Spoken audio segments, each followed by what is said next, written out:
the stream And queue if I before. okay, so I press go live. I don't know. So it worked, but like I don't know why it doesn't give me the option of like. Am I not logged in on Streamlabs anymore? Is that the problem? Do I need to like? Is that the? Yeah, I just press go live and it just does it now. Is hey space? Hey I mean, it Kamui. says we're live, so Well that wasn't the thing in contention. But yeah, but at least we know that much. okay. So Space has a rewrite. Go ahead, Space. Tell us. While he's working on that, Kamui, how are you? Um, Currently trying to figure out what I'm gonna eat next. How about you? So Space's rewrite is that we pretty much replaced the main villains of each arc with movie villains.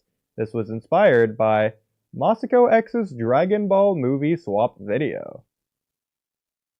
That's Bean stream, isn't So there? the I the already saw. wait, the main villains of each arc of what series? I'm assuming Naruto. So let me understand if I got this right. So for example, instead of Pain in the Pain arc, we're having like Menma or something. Is that the idea? Well, yeah, there's another good question. Does he mean Naruto movie villains, or does he mean like instead of Pain we have Darth Vader? Yeah, so that's an important distinction to establish here. So I feel like low-key that would be a Heat arc. Just replace Pain with Dark Vader. I feel like that would be actually okay. I'm gonna write that in bin messages. That's a good video. I mean, you could. I mean, honestly, like Star Wars villains might be pretty easy to do, um, with Naruto just because it's. I feel like you can make them work. What if Pain and Naruto swapped play or what? Pain and Darth Vader swapped places. You could try it with other arcs as well. Like for example, like I don't know, maybe like instead of Haku and Sabusa, it's Palpatine and Darth Vader. What if Or Haku and Zabuza uh, were what other arcs do you think would be really the best for? I mean, you could do like Vader? maybe Obito and Darth Vader. You could probably do. They got both got a mask. Uh, Okay, I got a really goofy one as well. What if Minato and Darth Vader swap places? Just so you get the "I am your father" moment in the painter. It's just Darth Vader. I am your father, but he's oh my Minato. god. This is the way to make it work. Yeah, I mean, I think. I mean, there's in that a one's case, way. to be honest, I think actually, realistically, you would just combine Minato and Pain's characters, like the old. I remember seeing the theories back in the day that like the Yeah, Akatsuki leader is Naruto's dad. yeah. So in this case, you would just do that. Like Pain and Minato would be the same person. I mean, I'm down. In this case, do we And then in have this cycle of hatred speech, at some point he's gonna say, "No, I am your father." So I also love the idea of Pain slash Minato killing Hinata and then Naruto going six tails mode, and as he's pulling off the nine tails, Pain slash Minato is the one who stops him. Yeah, like. But I mean, the context would be different. It'd be like he has to stop him, pretty much, rather than. I mean, he could be doing it out of a Oh my fatherly god. love too. So why is he killing Hinata? Because he hates Hinata. I Hinata guess is so. not the one for Naruto, according to Darth Vader Minato Pain. It really was a Naru Saku shipper right there. Yeah. So Darth Vader's like, I only want to see you with Sakura. The reason he kills Hinata is because she confessed her love. If she never said anything, he wouldn't have killed her. But Space says an example is like replacing Haku and Zabuza with the first movie villains. So, whereas that's a good idea, Space, keep in mind those movie villains. So the first movie takes place after Naruto already has the Rasengan and is dozens of times stronger. So- I think you would just adjust power scaling in that sense. Um, I don't know if they're how the arcs line up in terms of like, for example, I don't even know how many movies there are in total, but like, I don't know if there's five Part 1 Naruto movies and then like I don't know 10 Shippuden movies to balance it out. Like I don't even know if that's a thing, but hopefully it's close enough to make it work I think there's like 11 movies. in total. Yeah, because there's 3 in OG Naruto, and then I think Road to Ninja or I think the last is the 7th movie in That's what Shippuden. I thought too. It's 7, yeah, and then Boruto the movie would be 8, yeah. so. I guess in this case, like Momoshiki and Kinshiki are just gonna be like in the Kaguya part of the war because like we're gonna have to use them probably. I think there's just too many arcs. Probably gonna have to combine some arcs to like tuning exams and Konoha Crush just to make it work. You're probably just gonna have to combine the second movie villain for both arcs. Okay, here's You a know, for really dumb example. one. I'm gonna write this in pinned messages. What if Momoshiki from the movie and Momoshiki from the series swapped places? There you go. There are a few subtle differences, mainly at the finale. There are actually in so with that question, do you want to use the manga or the anime? Or do like 3 different ones? Well, considering the anime's canon, I feel like we have to go with that one. Okay. I mean either way really works. The anime is probably the better one to do. Ironically, it sounds stupid, but like it does matter because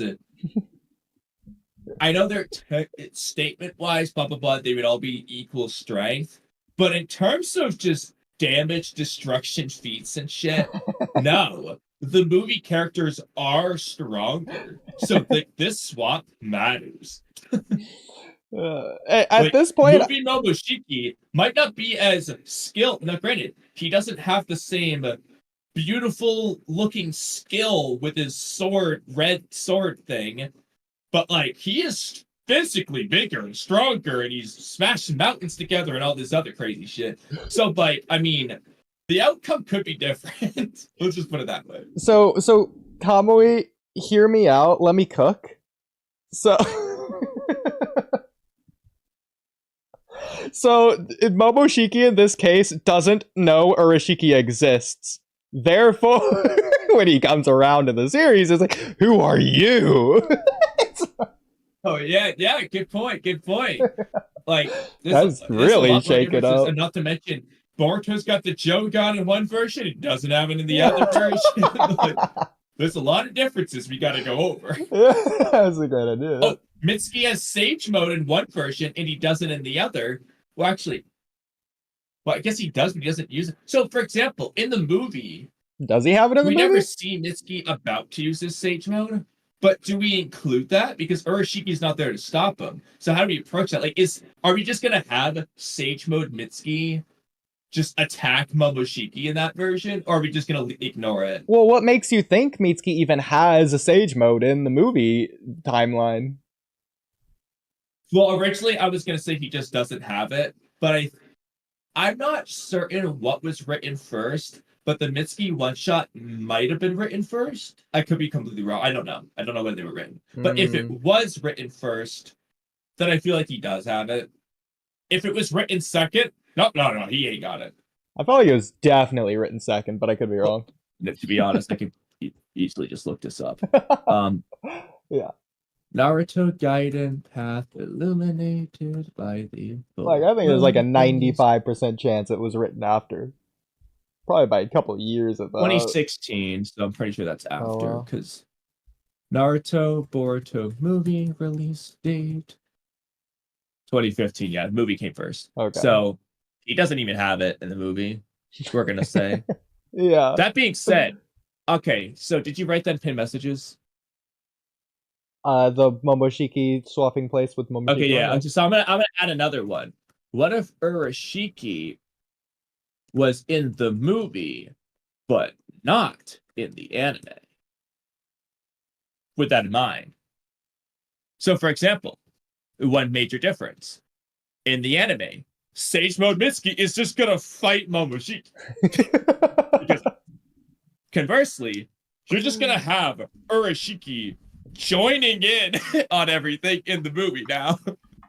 Okay, I also have another one for you. What if Momoshiki and Urashiki?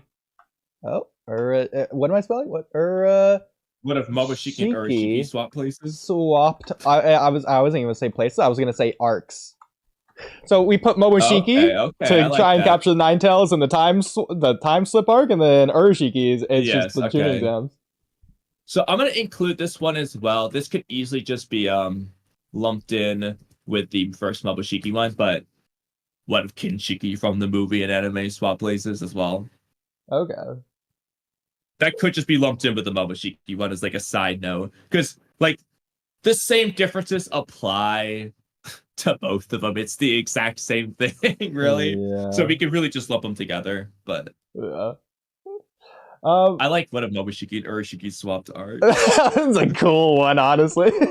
So that we could do a lot there.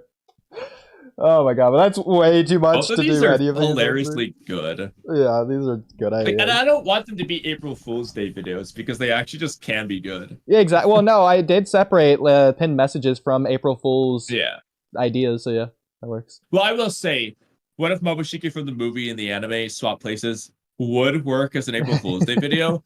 But because we would give it a serious answer, I wouldn't want to use it. The Urashiki Momoshiki swap one just is just a good video. Yeah, there's already so many April Fool's ideas. We can't add I mean, more. while we're at it, okay, while we're at it, what if Momoshiki and Kaguya swapped arcs?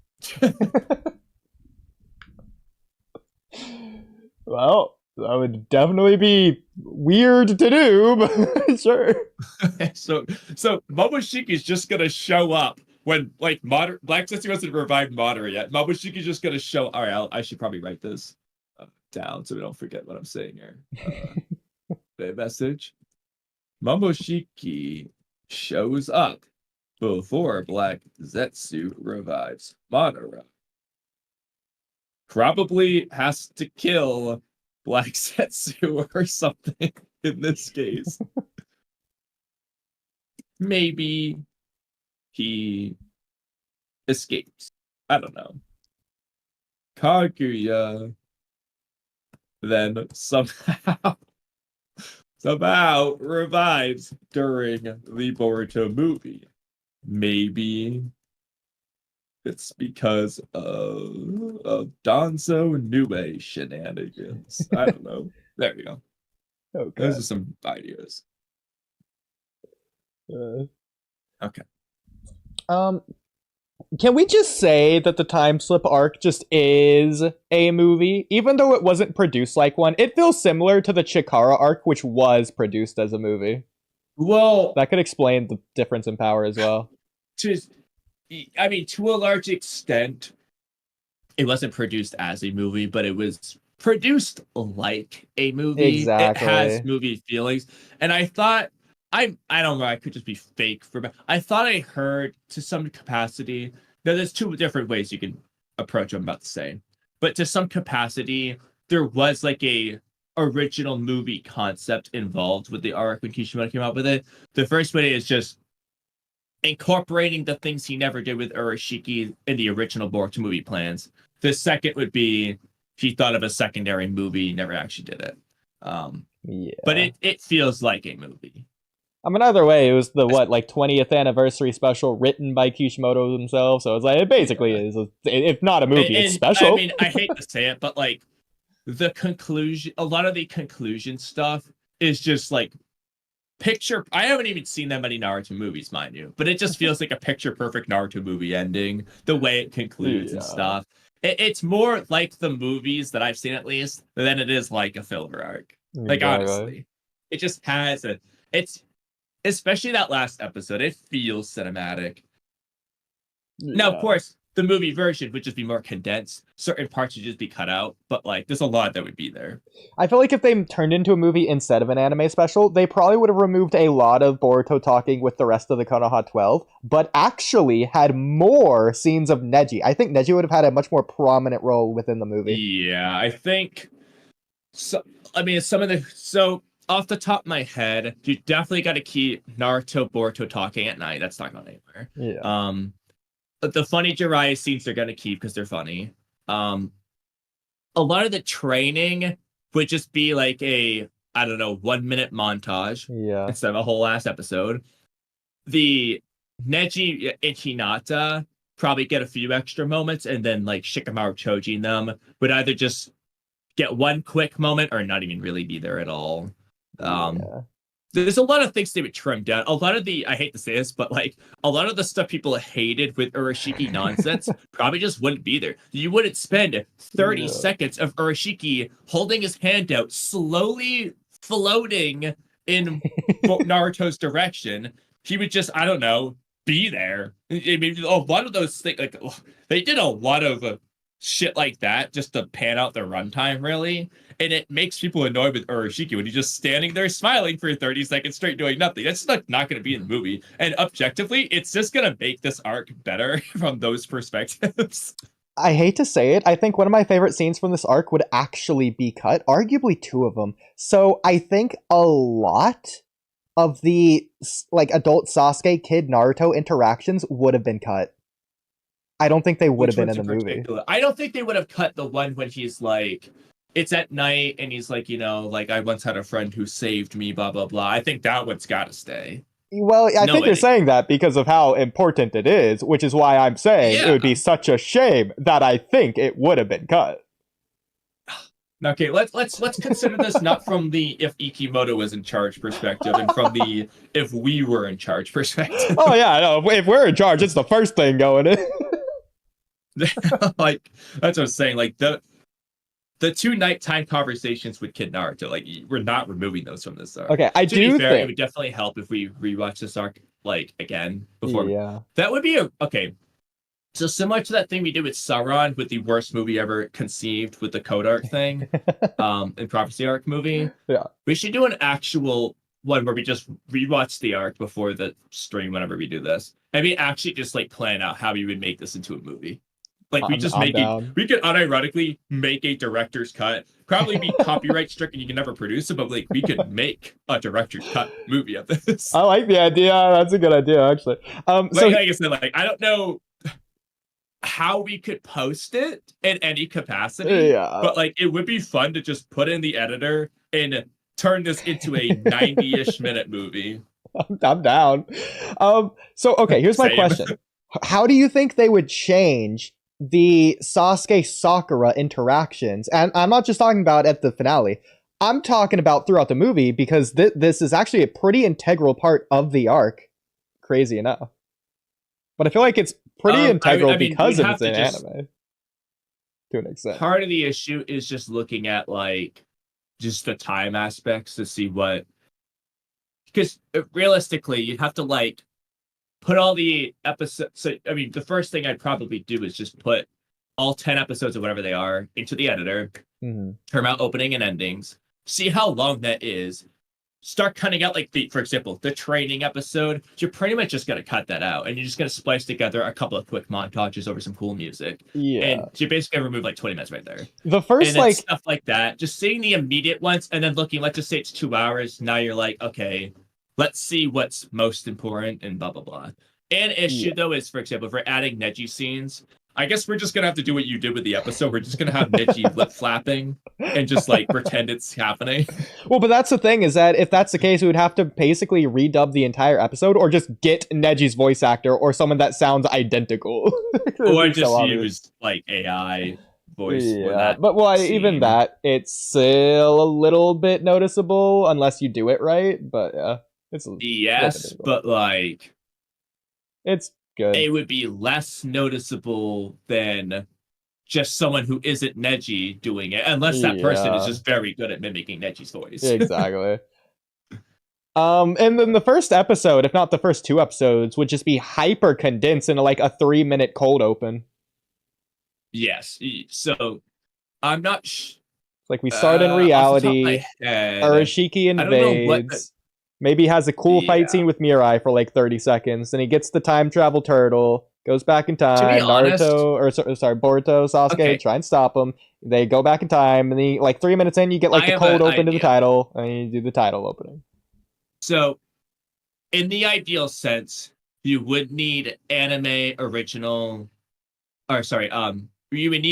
animation to do this the best way. I'm going to start by saying the best way and then to the realistic way. Cold open would be Sasuke and Gaara versus Urashiki. Then they go back to the village. You skip all the bullshit. It's just Urashiki invades. He's going for the whatever, and they go back in time basically. Yeah, But like the cold open says Sasuke versus Kinshiki, it's basically Sasuke versus I Urashiki, agree. and you're gonna very quickly get to the back in time part. Yeah, that's how So I would do it the too. realistic way is kind of just the fight we got, skipping over it. But ideally, you would just make up some of the fight. Yeah. And No, you I'm wouldn't, down. I you like would it. just remove Boruto and Shinki teaming up, probably.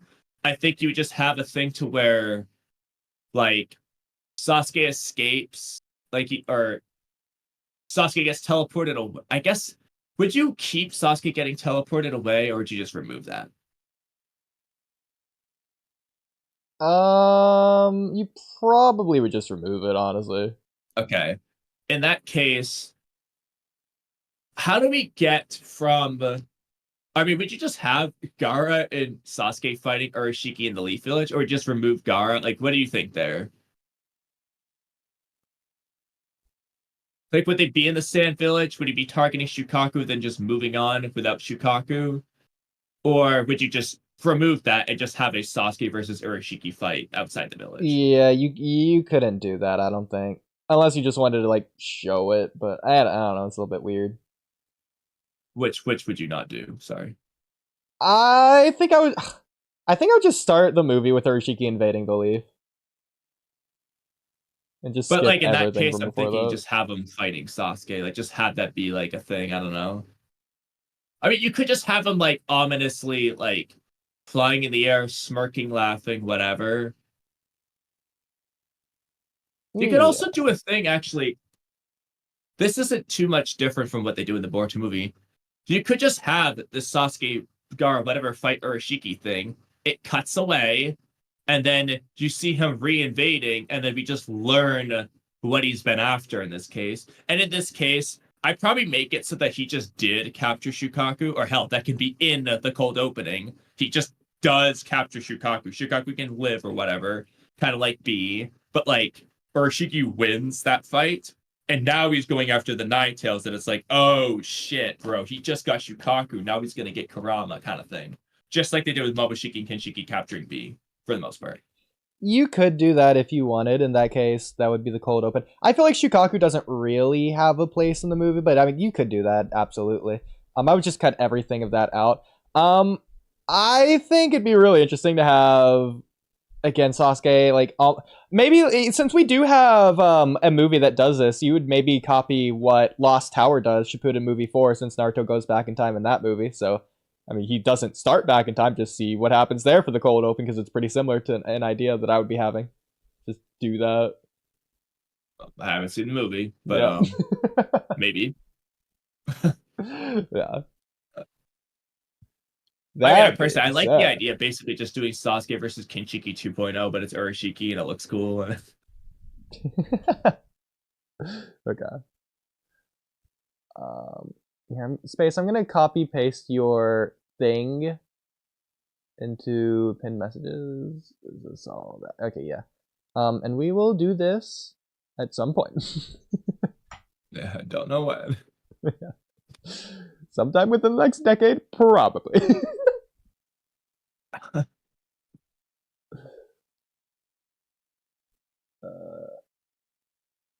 Okay.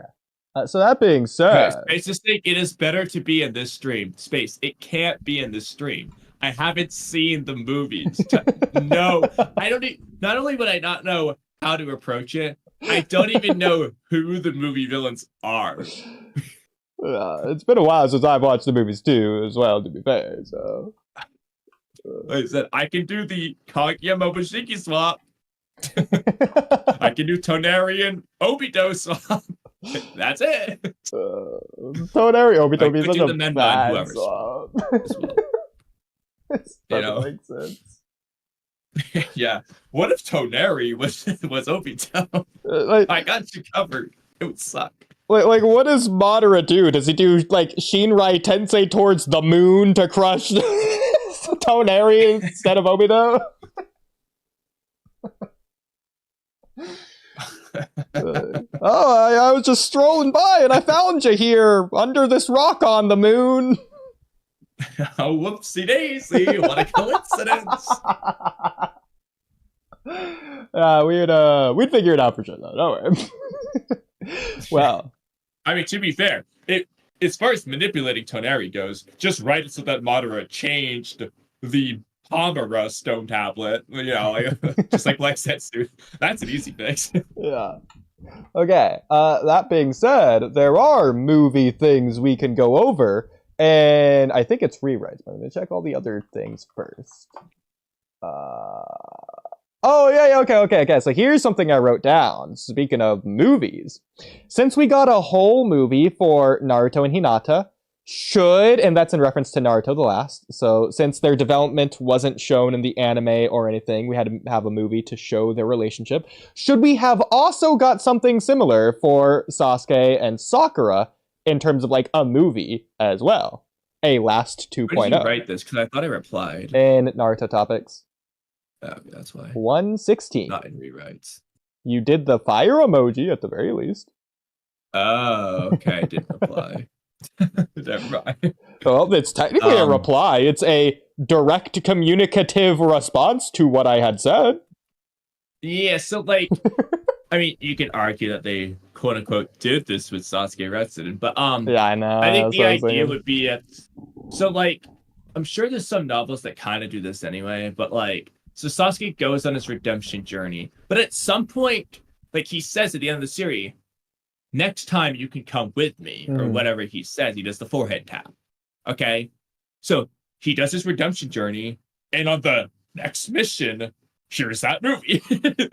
Sakura goes with him. Yeah. And whatever you want to do with it. I mean, it's such an easy premise, though. Like, really. Like, like you could literally make up anything. It could just be the Sasuke Resident plotline. It could be, instead of Toneri, it's Boneri, Toneri's dad. It can just be one of those villains in the novels, you know, whatever they're up to, Madara worshippers. It really doesn't matter, because you can just make up whatever the hell you want.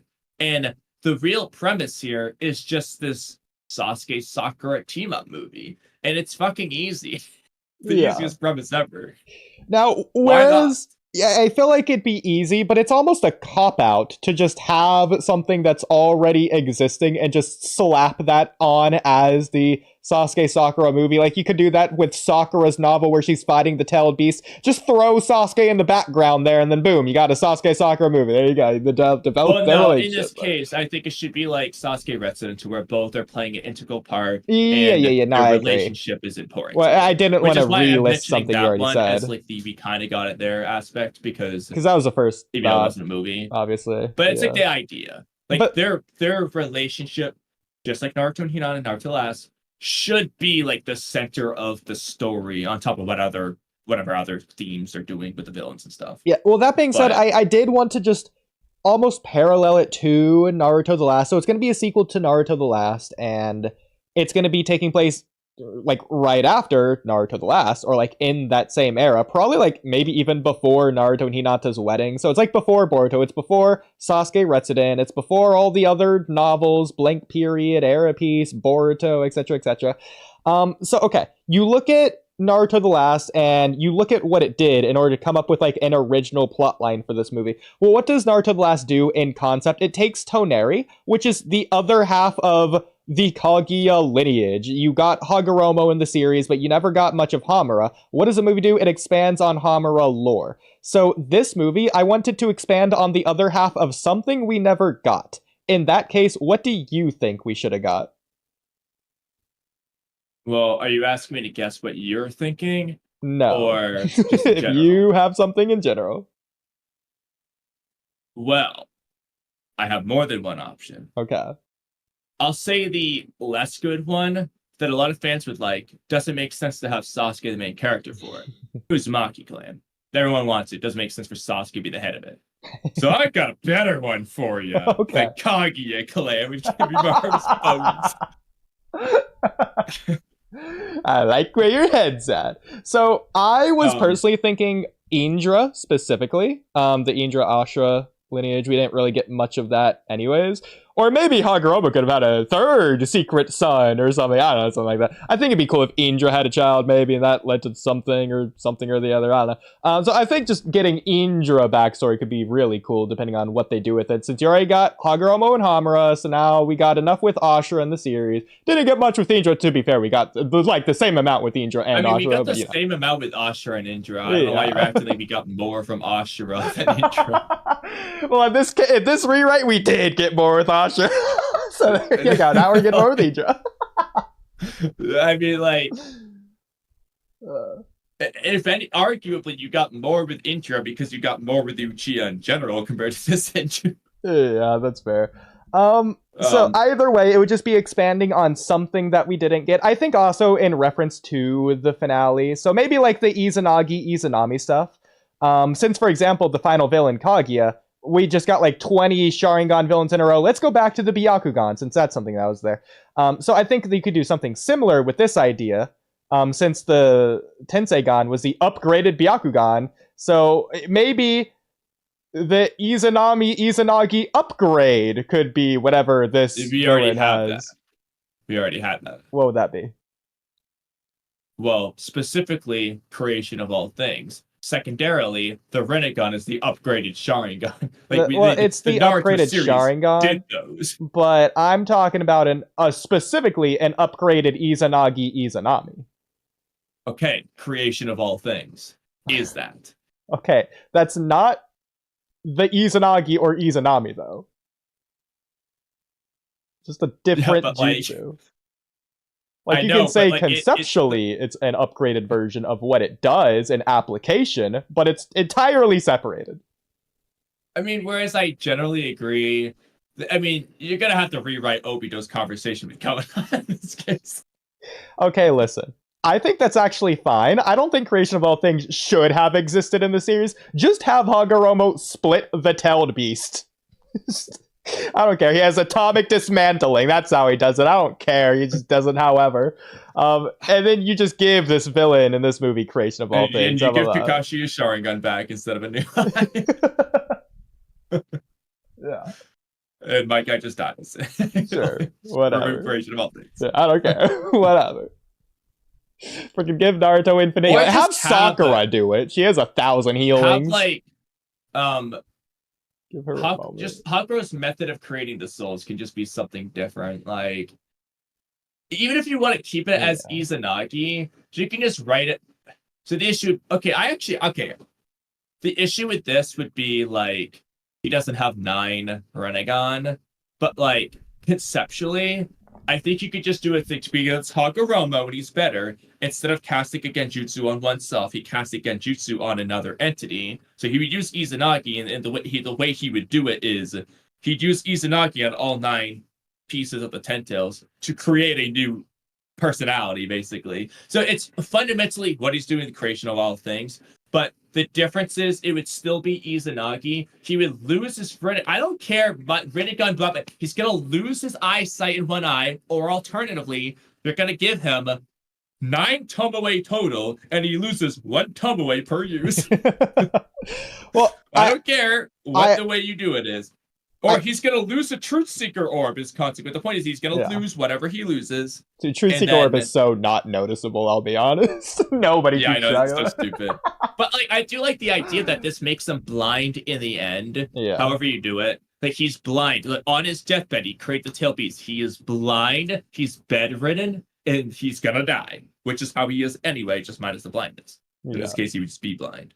And then you can even have it when he's revived and he's talking to Naruto. He can just have no eyes or his eyes closed or whatever. He can just be blind, or you can have him get his eyes back. I don't care. Either way. Mm-hmm. Okay, so I have my own method of how Hagoromo can split the tailed beast. So in this case, so let me just cook for a moment. I think this just makes the Ten Tails as an entity conceptually, fundamentally, inherently way more interesting.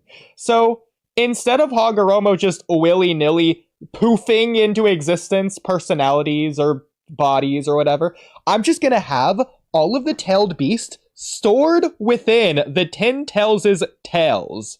And the 10th tail, I guess, would just be the god tree, divine tree, whatever, in this case. Ghetto statue, whatever. Yeah, The sure. Ghetto Well, I statue think the could ghetto just statue have would be a tail. the 10 tail's body, but then the 10th tail would be the divine tree is a possibility there.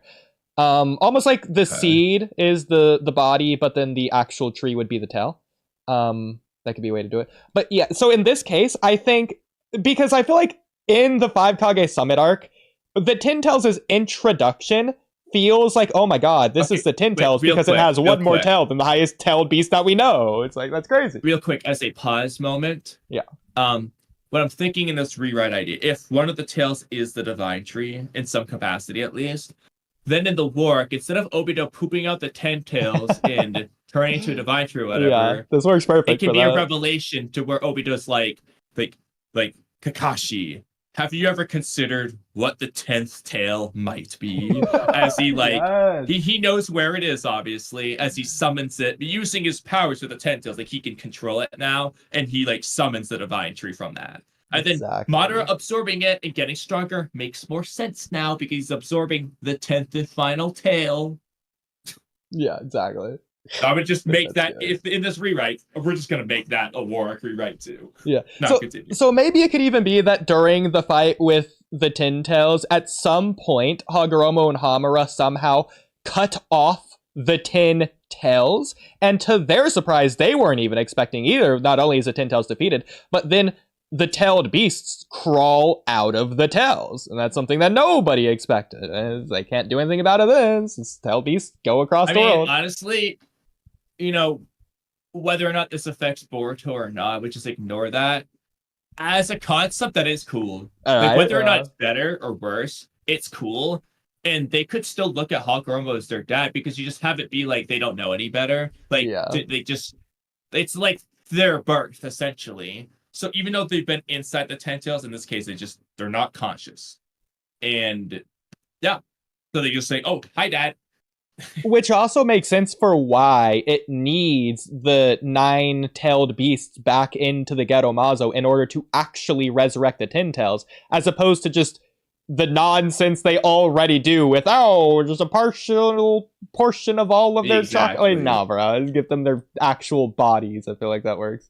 Exactly. Like, it literally isn't the 10 tails without all 10 tails. Exactly. Now, in this rewrite, though, is the 10 tails going to initially be revived with only 9 tails, and they're going to be confused, and then like the revelation about the 10th tail comes later with the divine tree? I think it's possible to where. So, okay, what would you think of the idea of? Oh yeah. Real quick, I'll give an alternative. An alternative is that the ghetto statue, like, it already absorbed the 10th tail off screen, but there's 2 options.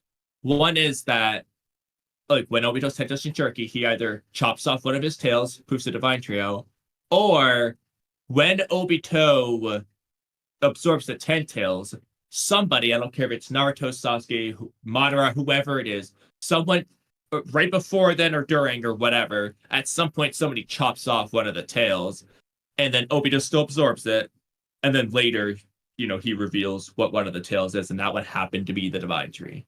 Because there are a bunch of other options too. Yeah, that could work. I was thinking, instead of Ginkaku Rabaku, you get rid of those fodder loser idiots, and instead, you just have Obito take the other half of the 9 tails from Minato, or because Minato had like the body, and because Minato literally split it with the Reaper dude. I feel like that would make it to where it can work, as opposed to just a random portion of their chakra. And I guess in this case, you might kill B or whatever you do with B, but that's fine as well. You can figure it out. And then, or you could go with your idea that you were saying, that it's because Naruto's fighting that the 10 tails is revived, because Obito takes Naruto's 9 tails or something. You were going over this at some point in time.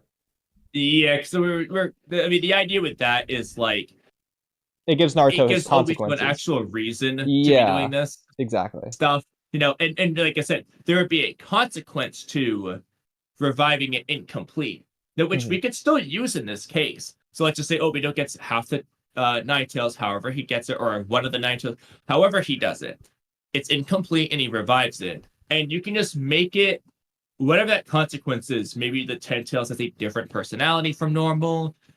Whatever you want to do, keep that idea, but you can still do this other rewrite concept. Yeah. With then each tail being a different tail beast. Okay. So I have a Also, like further. size-wise, by the way, I feel like the tail beasts probably just are like one of the Ten Tails' tails in size or something like that. You know, that probably just makes sense too. Yeah. But yeah, like if it's not accurate or consistent, just make it consistent in this case. Like they just literally are a tail in size. Yeah. Again, especially with the way the Ten Tails is like described in the 5 Kage Summon arc, I feel like that just works perfectly. That being said, I have a further, almost separate, but like almost additional extension of a lore idea here. And this doesn't necessarily go with the previous idea, but it can work. At least applies to that Ten Tails and would apply to, coincidentally, the one in Boruto as well, with Jigen's Ten Tails. But so my idea was possibly that every time an Otsutsuki uses the quote-unquote Ten Tails, we've just probably changed the name in this case, the Divine Tree or whatever, the seed.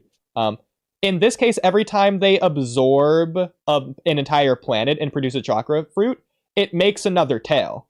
And so it would start with just the one tail, the Divine Tree, and there's just is the body and the one tails of the tree. And then, so that implies that Kaguya or Ishiki or whoever, I guess, absorbed like 9 different planets, and Earth was going to be the 10th one. Or maybe Earth was the 10th one, since he did make a chakra fruit technically, but it's kind of weird with that filler nonsense. But what do you think about that idea? So theoretically, you could have 1,000 tails in the future if Shibai created As a something or whatever. concept, I do think it works for sure. Obviously, you have to make a lot of other changes, but Yeah. But I mean, yeah. I'm not gonna be able, I can't say it's better or worse without seeing exactly what their intent is, but like, Yeah. I think as a concept that works, especially since with each tail it's supposed to get stronger anyway. And Exactly. so if, I don't see why that, like, there's already theories that like different ten tails can be stronger based on the amount of times it's been reused and blah blah blah. Mm-hmm. And it's among other things too. So I do think the idea that they could grow more tails I would also work. And of course, in the case of like Obito and Madara and all that, they just wouldn't know that it goes beyond 10 tails and all that jazz. So they would just think 10 tails is the best. Turns out, and then in this case with Jigen's, I would rewrite it so that Jigen's has 11 probably, or something like. I think 11 is just it's the next step. It's like, whoa, why That's does cool. it have 11 tails kind of thing? Yeah, I like that as an idea. They could even just give that lore in Boruto. There you go. That's more interesting. So I also love this as an idea for like Kurama's origin story, because in this case, Earth is the 10th tail, or I guess the 9th tail. That's where Kurama's being made, and that's why Kurama's so much more powerful, and obviously he would be the last tailed beast to be made. So it's almost cool that it's Earth's chakra that made Kurama, which defended Earth from the Otsutskis. Yeah. That means in this case, would you have like, so okay, slight question here for this.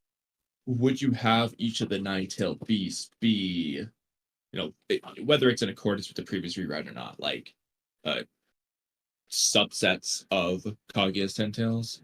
Or would you have like them all be separate? So like Shukaku's the Mars ten tails and so on, and then you have Kurama was the original Earth ten tails, and then somehow we get the 10th tail. Like, how are you approaching it? Yeah, so the 10th tail would be, if you, okay, so again, it automatically has one tail as its just origin before it absorbs any planets, because that would be the Divine Tree tail, quote unquote.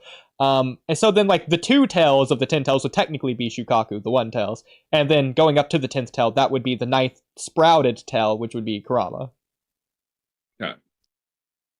So in this case, you're still having like Shukaku like be within the 10 tails. It's not going to be like that is. So for example, like Kaguya didn't plant Shukaku in the ground. She planted a 10 tails that only has 2 tails. Right, exactly. And Okay, it just yeah. it just made a second tail on the 10 tails, and hypothetically, if you cut that tail off, then Kurama would come out of that tail. Yeah. Or okay. Shukaku. Yeah. It's not like you ever see Shukaku. It's only the 10 tails. So in this case, I'm thinking it would obviously probably wouldn't be called the Ten Tails of the concept. It'd be called just a tailed beast. I mean, and Yeah, then that's fine. in Naruto, they would refer to it differently because they don't know any better. But in Boruto, they would say, well, Amino would be like, well, actually, they're all just you see, blah blah blah. Like, Yeah. I feel like in Naruto, you can get away with calling it the Tin Tails a little bit more since that's the only Tin Tails we see, and it is the Tin Tails, as opposed to the yeah, other creatures that we call Tin Tails because Boruto exists. exactly. Yeah. Um. So this could also explain the space curvature 16, why Earth is so desired, and why Kurama's so strong, In this etc., case, though, etc. I would Earth is adjust just it to OP. space curvature of 10 Oh yeah, that's fine. for obvious. Yeah. Yeah, like I would change it so each curvature number is worth one tails of strength or whatever. Yeah, I like that. Okay. Okay. So, anyways, back to the movie rewrite. Okay, so we don't have to go with one specific idea. It's just going over the general concept and what we would do for it. So, my idea was Indra or the Tintels. Your idea was the Kaguya clan or the other thing you said. Again, so that's just the general concept of the lore that we would expand on. Next, we would go into the conflict. So, in this case, Toneri and Naruto the Last made the moon fall to Earth, and that's like the big, like almost log line, like how you draw in the premise of the viewer. Like, okay, so what are we doing for the conflict of this movie in reference to what your villain is? Yeah, it definitely depends on Who it is, yeah. what our villain's gonna be But you for could just sure. go over whatever you would be based on your villain. Again, it's almost like branching paths to where we don't have to agree. We'll just say whatever based on our previous I answer mean, what we're going for. yeah, I mean, like obviously I haven't had a chance to really think about it. So let's just say it's the Kaguya clan. Sure. I would hate to use this, but it's worth mentioning. Reviving Kaguya just kind of works because the Yeah. pinnacle of their clan's ability is Kaguya's Ash Bones. It's in the name. It's a threat Sasuke knows about, and so on. Like that does work. I like the idea, Um, especially with, I think this is and then important to consider, Naruto Gaiden, which came out right around this time as well. It's about Sheen reviving the Akatsuki. So it's like they're really going with this yeah, kind of route anyways. yeah, and then of course in this case, so I'm gonna use some funny comparisons, but like, um, I forgot one of them, but okay, so one of the things that came to my mind at least is you remember the Village of Artisans end of Naruto Part 1 filler arc with the guy who turns into Seimei? Yeah. Okay, so in this case, one of your villains could be basically like Kimimaro, however he gets there, and he's planning to turn into Kaguya. Now, whether or not he does or not is irrelevant for now. The point is he'd be really strong. He'd be like Kimimaro, so he's got the bone ability, he's really fucking strong and all that jazz. But like the end result is a threat that like Sasuke's worried about taking on his own at this point in the story or whatever, because he doesn't have Naruto there. Okay. Something like that could work. Um. Okay. So Good idea. okay. Would you actually have Kaguya be revived in any kind of form in the movie? I don't think you actually fully bring her back, but you do almost like a Tin Tails thing to where it's like the unconscious rabbit goddess form of her comes back as like the final villain after the final villain for like the Yeah, Act that's where it's 3 tricky because I don't climax. know because it's like I don't Yeah. really want her to fully come back to some extent, but like to some extent it's like that's the Yeah. whole goal. To not have her in any capacity is also weird. Yeah, So just for comparisons for those listening, it'd be like Naruto movie 2 Stone of Galel. After Naruto beats the main guy, then he has to deal with the Galel environment. It's more like an environmental hazard. In Dragon Ball, you have I mean, Bio Broly. In the latest Dragon Ball movie, you have Cell brought back after the main villain's defeated. Yeah, but he's like this to be honest, monster. So something like that. honestly, I got a good comparison. It's the movie repelling anyway. Naruto the Last. I got two. So one is the golem that Kurama's fighting. The second Yeah. is when Toneri does the weird eye explosion thingy at the end. Yeah, In yeah, this yeah. case, that Exactly. would just be you just combine those two ideas together and to make it like the rabbit that they have to fight. Yeah. It's not gonna be like the main fight, it's just gonna be the last. battle, And essentially. and even in Shippuden movie 2 Bonds, you have the Zero Tails, which is created from the main movie bad guy making it and then being out of the picture because he made it. And I guess technically in Road to Ninja you have Menma and then you have Obito for a quick minute.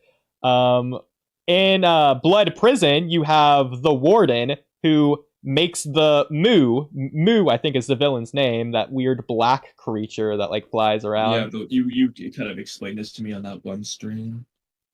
Like Yeah, he's trying to like revive his son or something. He brings back something else or whatever he said, something like exactly. that. So you already have this concept in like half the movies anyways. You just I think that's the best route to go with this here. It's just an environmental Yeah. hazard that they deal with at the very end. This cataclysmic threat almost. Um okay. Next concept would be I love the idea that Toneri brought back a weak power system and made it OP again. In this case, he brought back puppets. Sasori was like the pinnacle of puppets until Toneri brought it back once again to be OP once again. So in mine, if we're bringing back a power, I would have it be, this is going to sound funny and goofy, but I would have it be like the weapon users. It's like what 1010 does. That's what I would do for mine. Okay. So I thought of a couple of goofy things now. Yeah. So if you're gonna go that route, okay, I would have it be like sound weapons again. Bring back the Oh, I sound like trio in that. that sense. That's cool. They're underused anyway. They're OP as hell. Yeah. It's a good idea, and it's also cool Orochimaru tie into where just like Shin, somehow Orochimaru's at the center of this. Another idea, um, that I'm immediately forgetting. Hold on. Shit. Fuck. Well, I while should you're say it again. thinking, I'll go back to my previous question. I never actually answered it.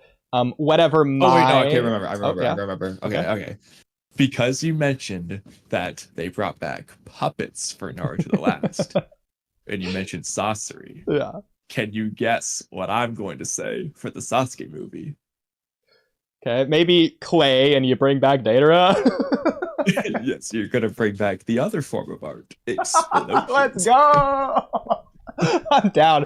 Oh no, I know. Okay, you combine Chino-Wiki with her dojutsu for the exploding humans. You just have that be in this movie, and get rid of the novel and anime adaptation. There you go. You just introduce that power here. I like that. That's cool. I like that. I guess what my cataclysmic event slash main conflict instead of the moon falling would be going with the Izanami thing. Maybe he has creation of all things, the villain, exploding humans as well. I like that as a concept. Maybe you could do the Reaper Death Seal slash the King of Hell as like a world ending threat somehow. So that was gonna be my Uzumaki clan idea. Oh, okay. Okay, go It ahead. was gonna be because the Reaper Death Seal is like the Uzumaki clan seal, or whatever. So just do something with that. If it's the explosion thing, I might as well mention it. It would just be like a giant C0, just blows up the world. Yeah. But yeah, so in that case, though, you would have the final battle would be, I guess, against the Reaper. Yeah. Okay, no, I like that because I think I might have wrote this down. If not, I thought about it. I don't remember exactly what I said. It was something about, since it'd be really cool if the Reaper was just like the final villain somehow. Like replace, I know this sounds goofy, replace Obito with the Reaper somehow. Let's make it work. Or actually, okay, I got two for you now. I better wrote it down to reread. One is just replace Kaguya with the Reaper. But the goal of Black Zetsu is to revive the Reaper. Okay, That's okay. one.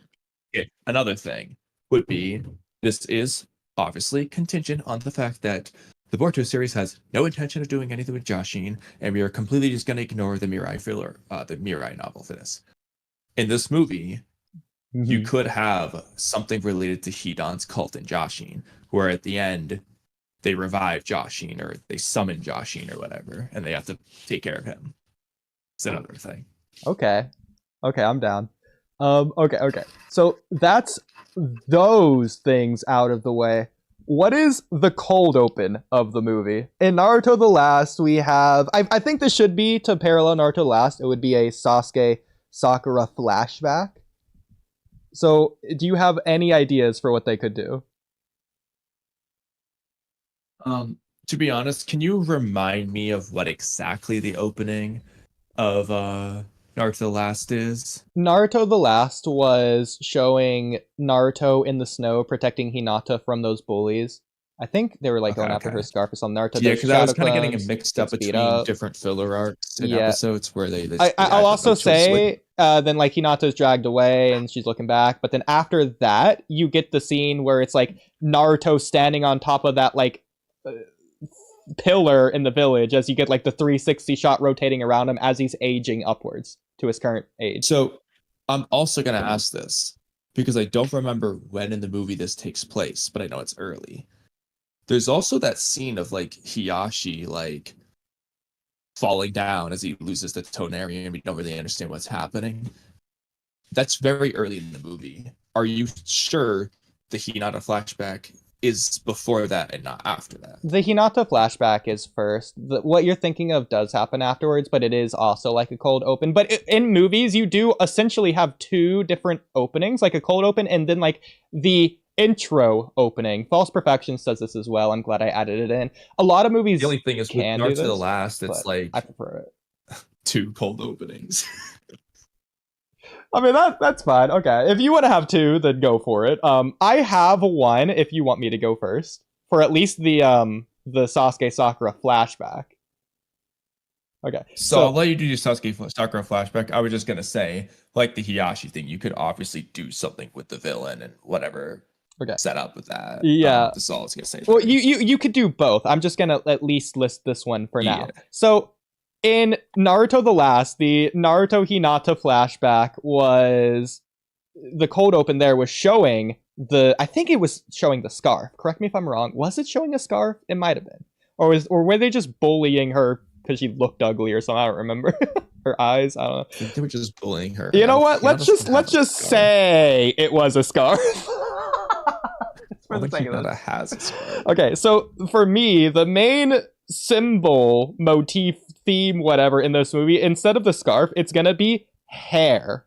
Okay, and the flashback you said scarf. I thought you said scar. I was like, what are you talking about? Okay. Yeah, you know, That Hinata's scar. Yeah. You can see why I was confused. Yeah, Okay, okay, yes. I'm pretty sure the scarf is in there. Okay, perfect. Okay, in this case, so the flashback is gonna be Kid Sasuke protecting Sakura from bullies about her forehead, and this is somehow going to lead into Ino figuring out the rumor that Sasuke likes girls with long hair, which we know what that leads into the tuning exams. So long hair, or just hair in general, is going to be the thing that replaces the scarf in this movie for me. But what do you think? And maybe even Sakura doesn't realize this happens. It could be almost like a Karin Forest of Death moment where she like dropped her glasses and can like barely see Sasuke. I was gonna mention that as a comparison. I'll also add that with your idea, you could also have like a Minato Kushina pair thing to where it's a similar thing to where somehow the hair is involved in Sasuke saving Sakura in some capacity. I have a really dumb idea. Okay. The reason Sakura doesn't know who saved her is because her hair was in her eyes. Okay, that's funny. Because she was trying to cover her forehead. I like that idea as well. Yeah, okay. That's good. I'm going to give you a completely drastically different type of opening that you could do something with, but it's going to be very different. Yeah. This is like a, rather than like similar parallel, it's like an opposite parallel. In this case, the cold opening would be like one of two times. I think the better one's probably the Sasuke retrieval arc one. It would just be like when Sasuke leaves the village and is like, you're still annoying or something. It's almost like a nightmare Sakura has to where she's still haunted by like basically Sasuke, like not. So in this case, she'd be like unconfident about Sasuke's feelings about her, being like, oh, does he still think I'm annoying kind of thing? And then like throughout the movie, Sasuke would prove that like, no, he genuinely loves her kind of thing. Yeah. So it's a completely different type of opening. But thoughts on that as a concept? Okay, I'm gonna expand on this concept because I do like that. So maybe like Sakura's like losing the fight, which could be another reason that she's like passed out or falling unconscious as Sasuke saves her. And when Sasuke says you're annoying, he can also say things like I hate weak people or people who can't defend themselves or something, because this could be after the massacre. Thoughts on that? Okay, real quick to clarify, from the sounds of it, it almost seems like you're combining the ideas to where there's going to be a brand new scene where he's just so happened going to say those words. Yeah. Okay, because what I was originally saying was literally she'd be basically having like a nightmare. Specifically, would be the Sasuke retrieval arc scene. Well, I mean, either she way could works, still be having a nightmare of a flashback to the scene, but no, I know what you're saying. That could work as well. Either way, I was just either way works. You could also, since it's a nightmare, you can just combine the scenes in a weird nightmare way. Cut to the scene. Honestly, that's probably the best compromise. Have it start out with like the hypothetical flower forest when they're picking flowers. Oh, I like that, bro. Yeah, I love that. Instead of Hinata with the white eyes and the white snow of the forest, you have Sakura with the pink hair and the pink flower blossoms of the Sakura forest. Yeah, and then somehow it morphs. So remember like Sasuke's nightmare in the Forest of Death where like he peels off his face and it's Orochimaru and he's like, if only you had more power. It'd be kind of like that to where like it would just turn into the Sasuke retrieval arc Sasuke where he's like, you haven't changed, you're still annoying or something. I love it. That's good, bro. Yeah. I still do like the idea about the line about weak people that need others to protect them or something, or that it's annoying to protect weak people. Because obviously that would be played into a new movie. Yeah, now that Sakura can protect herself, she wouldn't need Sasuke. Which also goes in line with the Tailed Beast novel idea as well. And technically Sasuke resident a little bit. So as an idea, especially given how in Naruto Gaiden, Sasuke's always like, my wife isn't weak, blah, blah, blah. Yeah. And like, Sasuke knows. So what I'm thinking is in this movie, Sakura can think she's weak. The whole time, Sakura's goal would be to like prove that she's strong or whatever, because she thinks like that'll like truly win Sasuke or whatever. And it's going to be like revealed in the end of the movie that like Sasuke always thought she was strong or whatever. Okay. So and she just going has into Naruto doubts. Gaiden when he's saying that my wife isn't weak. It's because of this movie that line hits extra hard. Okay, I thought I was going to disagree. That kind of goes in line with what I was thinking. So in this case, she just has doubts because of maybe something happens in her real life that she thinks Sasuke thinks a certain type of way. Sasuke either doesn't care in general, or just already thinks she is strong, but she doesn't want to confront him on that. So what I was thinking in particular is we hear all the time at the end of the war arc and stuff is that she's caught up to Naruto and Sasuke. She'll finally fight alongside them, even in front of them. But even in the war arc, at no point was she ever, even if she did do that, she was never like saving them or really fight. Well, she was fighting alongside them to an extent, like she was still being saved by Sasuke. She wasn't really on their level. I mean, yeah. So I think you could have a line about something like that, even though she's caught up to them, she still hasn't proven herself, or she feels useless, or whatever you want to go with, maybe playing into the meme that the community drew for her. So it's because there was never a moment where, because of her strength, she was able to protect herself instead of Sasuke protecting her. In this case, you could just have her either protect herself or even protecting Sasuke in the end. Yeah. And then, like I said, like you said, either Sasuke just never cared how strong she was, or he just thinks she's strong. Either way works for this. Yeah. Did you have a separate cold opening as a potential other flashback for Sasuke and Sakura, or do you want to just go with that one? No, I like that one because my idea, we just merged our ideas, really. Yeah. So. Okay, that works.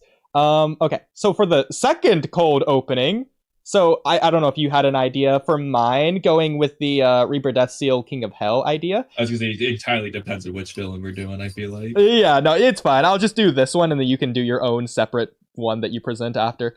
For mine, what I was going to do is maybe he has shadow clones, maybe he has a duplicate or some other thing, maybe he's invading with an army, but he's going to invade the Leaf, and we're going to open the movie with Madara's coffin in the Leaf Village being opened with his eyes plucked out, And then it's gonna be Sasuke. It's gonna like quick cut to Sasuke, like quickly panicking, traveling across the village. He opens a room and he sees the villain with the Reaper Death Seal mask on, and then he does a quick fight with them, but the villain gets away. But like as he's getting away, Sasuke notices that he has the Rinnegan on, like under the mask, implying he took Madara's eyes.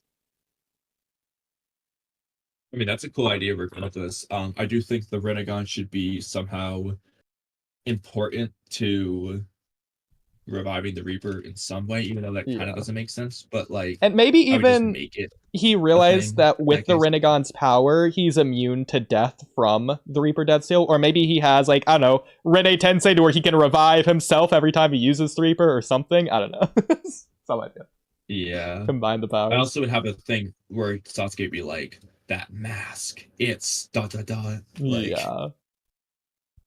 No, but I like it. Like, he's already taken Madara's eyes, and you open with the confrontation of Sasuke having him stealing the second object as he gets away, probably from using the two objects in tandem with one another to create the opening to get away. Yeah. But that was my in idea. some way that we don't fully. I mean, that's a cool idea. Okay, what was yours? Well, yeah. I haven't really thought about it yet, but so I mean, like I said, yeah, all of this really depends on which route you go. So so far I think my favorite three are the Reaper Death Seal, the Jashin, or the Kaguya Kimimaru type thing. Mm-hmm. So if you're doing Jashin, I'd probably have the cold open be something related to the culty stuff. Yeah, I was thinking that as well, like a sacrifice or the ritual being completed. The person gaining immortality. In this case, this could either be just back in the village's lair somewhere to where back in whatever town, the town of Flababoo, he's done a sacrifice and it's like a pivotal big one in some way, whatever that means. Or it could be a thing to where, okay, it's a fun idea, combining some elements of the Reaper Death Seal thing. You're gonna both love this and probably laugh at how silly it is, but just as there's a Reaper Death Seal mask, fuck it, there's a Jashin mask too. And so it's gonna like do the sacrifice and get a Jashin mask and leave the just an idea.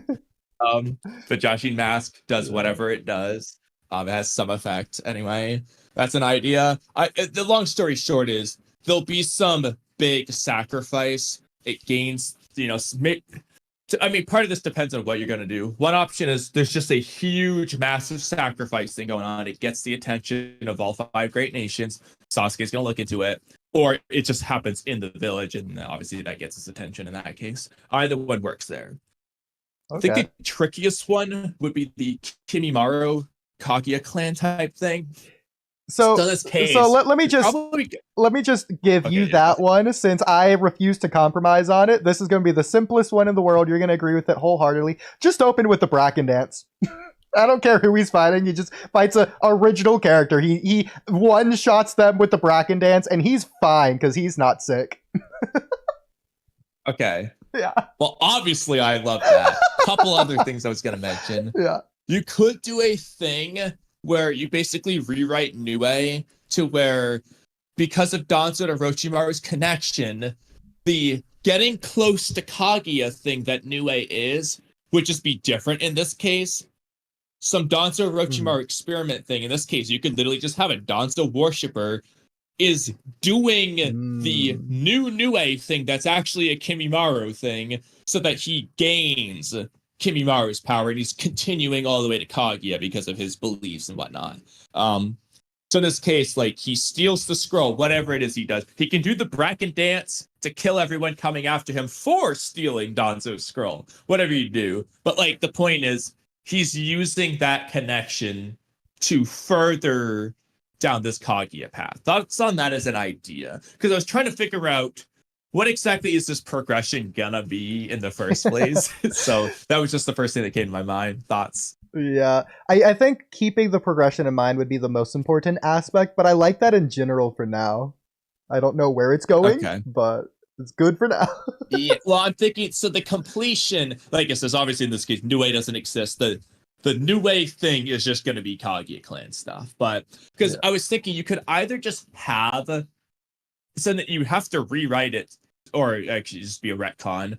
Kimimaro isn't actually the last survivor. There was actually another Kimimaro-like dude with the bone ability who went into hiding this whole time in secret. He's come out into the open. Or, and the other option is some Danzo follower or whatever person simply stole the ability because of this Danzo Orochimaru research that they did with Kimimaro. Either way. Yeah. Okay, okay. The I think next the latter is aspect. probably the better option so that you're not retconning anything really. Yeah, that's fair. I think it's fair to retcon stuff if you're gonna rewrite Naruto to work with Either the way, movie as it yeah. is. Um Since we kind of did that with the Ten Tails, assuming we're even going with that idea. But okay, so the True. next aspect of the movie is Naruto the Last was taking an underutilized character and not like developing them or fleshing them out in the movie, but just like making them almost like having the movie revolve around them. In this case, it was Hanabi.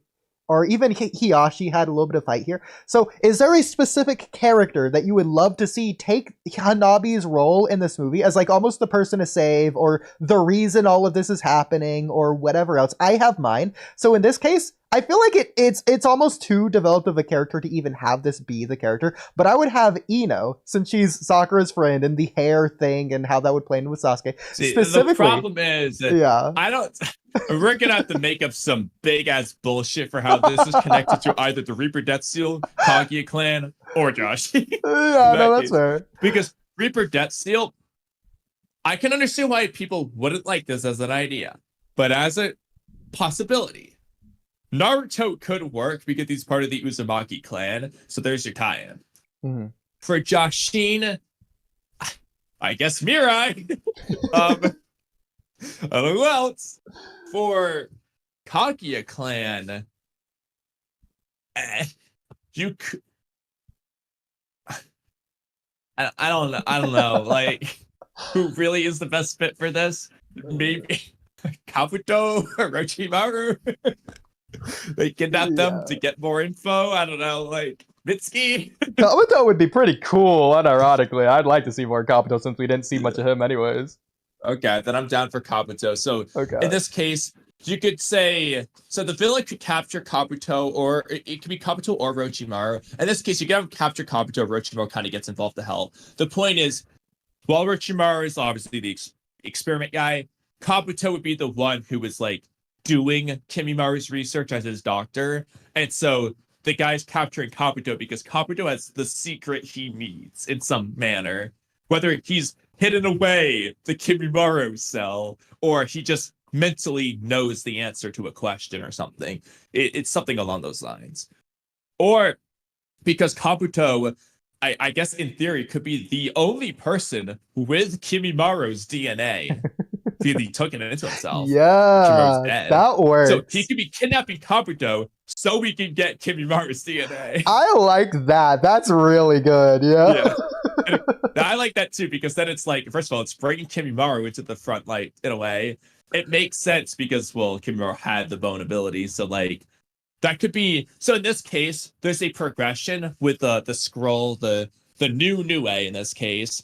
But to start, he needs basically work Kimimaru. He needs Kimimaru, basically, to do this thing. Maybe this could also, another interesting idea. I got an interesting idea for you here.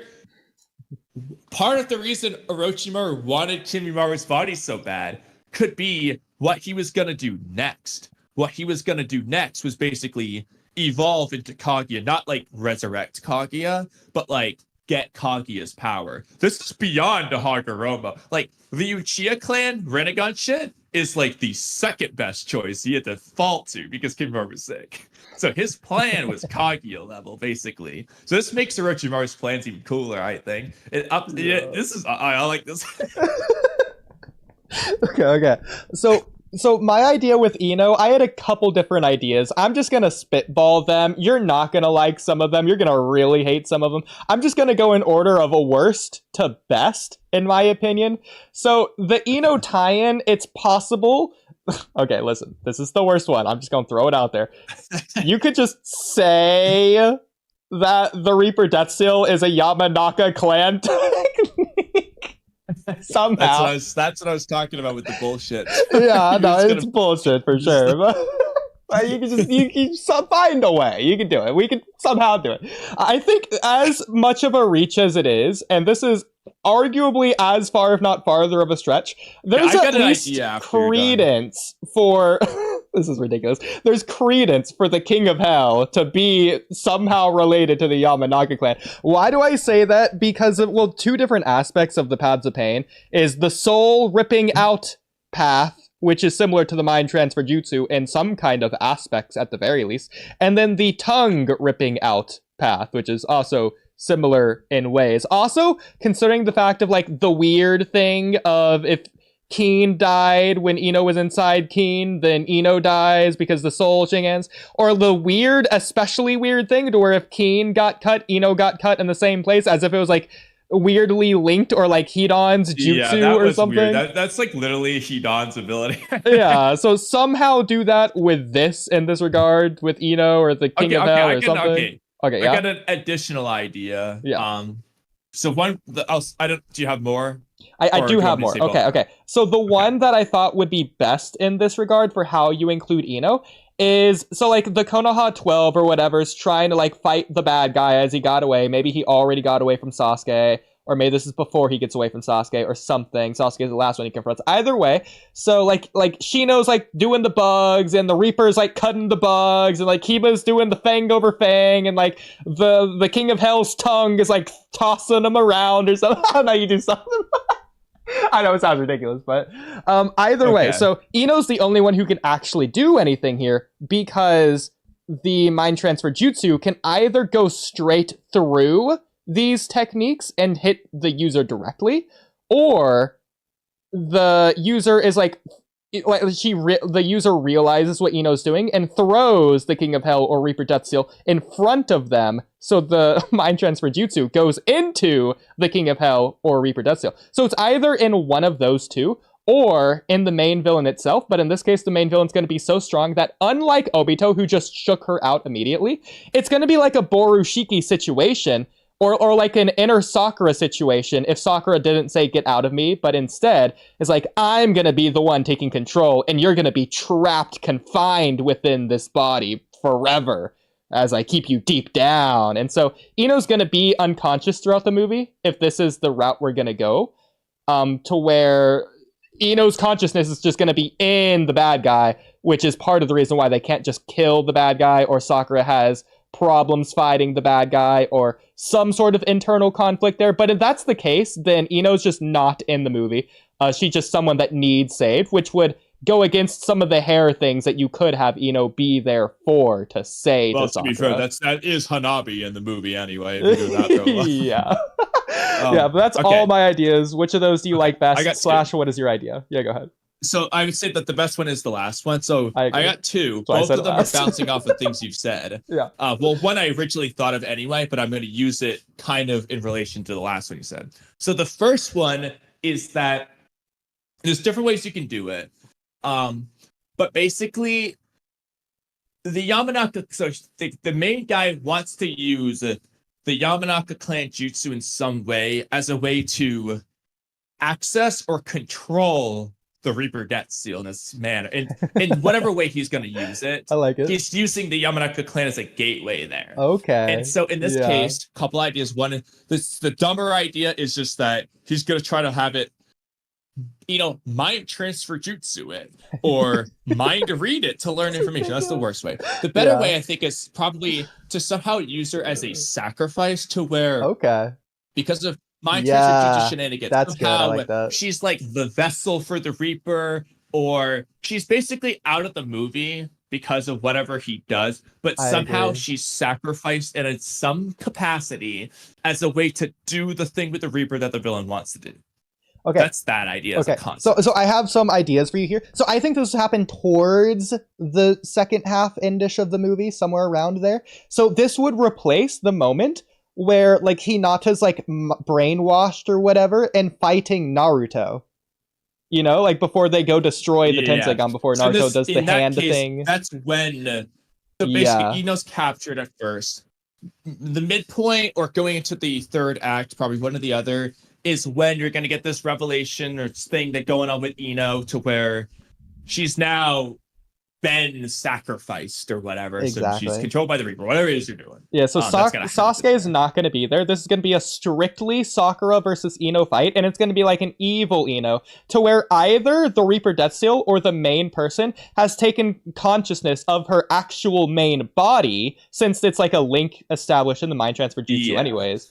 Or you could have both of them to where it's the main bad guy who has the powers of the Reaper in Ino's body. It's like maybe you have it to where since Sakura is so much stronger than Ino at this point, maybe it's like if Ino touches Sakura, she'll just instantly die or be sacrificed to the Reaper or something. So, well, something I was thinking with that is in this case, it could just be the villain controlling Ino. But like the third act is when he's gonna get the Reaper's powers or whatever. So like it's like a progression essentially. That works. So by the midpoint, he's done part of what he needs to do. There's just one more step going to the third act. Yeah. And this is kind of like Obito taking control of Menma in the final fight of Naruto Road to Ninja. Yeah, so that's that idea. I like the other idea is instead of the Reaper, we're going with the Jashin route.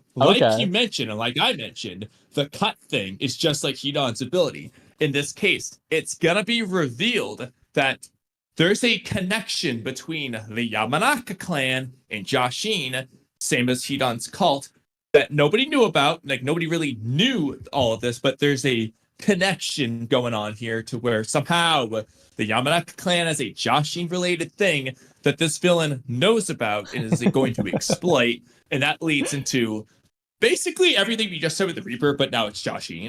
Yeah. In this case. Well, I think I like that even better. You could go the sacrifice route with either. Obviously, King of Hell, Reaper Death Seal, Jashin, all of them have human sacrifice elements to them. But the point is but that like the Jashin thing is like holy hell bent on the sacrifices. Exactly, yeah. Jashin's probably the best, but and like like a Yamanaka hair sacrifice could be extra special for whatever reason too. Yeah, but this just gives another ticking clock on top of the world-ending cataclysm event that's going to happen, to where Sakura knows if this goes on for too long, a specific amount of time, let's just say 3 days or whatever, then Ino will be sacrificed, because that's when the jutsu of whatever is going to happen that sacrifices Ino forever.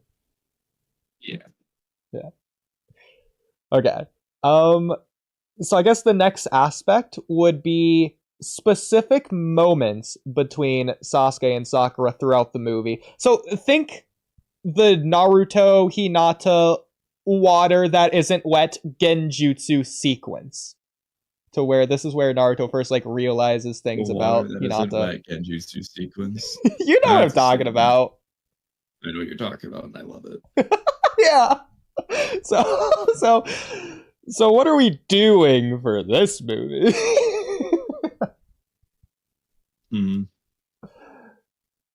Very good question. So I do have an idea. I want to somehow do a callback. Reaper that steals belly. Well, I wasn't thinking of a literal physical place, but I love the spirit.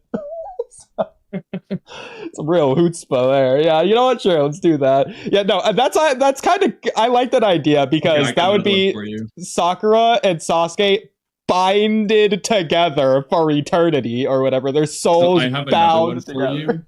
But yeah, go ahead. One is, so this is both inspired by not Percy Jackson's, but the sequel Heroes of Olympus, and by what I just said. This is integral on the King of Hell.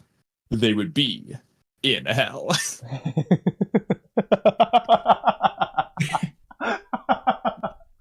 Yeah, they like the King of Hell eats them or something. They like fall down inside of it while they're fighting. In hell, and they have to like escape. Yeah, like they're gonna charge the main bad guy, and he summons the King of Hell that opens his mouth as they're falling into. Yeah, however it works. I like it. Thoughts? I mean, that's pretty good. Because that's the location. So I don't know what moments. Hold on. Oh, I got yeah? more for you. Okay. If we're doing the Kimimaro route, can you guess? They're in the bracket dance. They're in the bones. See, that's what I wanted for like the final fight. Is it's gonna be the Bracken dance. It's gonna be similar to the Inojin versus Hoki fight. Like we were even talking about this last time with Kimimaro. But Naruto and Sasuke are fighting the main villain, who's like fused with the bones and just coming out anywhere, fighting them within this maze that he knows that they don't. Exactly. In this case, it's going to be they don't know the maze, but they know each other. So through their unspoken teamwork that can only exist due to the chemistry of their bond together, proving their solid relationship with one another, are they able to overcome the environmental disadvantage and defeat the bad guy. Yeah. The only issue, okay, so that's if you're doing Kimimaro or whatever, but what if you're doing one of the other names? Their immortal love overcomes the immortal body of the enemy.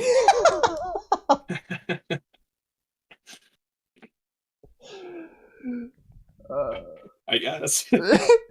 And for some reason, Sasuke just doesn't do the full-on Susanoo and instantly destroy the bracket dance. Well, in this case, you could just make the bracket dance, well, for one, stronger, or two, just make the original bracket dance this strong anyway. You That's could. it is. You could just Oh, write I got an the idea. bracket dance just pierces through the Susanoo like again. Yeah, so I got an idea. The midpoint of the Naruto the last movie is Toneri just knocking all of the chakra out of Naruto and he's passed out for 3 days. So in this movie, it could just be that Sasuke's chakra is essentially sealed, to where he either can't use his Rinnegan techniques or like his biggest jutsu like the Susanoo. He's essentially nerfed in some regard, where he could probably still do some jutsus, but mainly it's taijutsu, if not just taijutsu. That's the way just if you want, or you could just upscale these villains to Sasuke's level anyway. I mean, that works as well, yeah. And just have Sakura's abilities be really important in some way, to where like he can't win without her because of whatever hacks nonsense. Like, Exactly. okay, this is really goofy. I'm just gonna mention it anyway. If you're doing Jashin, just as like, you know, like he dons immortally, it doesn't matter how many times you damage him, whatever. You could do a thing to where Sakura, like, this is goofy, but as a concept, this works.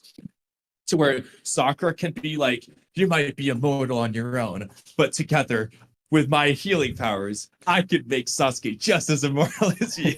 Because like her healing just makes Sasuke basically just immortal. Yeah, no, I like that idea. Okay. In this case, it might be a couple years later, so Sakura can fully refill her Byakugo seal, and that's going to be in the climax of the movie. Them combined. It's going to be like the war arc where Sasuke's using Jugo's curse mark on his Susanoo. In this case, Sasuke's using the 1,000 healings on his Susanoo. Yeah, exactly. So that he just keeps healing everything. It's kind of like when, you know, Sakura's pumping Obito with chakra, but like onto Sasuke. It's also kind of similar. If we want to throw Naruto in this fight as well, it could be similar to everyone versus Deepa at the very end. They're doing the teamwork Rasengan. Yeah. Well, speaking of Naruto, I was going to say, if you want to keep the parallels going, what is Naruto's Sasuke moment in this movie gonna be? Like the one scene of Naruto where he saves someone. What is he doing? And what's the context? Okay. That's a good idea. He should be saving Kakashi again. Okay, I'm down. Or if not Kakashi, he's saving Tsunade this time. Because it's a Sakura movie. Yeah. I was also thinking saving Iruka, but I don't think that really fits in the movie. So red. I mean, to me, it should be Kakashi or Tsunade because that's like Sakura's mentors. Yeah, I'd be down with that. But what's the context? Naruto for Sengon's a bracket dance mode. So okay. Think about the line that Sasuke says. If Naruto's not here, I'm the one that has to protect the village. That's what I was going to say. Is Naruto going to say the same thing? So I was thinking Naruto says the opposite, to where Sasuke's protecting the village. So while he's doing that, I'm here to defeat you, or something. I don't know.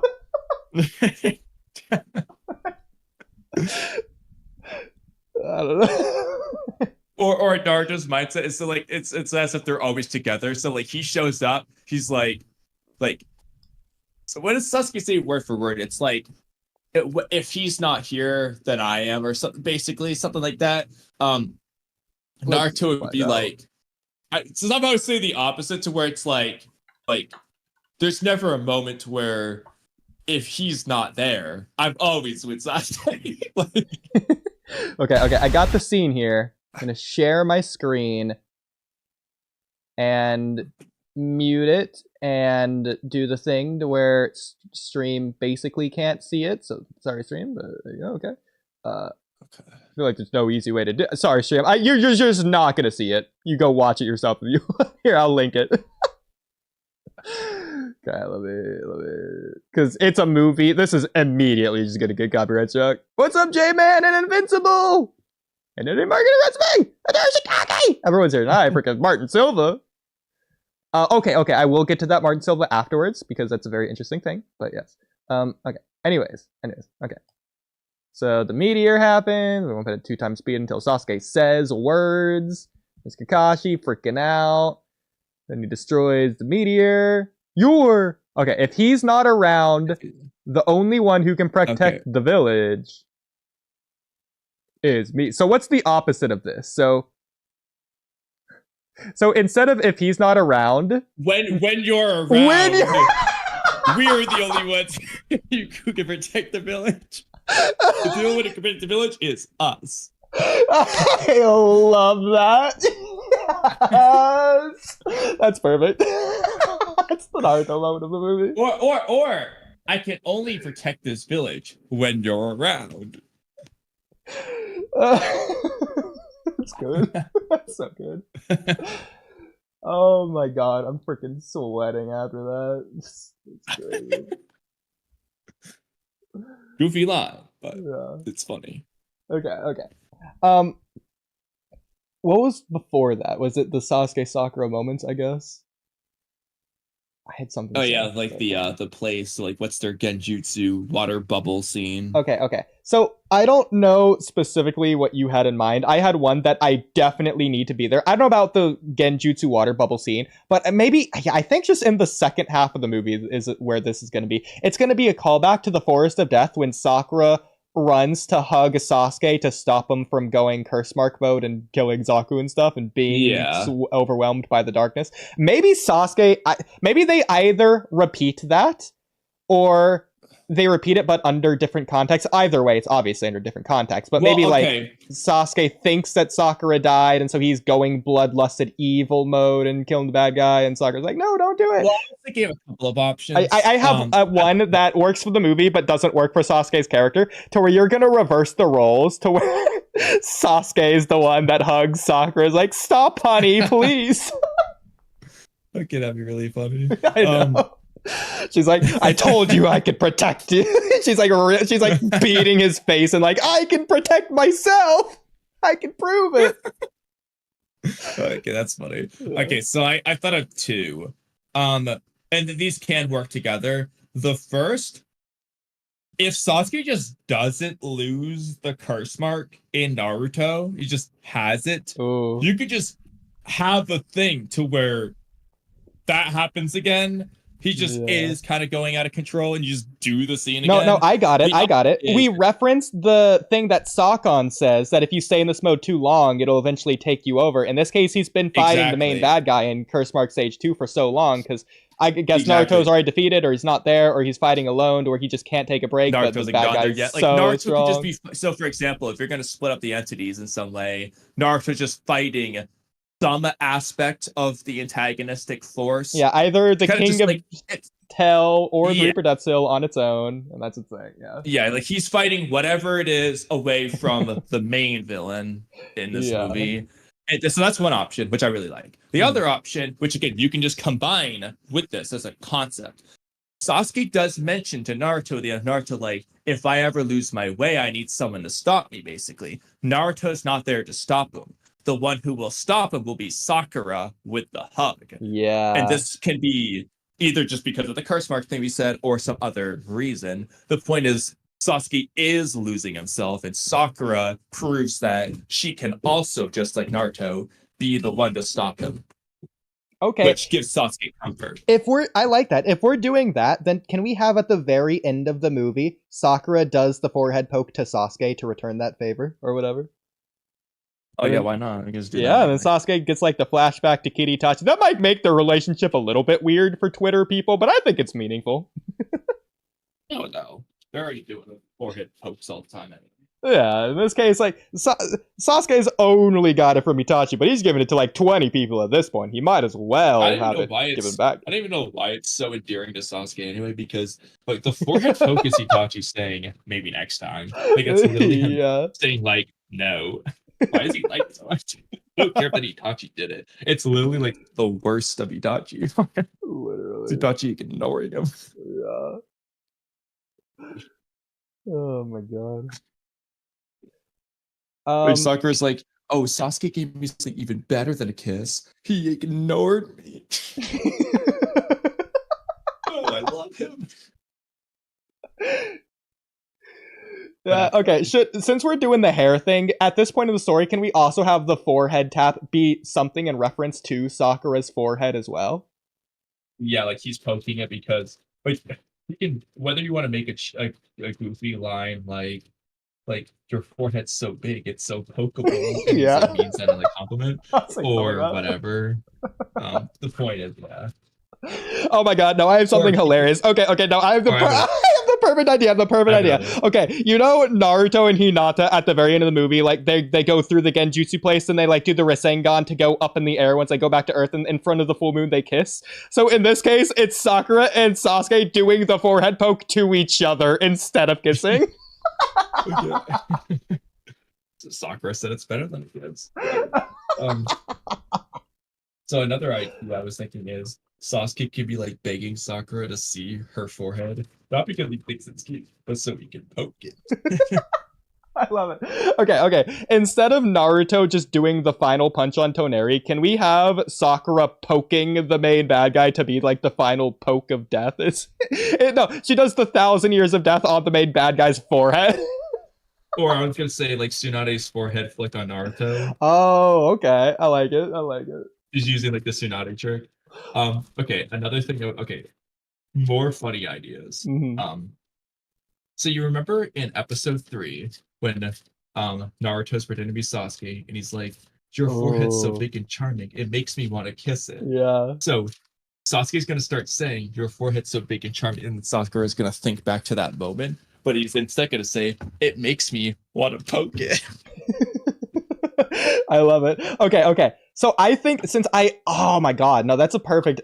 Okay, we need to address that scene in this movie. I hate the fact that we never see in canon Sakura ever realize on screen what happened in episode 3, or Sasuke or Naruto either dealing with that or realizing it for themselves exactly what happened on all three of their fronts. Never mind on screen, off screen too. It's just, do they know? Exactly. So in this movie, that happens. They find out. That could be like a whole 5-minute scene. The question is, do we do that during the movie at some point? Or is this like an after credit scene similar to the Boruto movie with Mitsuki's stuff? I was going to say epilogue. Like it's at the end. Like where like Sakura's like, wait a minute, Sasuke.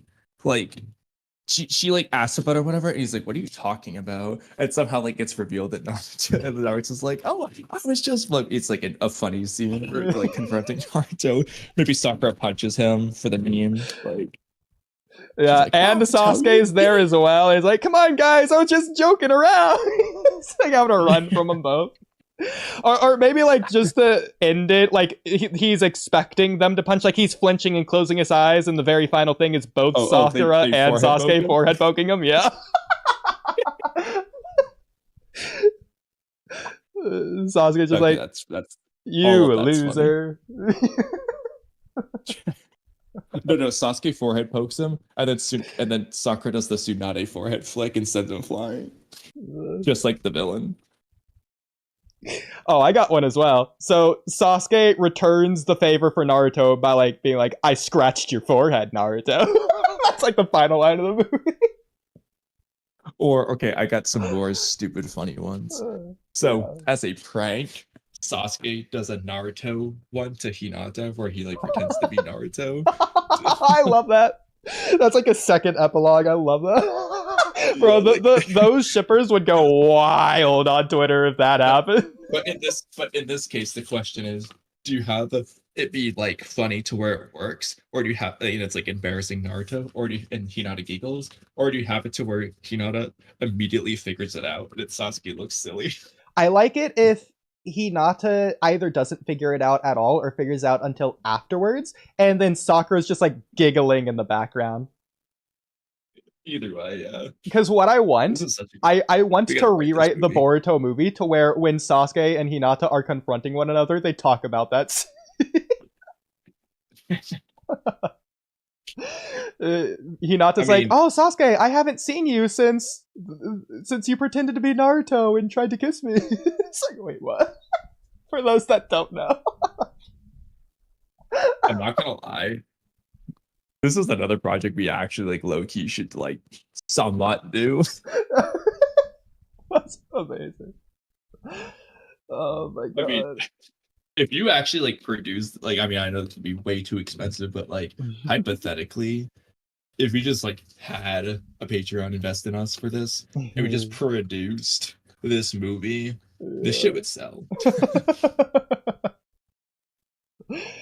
Yeah. I mean, considering Hinata and Sakura only had like one or two lines of dialogue in the entire franchise, other than the Boruto movie, and that was just in the Shippuden movie Bonds, where Hinata says "Sasuke-kun" and Sasuke says "Shut up," or that's it. I think it's kind of crazy with that, but I feel like we covered a lot of different aspects of the movie. Is there anything that we're technically forgetting? Maybe like a low point of the movie. What would you think for like a depressing thing? Yeah. Oh! I also did want to add. I think you could rewrite Naruto the Last to where the thing that Sakura tells Naruto about "you never loved me, you don't," the thing of like it was just your rivalry with Sasuke. You could put that in this movie instead. If it had to go in one movie or the other, it probably would do better in this movie than the Hinata movie. But what do you think about that? Or do you think it Oh, I belongs in the agree. Hinata movie? Okay, you like it better here. No, because you shouldn't need to say that. That's what I don't like. That's the one of the I things I don't don't like like the about line it. But either, but I'm saying you if you had shouldn't to put it in need to one do movie or the that. other. It's like, yeah. Well, I would put in this movie because it's not Okay. to some extent. I feel like saying that in the Naruto last is just taking away from like stuff. It's just like Yeah. spoon feeding you didn't need. Putting in here is you can put it however you want for whatever way. It doesn't matter. Hmm. Movie takes place after anyway, so they can just mention it here, and it's not taking away from Naruto last. Okay. Um, Yeah. no, real quick, Hmm. a couple questions. Yeah. One, I'm going to use your favorite word for part of this, but something we haven't really addressed in some ways. This movie so far, we've almost written it as if Sakura's the protagonist, or at least the protagonist, where they're both equal. Should we have it be like a mutual, like they are like both the protagonists, or should Sasuke be taking the lead? Because so far, I feel like we've written it with Sakura in mind more so. That's a good point.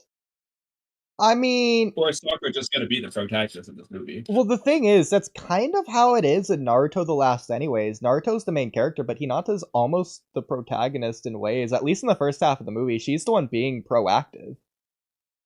We're seeing it from But at her least perspective as well. in this case, Naruto's goal becomes to A, save Hinata, and B, win the Hinata over, basically, you know what I'm saying? Yeah. In this case, though, we've written the goal that Sakura wants to like prove herself to Sasuke. And it's revealed that Sasuke already loved her, basically. But that doesn't work for Sasuke as the main protagonist. Like I mean, okay, so we would just switch over at the same place that Naruto the Last switches over whenever they're going on their journey. Is where they are sort of co-tagonist, and then whenever the Hinata figure, in this case Sakura, is kidnapped or whatever, then Sasuke yeah, but we becomes had the Ino protagonist. kidnapped or whoever else. we could Or have well, in this case maybe Sakura just separates from Sasuke to go save Ino, because maybe they have a disagreement over what to do with Ino because of the sake of the world. Yeah. Something like that. Or Kabuto. Okay, I will say this Or really quick. Kabuto, If Kabuto's the one captured, I think Sasuke should take the lead in rescuing Kabuto versus Sakura. Although it would be interesting actually to have. I guess Sakura does have a connection to Kabuto, to be fair, so maybe I guess it wouldn't matter. Okay. She could be like reluctantly trying to save him. Yeah, I like it.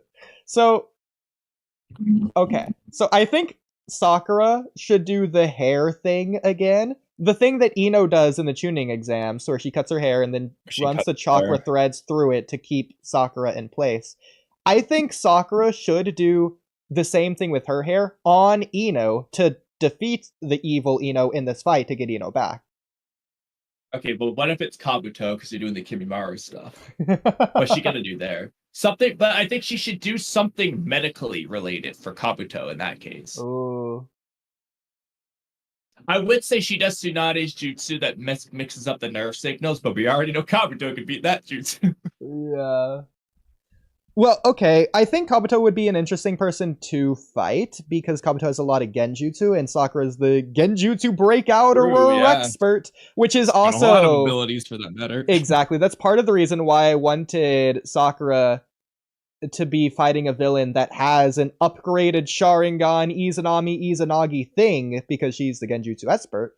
And so you can just do something there. Funny how like Shikamaru's the one finding the voice genjutsu guy in his novels, not Sakura. Yeah. So for those that have seen it, it would be kind of similar to what I'm thinking of the Sakura versus the main bad guy, to where everyone else is under the genjutsu and can't break out. Sakura's the only one not under the genjutsu because she keeps breaking herself out. It's going to be like Demon Slayer, where the Infinity Train movie, to where Tanjiro's fighting the train demon on top of the train at like halfway through the movie. A little bit past that, but and he's like constantly going to the dream state and like killed himself to get out of it. Something like that. That'd be cool. Or even it was a Future Diary, one of those final fights to where the main character is fighting Yuno and he's like he's like dodging the blade because Yuno just like can't hit him because she doesn't want to kill him, but she does. But something like that could be interesting. Maybe Ino's still in there. So there you go. Assuming it's Ino, but yeah.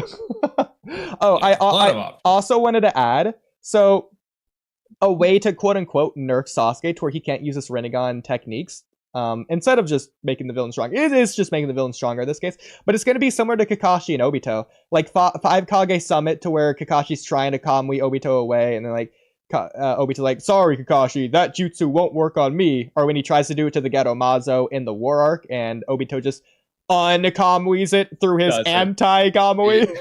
Yeah, so in this case, like, Sasuke's gonna, like, bring out the technology path, and then the main bad guy's gonna, like, wave his arm, and the technology's gonna go back into Sasuke's arm. Sasuke's gonna be like, drats. No, real quick, I do want to...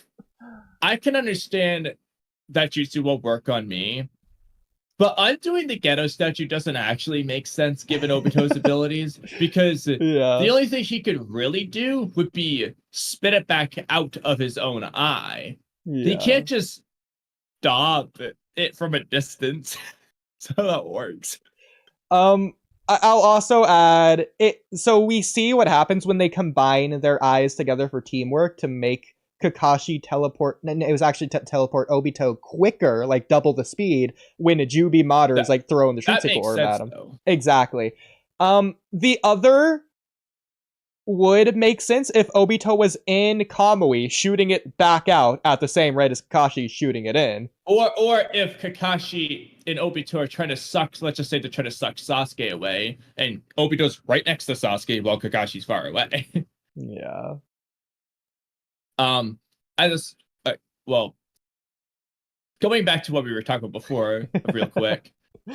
This works if you want to do like Nue-like stuff, but with the Kimimaru stuff, just have it be in another dimension. Just use the Boruto excuse. Sasuke has to use his Rinnegan to get to this Kaguya palace that Kimimaru guy summoned himself to using the Jutsu scroll contents or whatever nonsense. And Sasuke just teleports him there.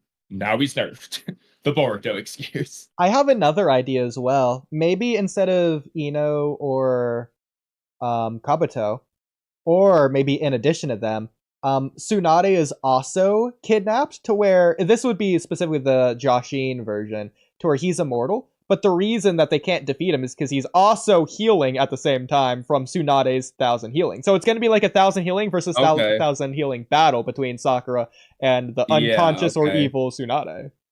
Cool idea. Yeah. Well, you could just use that anyway to somewhat capacity. To an extent, that's Maybe like almost like the final fight of Attack on Titan between, spoilers, the two colossal titans of Armin and Eren. another thing I was thinking is like how Kimimaro can like heal insanely well when you think about it. He can just heal his skin, heal his bones, and all that.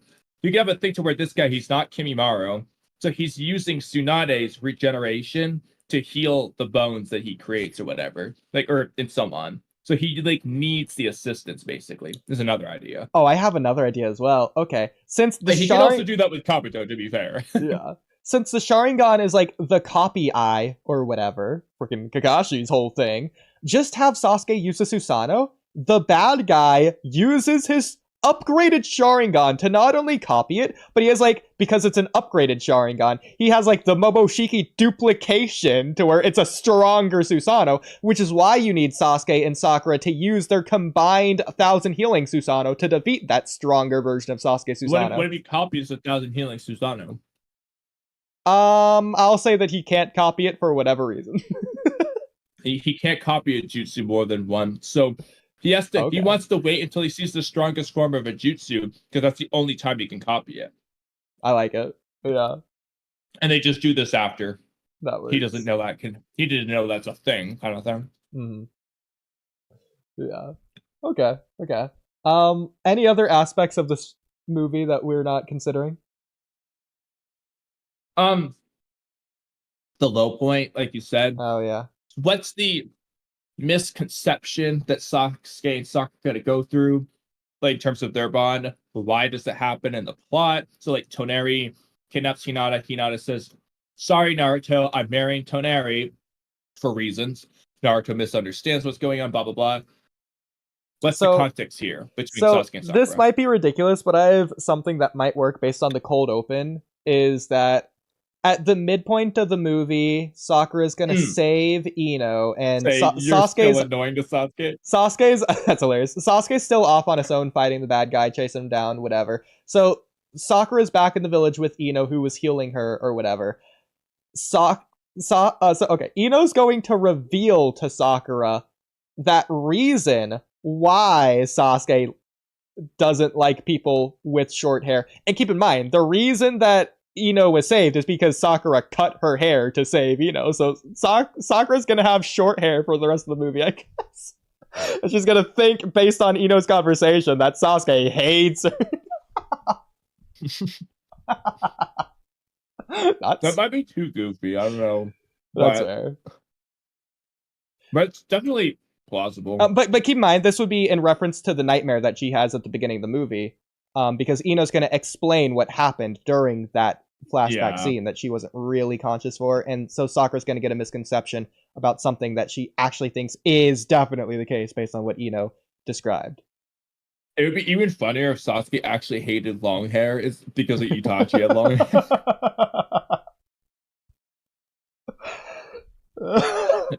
Okay, real quick, let's have an actual reason for Sasuke to either like or dislike long hair. I'm going to say he likes long hair because it reminds him of his mother after the Uchiha massacre. That's a good one. But it reminds him of the kind older brother. Well, Itachi didn't even have long hair is the thing. Huh? Itachi didn't even really have a long hair. Yeah, he did, bro. Not really. Ponytail. He's got long hair. Whatever. Either way. But that being said, the mother one's probably better. It's just he likes it because it reminds him of his mom. The only thing is, in this case, I feel like Boruto era Sakura should keep the long hair that she has in the Naruto Gaiden flashback. Which honestly, fucking god tier Sakura design. I don't know why they cut it again. Yeah. Which, by the way, like, what the fuck? You grew it back out and it looked good. Why did you cut it again? no, actually, no, this is perfect. I wasn't even thinking about this. This works on multiple fronts because, again, the scarf thing with Naruto, what's it revealed? That scarf wasn't from another woman. That scarf was Kushina's scarf, first of all. So that works with the hair thing as well. It's like the same thing, paralleling that. But then also at the end of Shippuden, Sasuke has that flashback right before he goes to fight Naruto with his mom specifically. So I think that works into that flashback as well. Yeah. I like it. Okay. No, that works perfect. I love it. Might be a little goofy, but that's okay. I don't care. I like it. Yeah. I like this movie. I'm not gonna lie. Okay, I don't know how you feel. I know I'm biased against Naruto the Last, but I think this movie idea, all of our ideas, any one of the movies ideas we've said are way better than Naruto the Last. I'm just being honest. I genuinely think that. Well, the thing is, okay, people might not like this. I feel like Sasuke and Sakura had more development throughout the Naruto franchise than Naruto and Hinata did. Naruto and Hinata felt a little bit more forced or like conglomerated. It was more like all the things that were needed to be there were there, and they just didn't do anything. Yeah. With it. He kept restarting basically, and then not doing anything with it. Like he did, you have the tuning exams, great foundation. Okay, he doesn't do anything with it till the pain arc. Great moment, doesn't do anything with it. Another moment in the war arc, doesn't do anything with it. Yeah. Or it's like he does by having him married at the end, but then he retroactively doesn't by doing Naruto Last. Yeah. So not only does this Sasuke Sakura movie feel less necessary, after all, it doesn't exist, and Sasuke Sakura works just fine, unlike Naruto and Hinata, which wouldn't make sense without the movie. I wonder what Blue Star would think about this movie idea, though, because he doesn't like the whole hour and a half on. But not only that, but they didn't need to kill Neji or a Neji replica, replacement, whatever, for a Cupid Sasuke Sakura getting together moment. So it already works better on both of those fronts from both ends.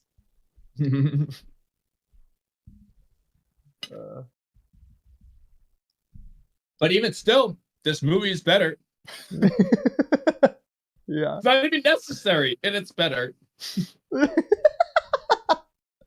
And it's also, I mean, in my opinion, I know we're just picking and choosing. Okay, Kimimaro, Jashin, Reaper Death Seal, the coolest things ever that just don't actually matter. We think they're interesting. I think it's more interesting than Toneri's bullshit. You know, Yeah. just honestly speaking. Hammer is interesting, and I'm glad that that happened. But, like, honestly speaking, these are low-key more interesting. Quirkiness, I know it's because of our interests. We like Jashin. We like the Reaper Death Seal. We love Kimimaro. Of course, you're biased. But I do think this is actually interesting lore to go with. And as far as Kimimaro goes, that's better than stupid New Way. I'm sorry, bro. Yeah. I mean, New Way's a bunch of bullshit. I mean, realistically, I think the safest option would just be the Uzumaki one, and then we would just go based off of that. But either way.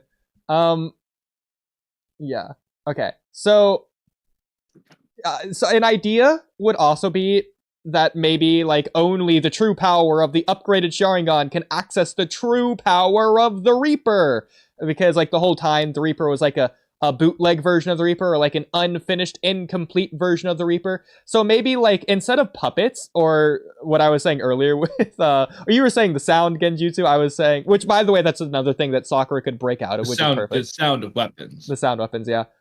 Which is again another thing that Sakura would be able to counter pretty well in this movie. But instead of that, or being just a weapon specialist, you could have them just be like, instead of puppets, it's like many Reapers, or the same power as the Reaper, but like a multi-shadow clone Reaper. So there's like 1,000 Reapers instead of 1,000 Toneri puppets that they have to fight, which is crazy, but pretty cool. And then obviously the main bad guy would have the upgraded version of the Reaper, the true power of the Reaper, if you will. That could be like his Susanoo. And that works with Naruto lore, Hakurumbo Hamura stuff. The Uzumaki clans basically Senju 2.0 anyway. So it'd be like one of those things to where you need both powers combined to fully bring it out. So, like, Exactly. ready God again. Yeah. You can argue it's repeating the same old, but it does make sense in that case. In fact, just throwing it in there, maybe you could even like explain Hashirama's Sage mode by giving it to this main bad guy. Like he's an Uzumaki that was looking into Senju techniques or something. I don't know. Just the possibility. Yeah. A lot of options, really. Yeah. I think. You know what? Like, the Joshin one. The Joshin. If you combine the Joshin one with the Reaper, that works well because they're immortal, so they can perform the techniques that kill you without dying, which makes those techniques extremely OP in comparison to normal, obviously. Yeah. Like, imagine hypothetically, I don't think this is how this would work, but hypothetically, if Hidan had Lady Chio's revival jutsu. I'll also add, I don't necessarily like this the best, but you could just make the Reaper Death Seal God Joshin. Like, let's just make them the same entity. The Reaper you see, like that Shinigami might not be the true Joshin, but like the final form could be Joshin himself or whatever. Like you could combine those two together. That as well, yeah. I like it. So Space says, so what will be the "you never love me and you were going to have a crush on me because of your rivalry with Sasuke" scene for this movie? We were saying earlier that you could just put that scene into this movie instead of Naruto Last. If we were to change it, okay, actually no, okay, this is a fun idea. So that movie ruins Naruto's character. Let's just, for the fun of it, make a line to ruin Sasuke's character. Okay. Just for fun. Yeah. You never loved me, Sasuke. It was just for the rivalry with Naruto. Well, the problem there is that he just never did. Well, he did, but you know, he never really did. Okay, let's. Okay, real quick, I want to say this before I forget. Yeah. While we're on the topic of combining entities, you could also just do a thing to where Kaguya's ash bones, or Kimimaru's, so basically a misunderstanding. So Kimimaru's powers could just also come from the Reaper Death Seal Joshin God, and somehow Kaguya just got a glimpse of that power through chakra fruit shenanigans or whatever nonsense. She doesn't have the true bone power. It's actually the Reaper Death Seal / Joshin, and somehow it got passed down to Kimimaru, blah, blah, blah. So the final form that this villain's going after is actually all three combined. So he's gonna do the Reaper Death Seal stealing soul-sealing Bracken dance, where he's also not only immortal because he can't die, he's also got the impenetrable shield of all the bones. Yes, bro. Yeah, so I was thinking either we would just rewrite Kaguya to where she just has Kimimaru's bones instead of the decaying bones, or you just give her the normal decaying bones that she has, and we give this villain the combination to where he has the Bracken dance, the Chlamydia dance. Yeah, ash bone. Just all of them. Just Kimimaru, but with the ash bone. And that's it. Basically just the OP version. There we go. Now we combine all three. Pretty crazy idea, but like, hey, that removes the having to choose aspect. Exactly, yeah. That's crazy. Okay. This is hilarious. Okay, we need a title for the film. It should parallel Naruto the Last. Oh, yeah? This is stupid, but everyone likes to talk about, like, Kaguya's parents. This guy could be Kaguya's dad. He could be the guy in the Kaguya's palace doing the hand pose thing. That's the Reaper. Who's all these things? That's Shibai! Or, I don't know, randomly, like, Toneri's brother or cousin or uncle or whatever, freaking parent. I don't care. Just do whatever. Kimimaru's dad. Kimimaru actually had a child. Kimimaru's child. He had a baby at a young age. He had it with Guren. Yeah. He's got crystal bones. I want to see that so badly. That'd be hilarious. Oh my god, bro. That'd be cool for a Genjutsu, dude. Like a Bracken crystal forest that like reflects your own reflection everywhere. That's a cool. No, that's the water green Kimimaro Genjutsu place. like poof from bone to bone. Anyway, he can like merge with the bones shit. But now it's like Haku's crystal ice mirrors, where he not only moves from bone to bone, but he instantly teleports from bone to bone. I'm down. Oh, that's so good. That's so hilarious. Okay, that's hilarious. That's also good because that's basically doing the Naruto Sasuke first thing, but it's like the final thing, and this time with Sasuke and Sakura. Yeah. The only issue is, how do they beat this villain? We've given him Joshi immortality, the obnoxious Ashbone soul-stealing Ashbone Dragon dance, where he can instantly teleport from bone to bone. How do they beat him?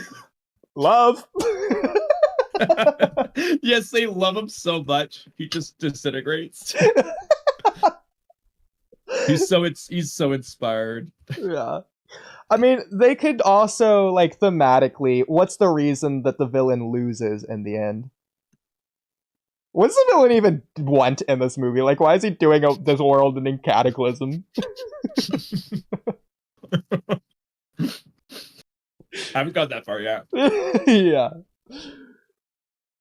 I mean, to be fair, though, there's different options.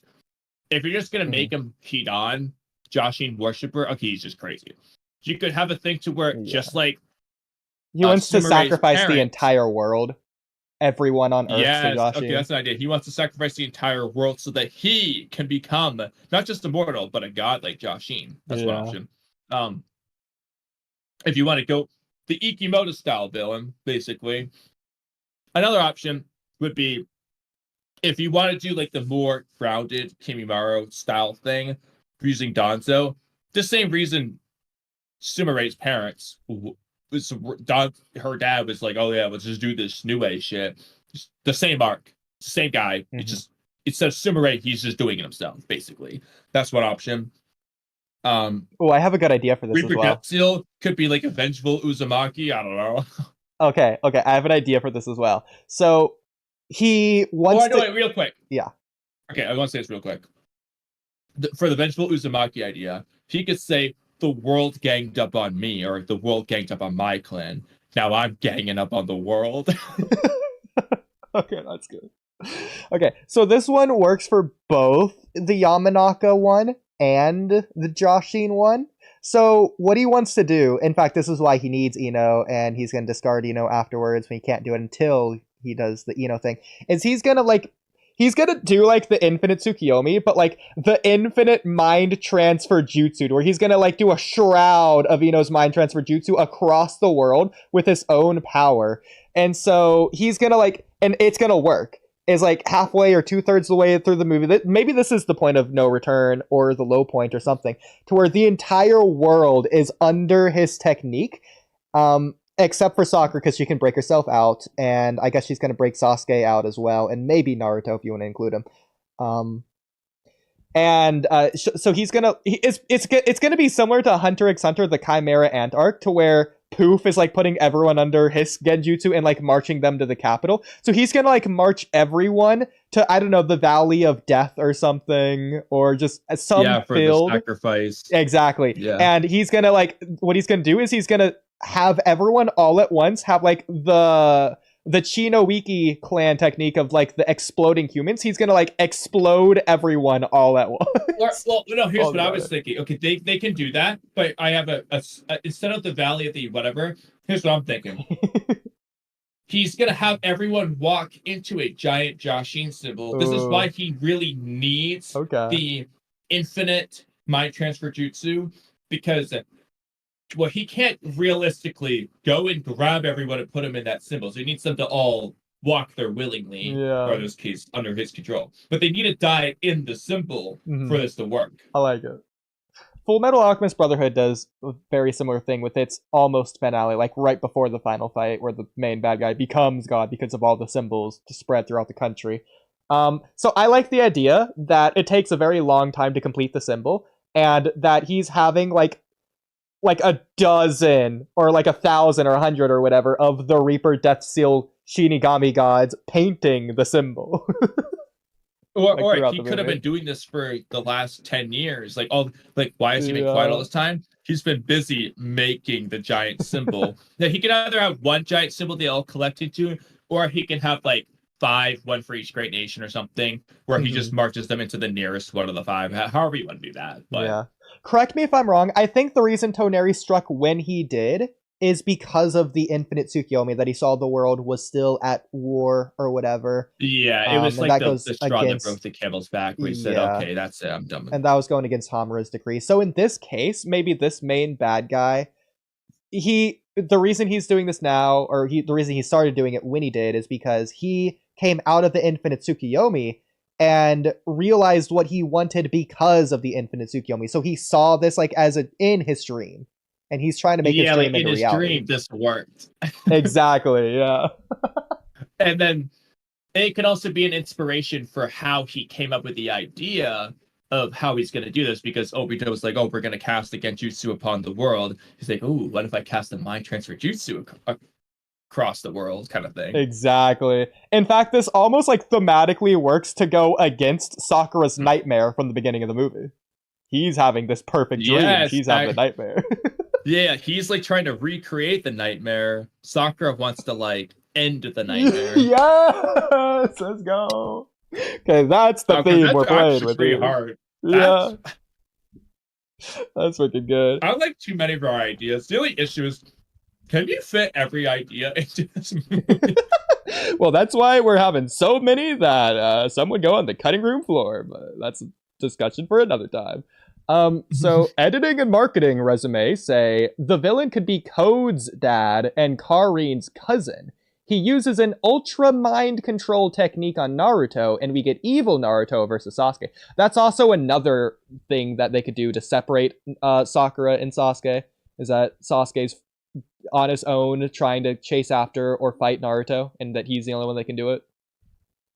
But they did just do that with the Boruto video game, so that we still haven't played, by the way. Still need to get to that. You still need your B. um. Okay. So this one makes more sense if Kabuto and Kimimaru stuff is involved. Mm-hmm. Are we gonna have Orochimaru do anything, or is he just gonna be like, "Whoopsie, I caused this again," and that's it? Like, So is he gonna be involved really? I think we were talking about this a little bit last time as well. I want Orochimaru to continue his arc from the end of Shippuden to where he's following Sasuke as like the windmill. Which direction will Sasuke blow in? So he's just gonna be like following Sasuke, and Sasuke's just gonna allow him to follow him, I guess. Maybe he can like have him help out every now and then, like where he like Exactly. occasionally lends the hand, but he's mostly just watching. Yeah, but I do want him to have actual development of how he gets to whatever his end resolution is for going into Boruto. Yeah, you could also have a thing to where, rather than Sasuke just allowing it, he actively wants Orochimaru there because he knows that like this whole mess is because of Orochimaru's experiments. So to some extent, he's like, "I got to keep you on a close leash," and Orochimaru's using it as a chance to observe him, kind of thing. In fact, I don't know if this is belonging in this movie. It'd probably be on the cutting room floor, but if it goes in, that'd be really cool. Is if at some point in time, Orochimaru and Sasuke are like sitting by the campfire, just like as like a break during the night as they're traveling to the main bad guy during the day or whatever. So it's like a moment to breathe in the movie. And Orochimaru can be recounting his experience in the Infant Tsukiyomi, and we can get like a detailed explanation of what he saw to like contrast what happened with the villain or with Sakura's nightmare. And then this works because Sasuke can maybe have doubts or curiosity of what his perfect dream would be or what that would look like, and he can't imagine it until the end of the movie to where he realizes he has it with Sakura. Yeah. In Or fact, like, that kind of yeah. works with the whole like Aruka in the academy asking them like what your perfect day would be like. If the moon were to fall, what would you do? And then like Hinata writes down spend the day with Naruto on her paper. I think Naruto makes like a paper airplane or something. Like Aruka could have a similar question like if what would your perfect dream be like? And Sakura is like, oh, it'd be with Sasuke-kun, and like Sasuke like balls up his piece of paper and throws it at Naruto's head or something.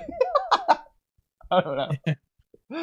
I mean, I like that as a concept. I mean, truthfully, I like movies to be longer if they can, especially if there's a lot to do.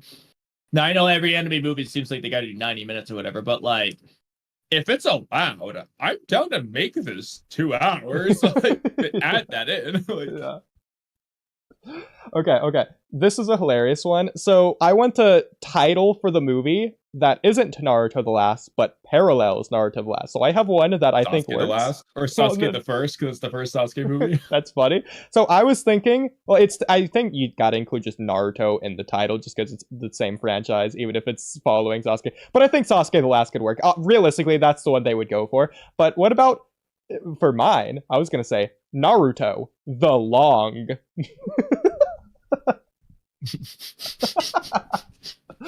Long is similar to Last. It starts with the letter L. Long could be in reference to the dream or the nightmare that's ending. What about Naruto the End? Naruto the End, that works as well, yeah. Naruto the finale. Long would also work with the hair length of the movie. That's a thing in the movie. So, there's a lot of aspects they could play with there. But, realistically, they would just do Sasuke the Last is kind of funny, though. That's realistically what they probably would do. I like it, though. Yeah. I love how... I don't know if you still have more to say on this, but we've been potting for, like, what, 2 hours? And we haven't done a single one of the topic. We haven't done anything that this podcast has played. Like, to the point that I don't even know... Should we just... call it good with this topic? The problem is that there's more things I want to do. I also want to do scripts and stuff. So I don't really know what I want to do, but like, to an extent. How long have you been streaming for? 2 hours. Well, you did what you say, like, you wanted to end at 3. Originally, although now I'm unsure because I mean, like, low key, I kind of low key agree. I feel like that is just a good. It's just this is just good as its stream on its own. Yeah, it's like, just no need to cut it out. Change the title. Yeah, like it's just some Naruto movie thing, but yeah. What would be a good title? Sasuke the Last, I think, wouldn't necessarily work as a title, but a new Naruto movie confirmed. No, actually, that will work. That I like that because there is actually something to talk about there. Well, I mean, worst case, it's not clickbait if we're planning on writing the new Naruto movie. And we're confirming that. Okay. Did you have anything more to say with this Sasuke the Last movie? Not off the top of my head. Okay. Probably end that talk there and go to the... By the way, do you want me to delete this from topics? Since we talked about so much now. Are you referring to since we got a whole movie for Naruto Hina, should we have got a Sasu movie? Okay, that topic. I mean, you can delete it unless you want to come back to it for like Blue Star or something. Then again, we should probably just direct them to this stream. That's what I was thinking as well. Yeah. I'm going to... Okay. I will delete that then. Okay. So there is news to talk about. So if you remember last time, Sauron was saying the thing of like the movie or whatever, the directors or whatever came together and they're talking about liking the idea of a movie or whatever Sauron was saying. Yeah, when we were talking about the terrible prophecy arc. Exactly, yeah. So Naruto Explained did a video today. He uploaded it, and I already watched it. Because like, what the heck is this? I had to like skip everything else I haven't seen just to watch this one immediately. Major, and he has like even the red alarm emoji. Major Boruto 2 Blue Vortex anime and Boruto Part 1 movie update! Exclamation mark. Red alarm emoji. So I watched the whole thing. It's not really that crazy. He was just saying basically the same stuff Sauron was, but it's a little bit more confirmed because they had their like board meeting or whatever, and the like the main Boruto anime guys or whatever that Sauron was saying like had the two Blue Vortex manga volumes with them and stuff, and he was saying that's like an indication for their plans or directions, and that they're saying that they need to like step up their game for like better Sakuga and stuff, and so that they're gonna like do a big focus on that, which is why those 4 Naruto episodes were not just delayed but restarted from scratch, is apparently what Naruto Explained was saying. I don't know if this was just like conjecture or if this was actually confirmed in whatever meeting he apparently knows about. I don't think there's an actual movie, but he's saying that they're saying that they want to do one, apparently, or something. I don't know. But he left this. Well, I still have a question. Oh, yeah. Isn't Jump Festa in December? I wouldn't know, but maybe. I mean, if I thought Sauron's so. I never heard any news about Boruto or Naruto at Jump Festa this year. Usually people are blasting all over Twitter. I never saw anything. I never heard anything. Like, did they not do it this year? Or is Boruto just not involved or something? I don't understand what happened there. I don't know. Every year they always like talking about blah blah blah, this and this and that, all these updates and blah blah blah. I didn't hear a single thing. Like, is this when this meeting happened? Like, yeah. It's Sauron. You might know. I'm texting him right now. I don't think he's online, especially since it's 3 a.m. But well, that doesn't stop Patrick Star. I'm so glad you said that. Okay. So reading the comments in here, I'll even share my screen for you. Reading the comments in Naruto Explains video, specifically Naruto Explains comments on this. So, given the former Boruto director was shown with current Boruto 2 Blue Vortex materials while working on a storyboard. Okay, so yeah, he was working on a storyboard which he presented at this board meeting. So this wasn't like the thing that you were saying. This was like specifically a board meeting. Which again, I don't know how Naruto Explained knows about this, but whatever. Where are your hopes for the anime return? And what are your expectations for the Boruto anime return? Late video today. Needed to go through and verify a few things before finding the committee of why the anime looked like it did and clear up the misconceptions about Piro people have. He also was saying in the video that even though it's the same company, the people that work on Bleach aren't the same people that work on Boruto or the other things that the company does, and that that's a completely separate branch. And so, regardless of Bleach's production, they could just work on Naruto at any time, which means they could be working on it now, regardless of what they're working on or whatever. So I think that's an interesting idea. They could be doing stuff right now. We don't know. And again, since they're working on storyboards apparently for Boruto, then apparently that might be a thing, especially for 2 Blue Vortex. But yeah, I don't know. But that's my movie update. Not much of an update, but there you go. Mostly speculation, but okay. There was another thing which you commented on, actually. I don't know exactly where it is. Not going to be here. Probably going to be in Boruto topics or maybe podcast topics. Yeah, this. Okay, so you commented on this as well. So I will say, immediately, going into this, every one of the comments is flaming it for being apparently fake. So just to get that out there. I think it is fake too.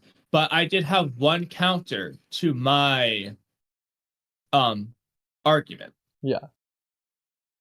Well, before your argument, they do not Sasuke Retsu. So okay, let's go look at my comment again. Well, okay, before the comment, to see what you're commenting on, so this is Boruto Muncher 15. I don't know if he's reputable. Again, this is because last time we covered news, and we're like, oh, it's fake. I can't believe you cover this and ruin your reputation. Meh. I want it to be real, so I'm going to cover it hoping it's real, pretending it's real. So be mad, comments, okay? I don't care. I'm going to cover it anyway, so shut up. Anyway. So the Boruto Muncher 15 says, tears down my face, red alarm emoji. The Boruto anime has just been announced by the official Naruto website. It will return with a new episode called The Sage's Resolve on March 2025.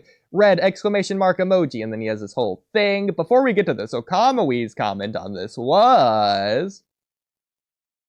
There is no way it's called The Sage's Resolve, the title. What kind of BS filler nonsense are they going to do with either Hagoromo or someone else who shouldn't be called a sage? Or someone else who shouldn't be called a sage is separate from Hagoromo. Hagoromo should be called a sage, but if it's not Hagoromo, they shouldn't be called a sage. Or are they somehow going to make this the title of Chapter 68 of Boruto Naruto Next Generations? Now, it makes no sense no matter what they do. Now, I do have one counter, which would be, instead of Sasuke Retsuden, they're continuing with, like, Naruto Retsuden or something, and the Sage's Resolve is going to have to do with the Sage of Six Paths in the Naruto Retsuden trilogy.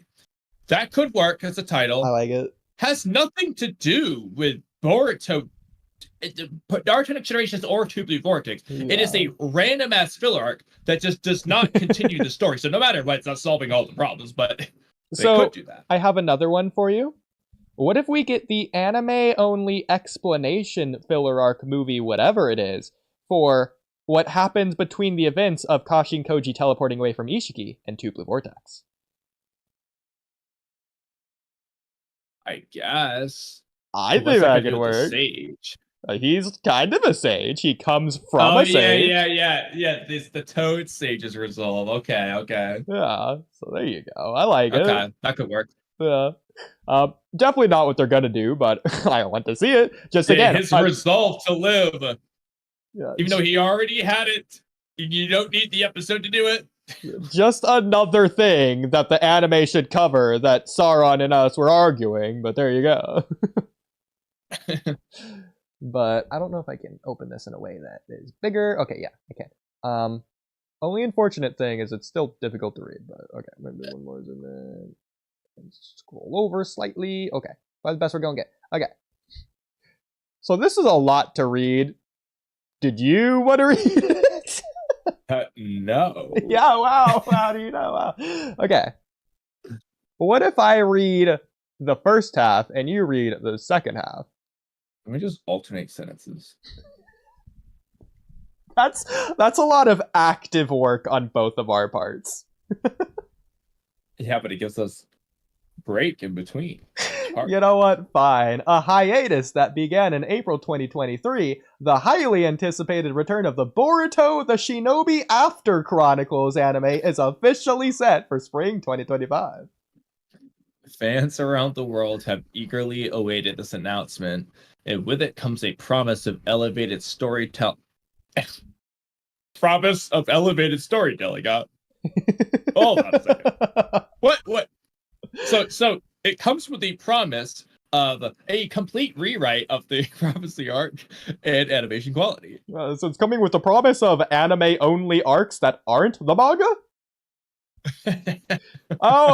So it's coming with the promise of Kodachi's original vision. Gotcha. Yeah, with Kodachi's return.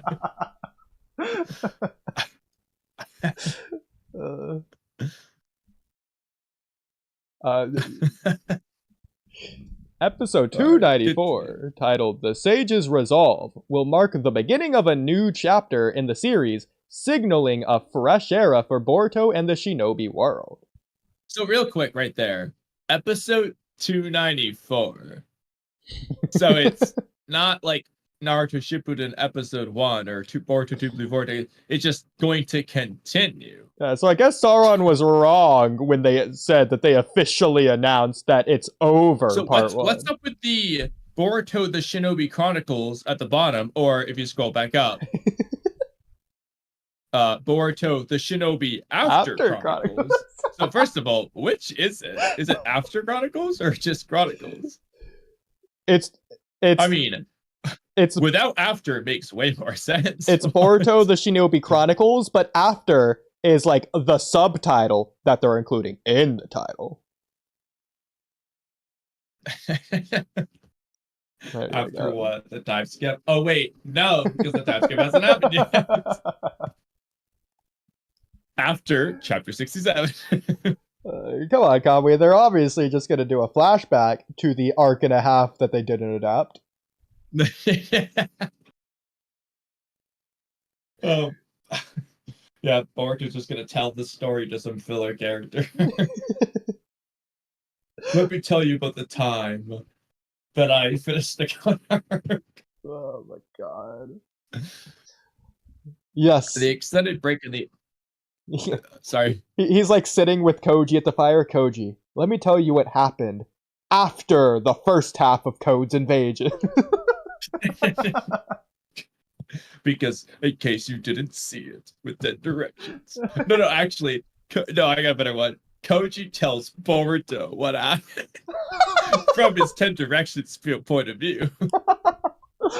Or I got another one for you. Like 10 directions was like glitching that day, and he needs Boruto to fill in the gaps. Well, I was gonna say, like, Boruto's like, Koji, I know what happened to me, but what happened to everyone else? Ooh. He's like, let me tell you the full story, Boruto, just as I saw it with 10 directions. So that explains why we're gonna get everyone's POV. No, I got it. He tells him, Boruto, let me tell you the Shinobi Chronicles. Yeah, let me tell you about the sage's resolve. You mean you? This is my backstory. Yes, I shall share with you the Shinobi Chronicles now. He gets to the part where Sasuke's getting still. It's like, Koji, you don't have to tell me, Boruto. You must listen. You ran away from Sasuke. Boruto's like, come on, Koji, skip that part. Oh, I didn't look great there. He's like, this is what happened in extreme detail. You must listen to this, Boruto. It's important for the future.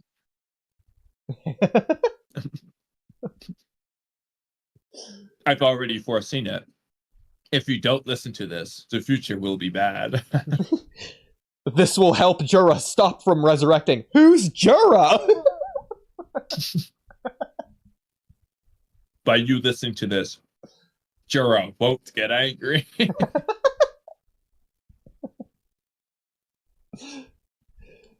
Boruto, this is part of your mental training. If you wish to become strong enough to defeat Jura, you must listen. Who's Jura? What about Kawaki? We don't talk about him. I thought Code was the enemy. Yo, yeah, you don't have to worry about Code, by the way. As he tells the story of the Code arc. Yeah, Boruto says that. Koji just starts laughing.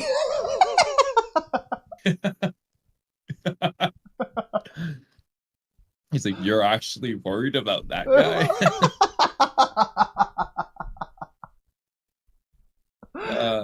That'd be a great way for the story to just make us not worried about Code. Oh, wait, they already did that.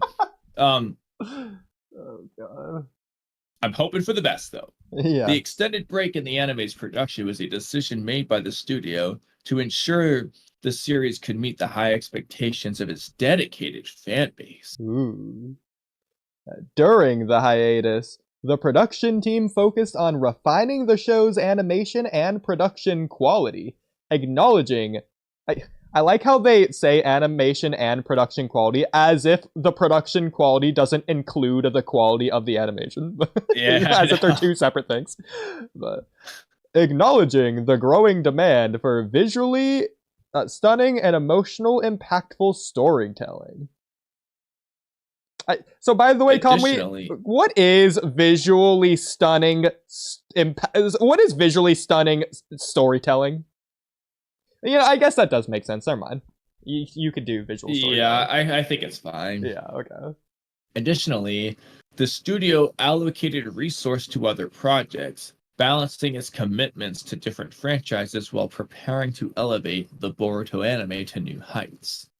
The break also provided an opportunity to align the anime's narrative more closely, I'm glad you got that, with the source material, ensuring a cohesive and well-paced adaptation of the ongoing manga. So when was the anime's narrative? So this doesn't make sense. So the break provided an opportunity to align the anime's narrative more So closely you with the mean the source anime's material. narrative?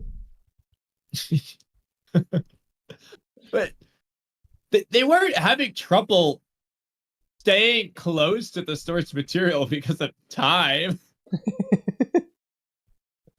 I like how It's they not like also having say, not enough time makes them stray away from the source material more. It just means they do more in between arcs. But the adaptation is the same.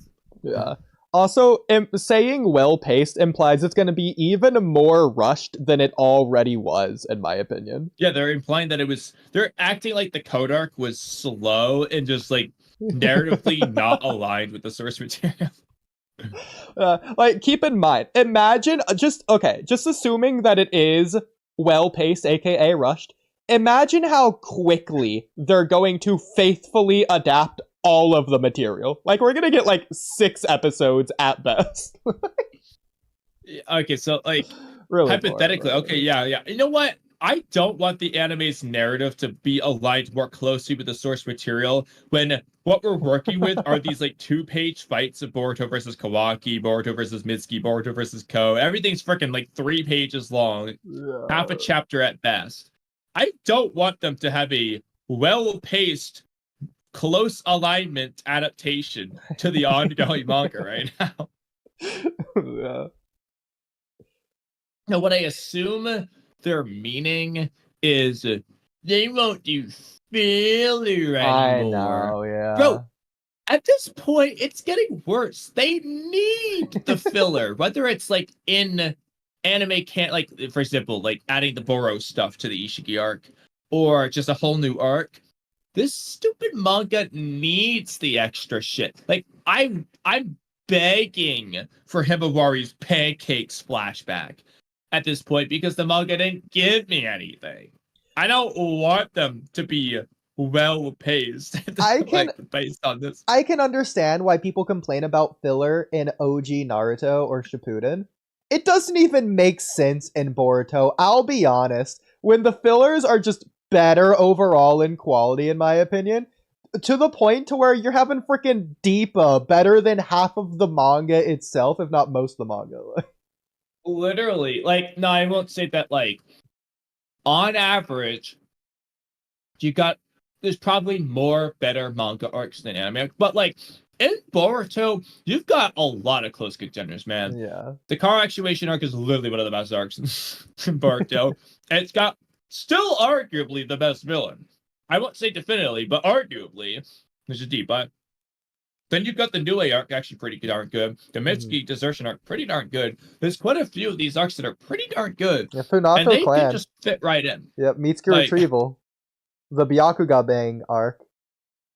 All of these are you know, good. it's just like I'm not saying that each one of these arcs is as good as the Ao arc or the Momoshiki arc or the Kawaki arc, however, but like I mean, you say Ao they're arc. not way behind.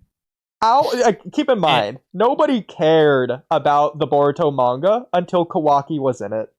That's not just for the Ao arc. Keep in mind, the Mujina Bandits arc is just several chapters of the manga. That's probably the worst arc in Boruto. Like, I've been saying this. I made a video. It's one of the only videos on the anime I ever made, but I never made more with Deepa. But I've said it since day one. The car actuation arc should have replaced the Mujina Bandits arc in terms of what's in the manga. That arc is better belonging in the manga than the Mujina Bandits arc. Yeah. Better arc. It literally has to do with car. Like, it's just It just the works. 2 worst arcs of the Boruto series, I guess, of part 1, just back to back. I mean, I actually really like the Ao arc. I like them I both think as well. I don't think it's the 2 worst arcs. I'm talking about like in terms of the Ao arc is reception. better. The Ao arc is definitely better than the Prophecy. I mean in terms of reception, not like our opinion. Yeah, okay. Yeah. Well, if you're gonna go with that, they're gonna include the Momoshiki arc in that. They're gonna say the three worst because it's just recap. But seemingly a lot of people, I feel like a lot of people don't like the Momoshiki arc as much as like I feel like the people we have Momoshiki in the arc. people we have on stream, like YouTubers like it, but fans don't. I mean, I don't know about that because I feel like people don't comment on the Momoshiki arc because I feel like they don't even count it. Like they almost exclude it because we got the movie adaptation first. It's like it just doesn't exist. It's not that it's bad, it's just that it's not there at all. They do the same thing in Dragon Ball to where the Battle of Gods movie came out, which was the return to Dragon Ball after so many years. And then when the Dragon Ball Super anime returned, they adapted that arc and nobody cared because it's just the same thing until like they got to original material in the next arc. Not that the arc was bad, but like it's like we've already seen this. Let's ignore it happened. Yeah. I guess. Yeah. And in Boruto's case, they did it 3 times. It's insane, bro. Again, I'm glad that they did it just so that freaking Ikimoto can get a Sasuke down pat. Well, he didn't. He didn't fix Sasuke until the Kawaki arc. He's still pretty Harry Pottery in the Outlaw. No, I know, but like, imagine how much worse it would have been, even going into the Kara arc. Like, it just would have been 10 chapters worse than it was at all times. Yeah. That's a good point. Yeah. This approach is expected to enhance the viewing experience, offering fans a more immersive and faithful continuation of the story. Yeah, if I was that unfaithful. The sage's resolve, the first episode of the returning series, hints at significant developments in Boruto's journey. What does that even mean? Like hints implies the opposite of significant development. It's only a hint. It only hints that he's developed. So maybe, honestly, maybe it is Kashin Koji based on that. I like this next sentence. As the title suggests, the episode will likely delve into themes of determination and growth, echoing the struggles and triumphs that have defined the shinobi's path. I will say, your Kashin Koji theory does work with his title. But only likely. This renewed focus on character development. Okay. This renewed focus on character development and thematic depth. What do you mean? What? So are they saying in the code arc there just was no focus character on development, thematic depth, even when they were faithfully adapting the manga continuity?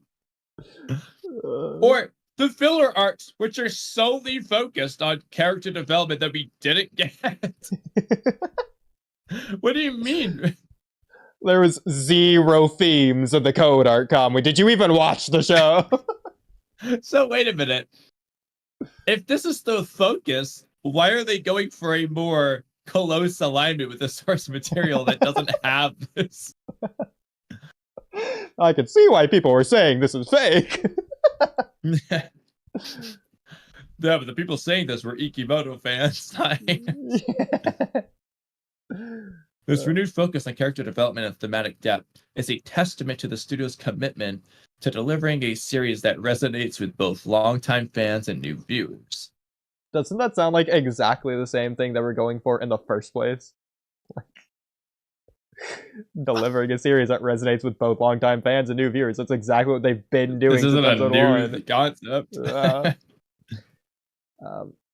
The hiatus, though challenging for fans, has ultimately served as a necessary step in ensuring the anime's long-term success. I have my doubts if that's even true, but what anyway, a bullshit by sentence. prioritizing quality and dedicating time to its craft, the studio has set the stage for a triumphant return that will solidify Boruto: The Shinobi Chronicles as a standout in the world of anime. Bro, there's not a chance any officially worded release would be worded at all like this. They just wouldn't be wording like the vocabulary would not exist in this grammatic order. That's not what they would write. As the countdown to spring 2025 begins, anticipation continues to build for what promises to be a monumental return. With enhanced production values, a renewed narrative focus, and the promise of thrilling new episodes, Boruto: The Shinobi Chronicles is poised to reclaim its place as a cornerstone of the anime community. Ooh. So, what do you guys think? Are you hyped for Boruto Shinobi After Chronicles? Let us know what you think in the comments down below. Question, have you guys watched One Piece? No, we have not. It is not better than Naruto, and I haven't even seen it. So there you go. That's all the comments. Is there any other Boruto / Naruto movie topics / news related things we need to talk about? Probably not.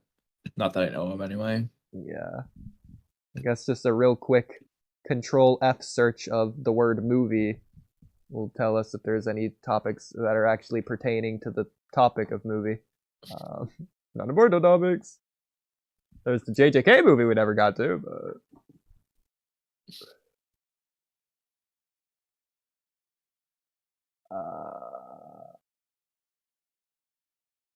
Okay, here might be one.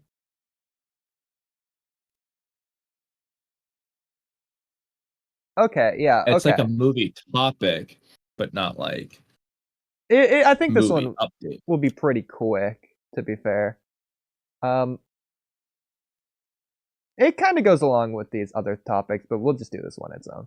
So, assuming the Obito flashback was adapted faithfully on the timeline, should that adaptation have taken place right after the Sasuke retrieval arc in the anime, after the first filler arc, at the end of the Part 1 anime, the beginning of Shippuden, pre or post flash forward scene, or as a standalone separate Naruto movie, like The Road to Ninja or The Last or Boruto movie, or as an OVA. So, assuming they have faithfully adapted this at some point after the Sasuke retrieval arc and the, I guess, Kazekage rescue arc, which is when this arc takes place in the manga, how or when would you have liked them to adapt it into the anime?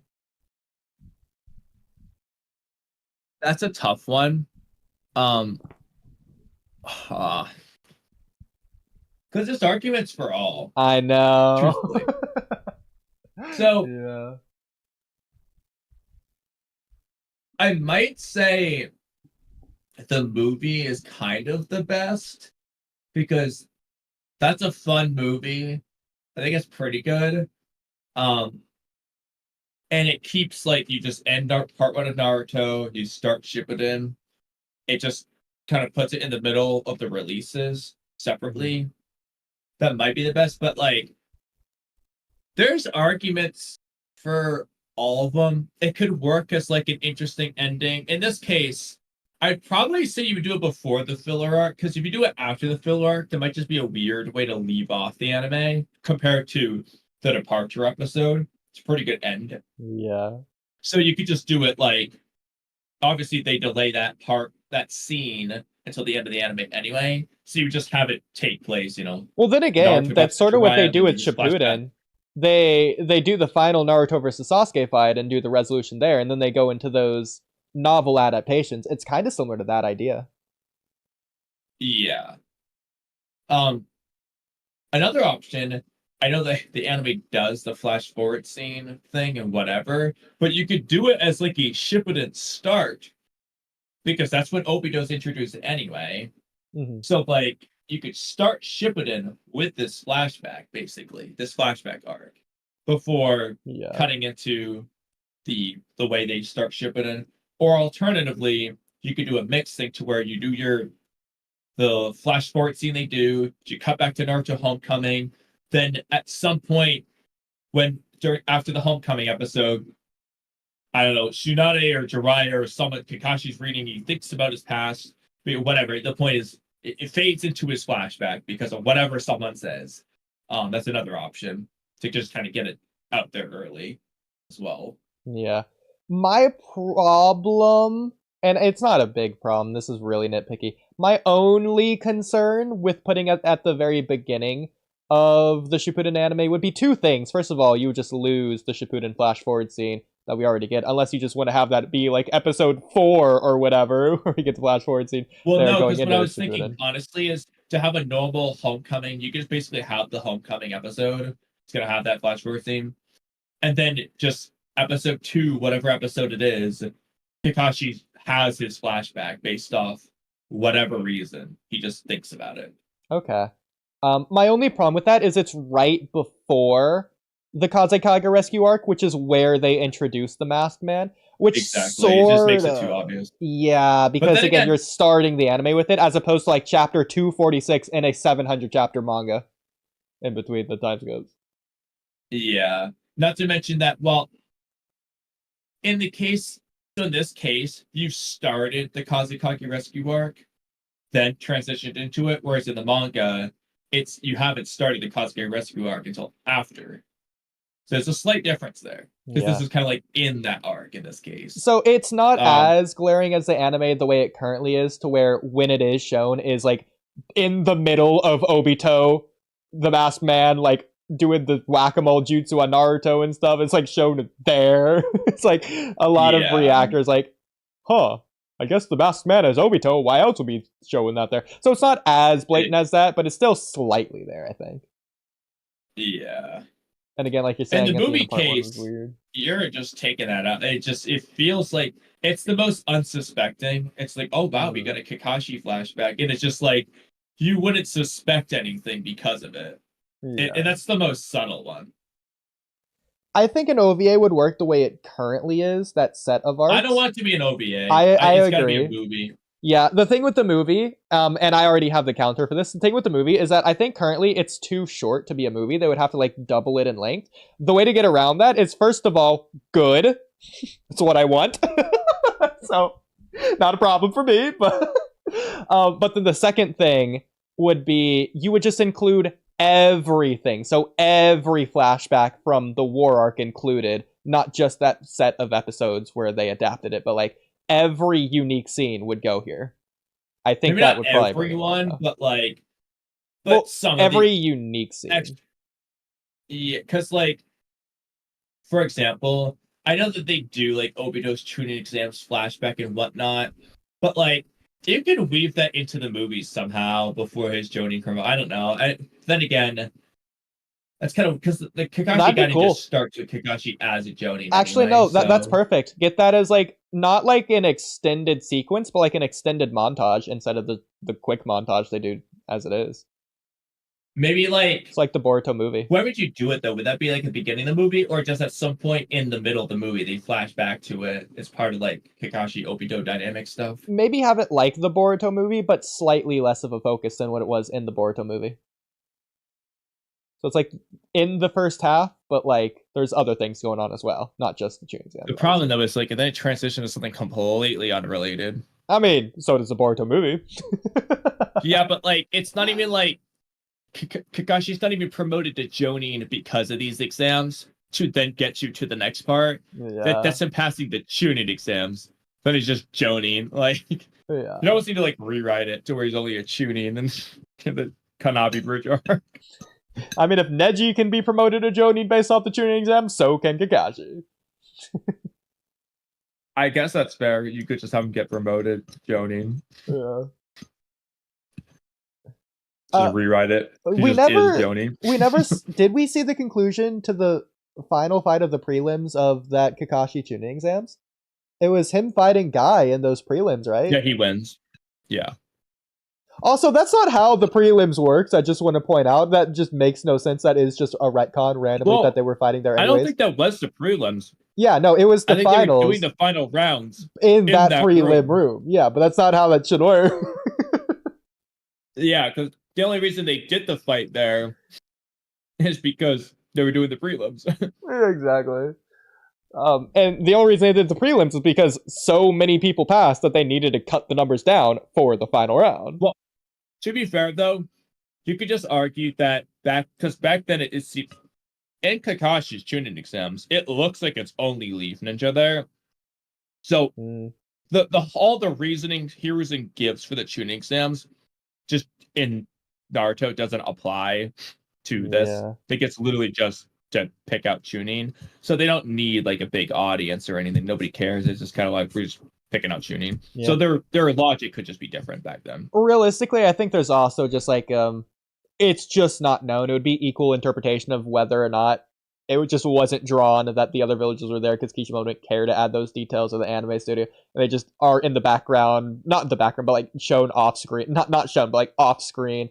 It's either that or what you're saying. It could either. There's no way to say it's one or the other. I don't think one's more likely the than the other. audience could be there watching from the stands. Yeah, considering there's 2 tuning exams per year, it's like they just do it. It doesn't matter. Yeah. But yeah, it could still be pretty quick, but at least some extended fight would be pretty cool, at least. But I think if you include pretty much every unique scene, then it probably gets up there in runtime to about the movie length. Is Kakashi Gaiden only 2 episodes in the anime, or is it 3? I forget. It might be 3. But if it's 3, that means it's about an hour long. If it's 2, it's only. I think it might actually just be 2, though. Let me just double check. Yeah, so it'd have to be double. Because it's 6 chapters. Freaking tell it to Sauron, who just thinks it's perfectly paced, apparently, the whole anime, all the way through. There's no way, though, because, yeah, it's only 2 episodes in the anime. Wow. It's gotta be rushed, because, I mean, I've read it in the manga, I've seen it in the anime, but it's gotta be rushed. Like, I have to do it side by side, just because in early Naruto, like, so those chapters are, like, the same length. There's not episode 1 Naruto, that one's a really long chapter, but the other chapters are all doing that 20 to 25 page amount. It becomes like 16 when you get to like late Shippuden. But for a long time, the weekly Naruto chapters are like 24 pages. And they're doing like just over an episode. So they're a little bit faster than 1 episode per chapter, because eventually you get to like episode 10 is like chapter 14 or something. Like it starts to veer off. But with that in mind, 6 chapters based off the original pacing, I think they can manage 3 episodes. It's like, they're definitely going fast. Yeah, That's forget 3 chapters an episode. That's fast paced. Was Kushina shown at all in this 2 episode mini arc or 6 chapters at all? Not that I remember, but maybe. Because I don't remember if like they had her there and then they just did like her official reveal during the Naruto scene, or if that's just like the first time she was ever shown. I think the first time she's ever shown is the Naruto scene. Yeah, personally. Because what I was gonna say is something you could also do is you could take some of those original video game cutscenes about the Obito Chronicle backstory thing as well, and just throw that in the movie as well. Specifically, the stuff with Kushina and Obito, I think would work marvelously. Yeah, you could also just extend the 3 different fights they have or whatever. Like with the invisible dude and the final dude, you could just make those fights longer. Yeah. Also for the movie, I don't think the idea of not showing the final clash and then doing the, from Rin's perspective, oh, who's going to come over the edge? Is it going to be Kakashi or the other guy? I don't think that necessarily would work in a movie as well. I think you would show the final clash in this case. Exactly, yeah.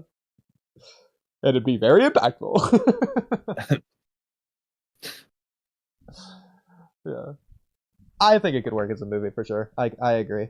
And plus, I think it would work well because it would be excluded from both the Naruto and Shippuden animes, which arguably works best in this way. It makes the other movies have more credence of whether or not they're canon, because this is just as blatant as it gets, more so than literally any other movie in my opinion. Even Naruto the Last, it's just more canon than that. It would be, yeah. But to the point, but the issue with the movie is like it's so canon integral to the story that you can't have it be separate from the series. So like this movie would be different in that it's like Boruto the movie to where Yeah. like that it just is canon, but it's like it would have to be called like Naruto the in between movie kind of thing to where it's like this is just these 6 chapters in the middle just being produced as its own anime almost like it's just a Yeah. movie, it's like its own anime. Yeah. But on the bright side, I think this would make the Naruto anime a lot more seamless because first of all, you don't include Kakashi Chronicles in those 2 random episodes freaking when the masked man is doing his thing stupidly. And then I think that would also make the war arc a lot more concise since I don't think you would need nearly as many flashbacks there. You could still have a But decent you amount just of them, of course, don't but need all the extra ones anyway. yeah, They exactly. do add. Well, it's not even that they add; they just repeat certain ones. Yeah. So I think if this just was its own movie, they just wouldn't have as many in this hypothetical. I could be wrong. They could have just added as many They anyways, arguably they but do most. it's You possible. never know. But let's just say they don't. So there you go.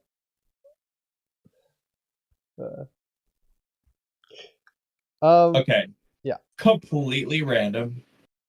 Doesn't have anything to do with movies. Mhm. I want to emphasize how random this is, but how funny of an idea this is. And you're gonna love this. Yeah. Because it's a Kimimaro time.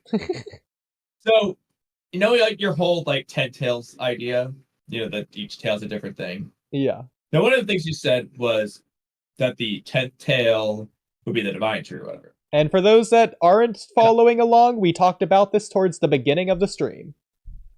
Yeah. So, as a hypothetical, now there's 2 different ways you can do this. But I'll mention both.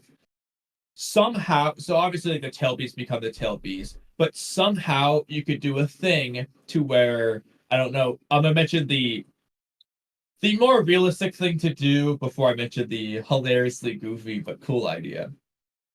So Hashirama has wood style, and it's never really explained what. Like obviously we know it's clearly like a weaker variant of the divine tree stuff, the same way Kimimaru's bones are a weaker variant of Kaguya's ash bones. It's the same idea, but it just how and why does he just have this power for no reason? So you could do a thing to where whether it's Ashura, whether it's Hashirama's grandfather, whatever it is, at some point the Senju clan did something, experiments, something. They lived and used the soil around that tree. I don't care what it is.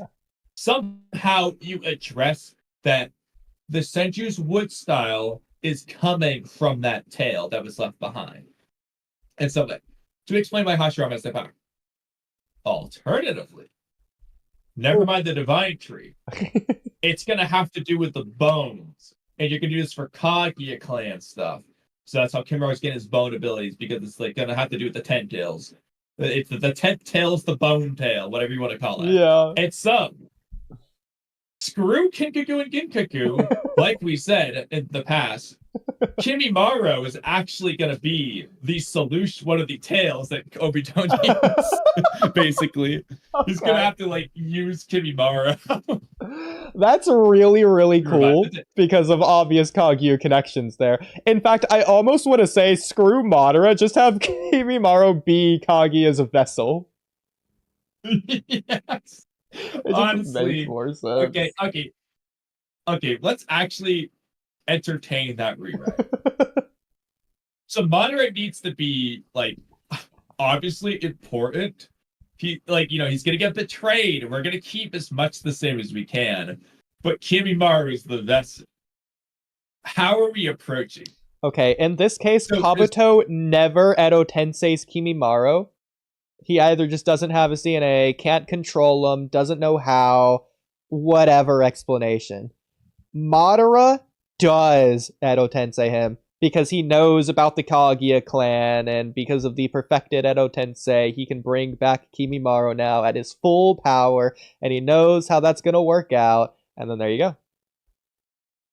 Well, another idea I was going to say, Black Setsu could make Obi. It's later revealed this, but Black Setsu makes Obito not just revive Madara, but revive Kimimaro too.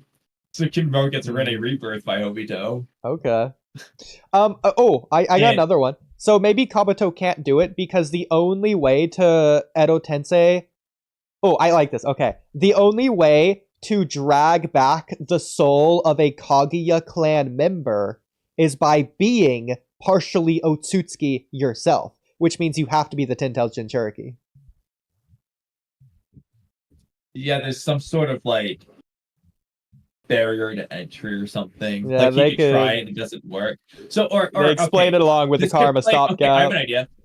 This could play into why Kabuto wants to get Sasuke's body in the Ooh. war because by getting Sasuke's body, he'll have the Senju Uchiha DNA to get the Rinnegan, all that shit. That's gonna allow him to summon Kimimaro. You could also just have it be a thing to where you need the Rinnegan as well. Is another option. Yeah. The point is, he needs Sasuke's body to summon Kimimaro to do his plan that he wants to do. As an option. I love it.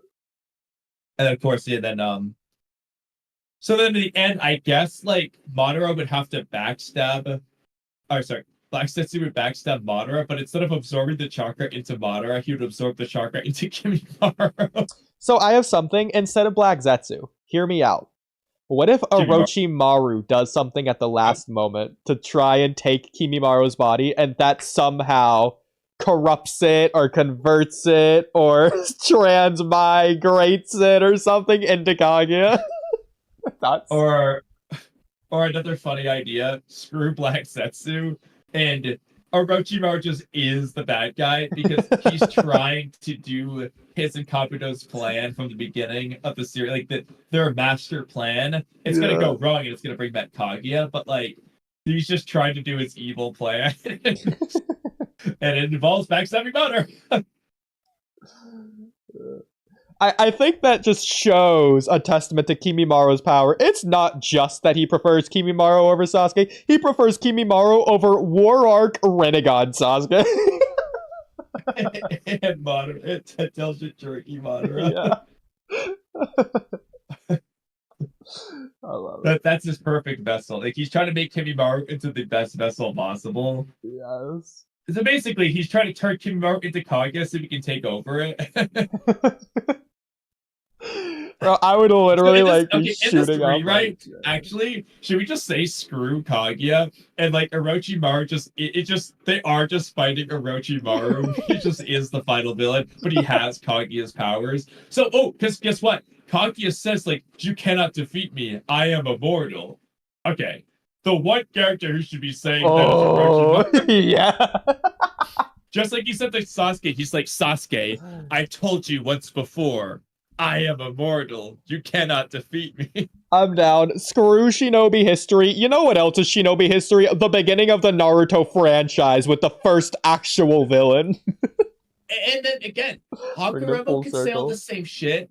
Orochimaru's becoming just like Kaguya. Yeah, I mean, either way, they're bringing it full circle, so you're not losing anything, really. Exactly. And this brings Kimimaro into an even bigger light. Yeah, what does Kaguya say? I hate you two. You know who else would say that? Orochimaru. Especially Sasuke. I hate you. I mean, I'm down. Kaguya already uses bones anyway, just have it be Kimimaro. Another interesting thing is when Kabuto's saving Sasuke and he's like, Orochimaru, why are you here? And Jugo's thinking like, what is your true intention, Orochimaru? And you had earlier Orochimaru being all sus before reviving the Hokage. Obviously, in this case, you gotta like probably get rid of the whole, oh, I've turned a new leaf and I'm watching Sasuke's wind and talking to Tsunade. You're gonna keep Orochimaru a little bit more mysterious. And this, you gotta remove those scenes, basically. Well, watching Sasuke's wind, I think you can keep, because that is still mysterious in a way, since he's talking in the very beginning of the series about the windmills and stuff. Sure, I guess. But the Tsunade conversation's probably gonna change. Yeah, I agree. But either way, just keep them mysterious. I mean, they're already doing it. I mean, even after the Tsunade conversation, they're still having Kabuto and Jugo make Orochimaru seem so Well, maybe in you this case, could keep the not Jiraiya, but like the conversation about Jiraiya with Tsunade and Orochimaru in there, but you just give it a different resolution. yeah. I think that could You just work. you give a different feel from it. To where Orochimaru maybe admits that if Jiraiya was alive, then maybe Orochimaru could have turned a new leaf, but because he's not here anymore, there's no hope for him and he's just going to keep following this path. Something like that. Yeah, that could work. But maybe I think your question worded is, more what is mysteriously. yeah, and you have the thing like maybe Tsunade's like, what is this path, Orochimaru? Kind of like what Hakurama asked Sasuke. You don't get the answer till Oh, later on. And then yeah. you flash back to it. Maybe Orochimaru just tells Tsunade. Well, In this case, Tsunade probably doesn't show back up later on. So yeah, the whole time that's she the knows, problem but she there. can't do anything about it. Yeah. Like, what would Orochimaru do in this case? Does he just kill Tsunade? I don't know. No, I think you should leave her alive, just like he usually does. Okay. But like, she's just too weak to go anywhere. I guess. I don't know. Yeah, I mean that's fair if she's healing the other Kage, anyways. Like she'd just be low. Or maybe she's like worried about him, but like Madara's the immediate threat that they're dealing with anyway. It could just be the same thing that happens in the pain arc. She's just out of chakra, so she goes into her old age coma thing. Yeah, that too. Yeah, that works as a final conversation. And then as far as avoiding infinite Tsukiyomi, there's different ideas you could go with. One is just like Kabuto, he can just like shut off his snake vision thing and just have it be like that makes him immune because he can't see the light or something. Yeah. Like he just can't get into his eyeballs. That's one option. Oh, I have a fun one. Another what if he teleports to Ryuchi Cave, which because of its mysticism, it is one of the only places on Earth immune? That's okay. That's another good idea. I was gonna say something similar to where he's doing some like underground nonsense. That works. Yeah, he goes to Ryuchi Cave. I think either of those worked. Maybe he does both. He goes to Ryuchi Cave and turns on his snake vision. Another possibility. Screw reviving out of Anko when he does. So, okay, let's just say he just does get hit with Edo Tensei. Same with Anko. And then once Edo Tensei's light stops shining, then he brings his consciousness out of Anko all on his own. He chooses that moment to do it. Yeah, that's a good idea, actually. Yeah. I love that idea because then like the sixth coffin can't be a virtue instead of Madara. That would also be funny. Yeah. Another thing. This one's really goofy. But what if the solution, the way Orochimaru avoids, you're gonna love this if I hate it. The way Orochimaru avoids the infinite Tsukiyomi is by turning himself into water with Suigetsu's ability. Because he knows to do it, he doesn't. Suigetsu obviously doesn't know to do it, so he doesn't do it. But he's just water. Why would he get Genjutsu? He's water. It's possible that somehow Kabuto would shroud him with, I don't know, the blinding light thing that he does. Maybe that just overwhelms his vision or something. Yes. He uses the Sage Art Light Extreme attack on himself so that he can't see the lights. Yeah. Or maybe he asks Tobirama to do the darkness jutsu thing that he does. Maybe that works. The infinite darkness jutsu on him, yes. Or he does it on himself. Or he uses like a sound ability to like counter the light with sound. That's ridiculous. Like he uses Dosu's ability to counter it. Or if we haven't done anything with it yet, the snake that should have escaped from the Sasuke Itachi fight can finally come back here. Yeah. It's not like it breaks Orochimaru out of the infinite Tsukiyomi. Yeah. There you go. That works for me. So the question is, how does he trick Madara? Does he just sneak up behind him like Black Zetsu, but like not get noticed? Like, what does he do? Is Black Zetsu still gonna backstab Madara? Like, is Black Zetsu backstab Madara? He gives his speech, and then Orochimaru backstabs Zetsu. It says, "No, Black Zetsu, you are not going to revive Kaguya." So we could just go full fanfic on this one and just give Team 7 a hype fight with Madara, where after like 10 episodes of the most 10 out of 10 extreme Sakuga ever. They finally defeat Madara in the most epic fight of all time in the entire franchise. And then while everyone's out of chakra and Madara's dead, then Sasuke just, I guess just, Orochimaru Orochimaru comes just out of the comes from. ground and like swallows Madara with his snake form or something. Exactly. Yeah. It's like a thing to where we knew Orochimaru was out there the whole time. We were just waiting for when he would do something. I mean, that works for me, so. Yeah. There you go. And then and I guess Kimimaro would also beat. So when did we reveal Kimimaro? In this case, like the plan with Kimimaro, anyway. Like, does Orochimaru Edo Tensei him like after the Hokage? He like off screen, like you see him like do another Edo Tensei jutsu, and you see someone form, and it's like a silhouette. You don't know who it is. Yeah, okay. So I maybe like he this like idea. he could also make a deal with Black Zetsu. So like when Black Zetsu's like covering up Obito, let's just say he covers up all of Obito instead of half of him, and then at some point Orochimaru swaps out Obito for Black Zet or for Kimimaro. Something like that. Just as an idea. So in this case, though, I feel like so in this case, okay, in that with that idea in mind, Black Zetsu would need Kimimaro like for his plan.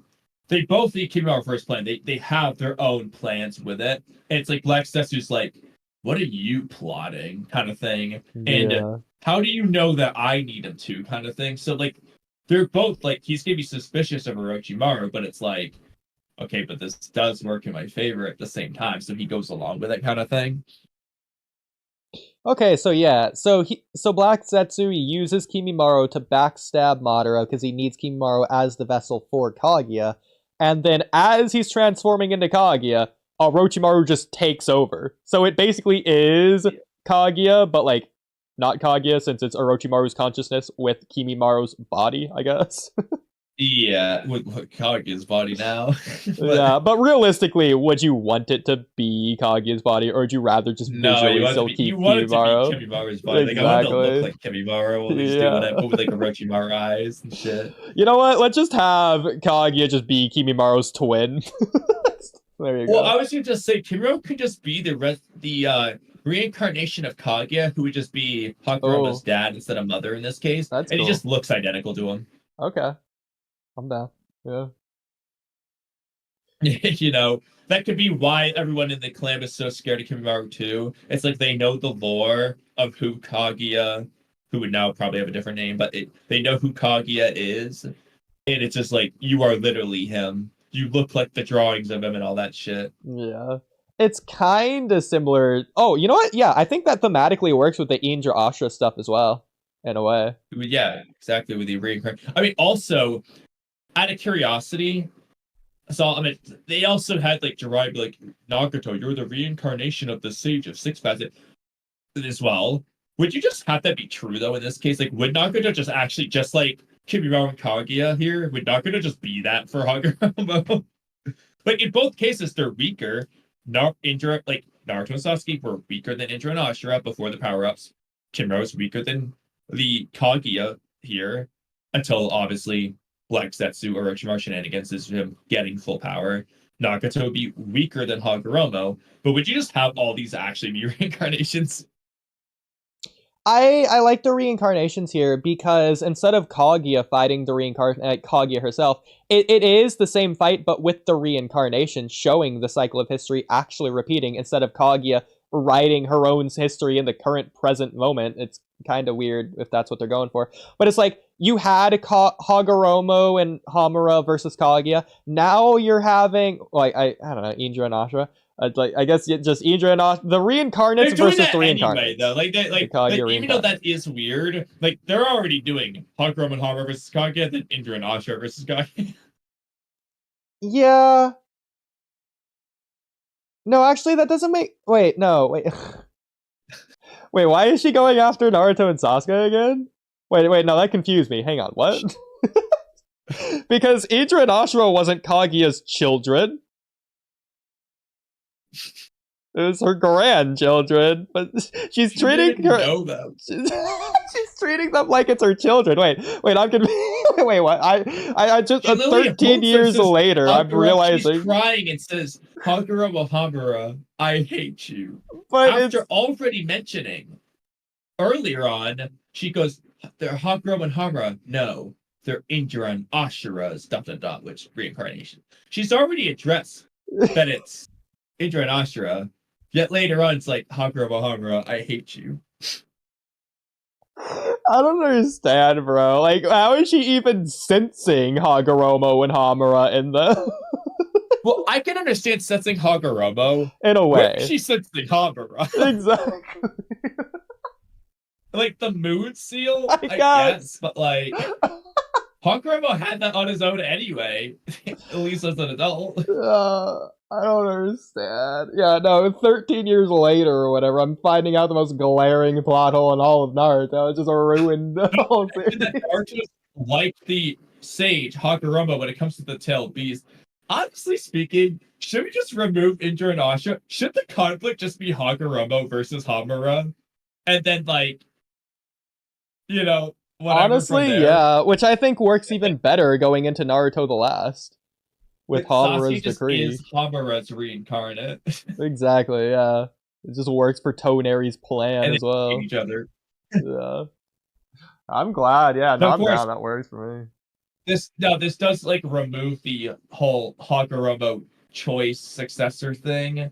Um, I don't know what the context of that would be. Like, are they just arguing over who should be successor, or is there some does Kaguya make the choice? Like, what's the deal there? So, is there a reason why it couldn't play out as normal and just have the Hagoromo Hamura fight in addition before that? Wait, what? Hold on, what? So Hagoromo and Hamura fight, and then that fight concludes, and then afterwards, Hagoromo has his children, and then later on, it's the same. Where Hagoromo's just deciding who becomes the successor. Is there any reason to change anything there? I like the idea that it's Hagoromo and Hamura disagreeing over who should be the successor. I think that's interesting, but is there any But reason then that it it's like, couldn't? okay, but Indra's the whole thing was though because Indra's mad and shit, they start doing reincarnations, and that's where Sasuke comes in. So if Sasuke's a reincarnation of Hamura, it doesn't really matter about Indra and Ashura anymore that much. Unless you're gonna have a thing to where Hamura's child is Indra and Hagoromo's child is Ashura. There you And go. because Hagoromo was the previous successor, like Yeah, he chooses Ashura, and Hamura's mad about it yeah, that's the way because around that. Indra's older and more talented and so on. So Hamura may have been willing to let Hagoromo be the leader, but he's mad when Indra wasn't chosen, kind of thing. I And obviously agree. Indra would be That mad. works. In So, fact, that's how you can branch off easily into the Senju and the Uchiha. And that's why that exactly. Warring States era conflict can begin in the first place. Yeah.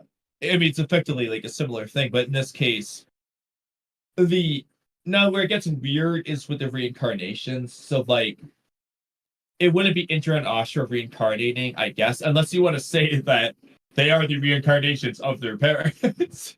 But might just remove reincarnations at that point. It would just be like The a just cycles. children thing. It works with But the cycle of hatred better that way. which one? Without reincarnations or with it? Without it. Yeah, just have it be cycles. Yeah. Just paralleling So cycles. then in that case, History repeating itself. is Which goes better with the Kibimaru gonna history be a theme. reincarnation of Kaguya, who is Hagoromo's dad? Or is he just gonna be like Kaguya's dad, because he just has the abilities? That's the question now. Coming back to the finale thing, are we gonna have the reincarnations are gone or there? Right. So that's You can also have Kibimaru be the only reincarnation that he is the reincarnation of Kaguya's dad, and Naruto and Sasuke aren't reincarnations. yeah. Okay, so Or You could just have a few reincarnations of Haguro and Hamura. And Yeah. you're not sure. Like they're the reason for the cycle of hatred, but all the reincarnations are Haguro and Hamura. So I have The an only idea. problem there, though, is- Just So, but wait. yeah. So should Monarch just have the Byakugan then? Like how? Well, let me spitball something to you. So similar to how Hagoromo and Hamura are the ones reincarnating now. Well, not really, but like the cycle maybe is reincarnated. I don't know. Either way, what if I guess there's no reason that Kaguya herself couldn't also just reincarnate, and so Kimimaro would be the reincarnation of Kaguya in this case, or whatever lineage that leads down to that. Yeah, I agree there. That could work. But as far as dojutsus and shit though, it's like so actually early Naruto lore, the Sharingan derived from the Byakugan or whatever. We can just make that actually just straight up the case of like instead of coming out of the Rinnegan, it just is like Indra has the Sharingan, came from Hamura's Byakugan. I like the idea. Although that the Hyuga clan's just weird. I like the idea that okay. So instead of the Rinnegan being created through the accumulation of Indra and Asha's chakra, aka the Sharingan and Senju DNA, which is what Madara did, I like the idea that it's the Sharingan and Byakugan coming together, which the way that works in canon from the opposite perspective is Kaguya's Rinnegan dojutsus being split through the lineage devolves into the Sharingan and Byakugan respectively. So like half of the power of the Rinnegan into each eye. Yeah, so in this case, would you have the which by the way I like that better side, than would they just split into two to where there's a Uchiha and Hyuga just both coming from this lineage? For whatever reason the Hyuga don't have. Well, actually the Hyuga has the heritage of hatred, as Neji put it, so they just have it in a different way. Yeah. In this case, do we just remove the Senju entirely? Because they don't really have a purpose anyways. They're just Hakuroma's lineage, which is... Well, no, but like... See, that's the issue, is that like Haguro just can't have the Rinnegan in this game.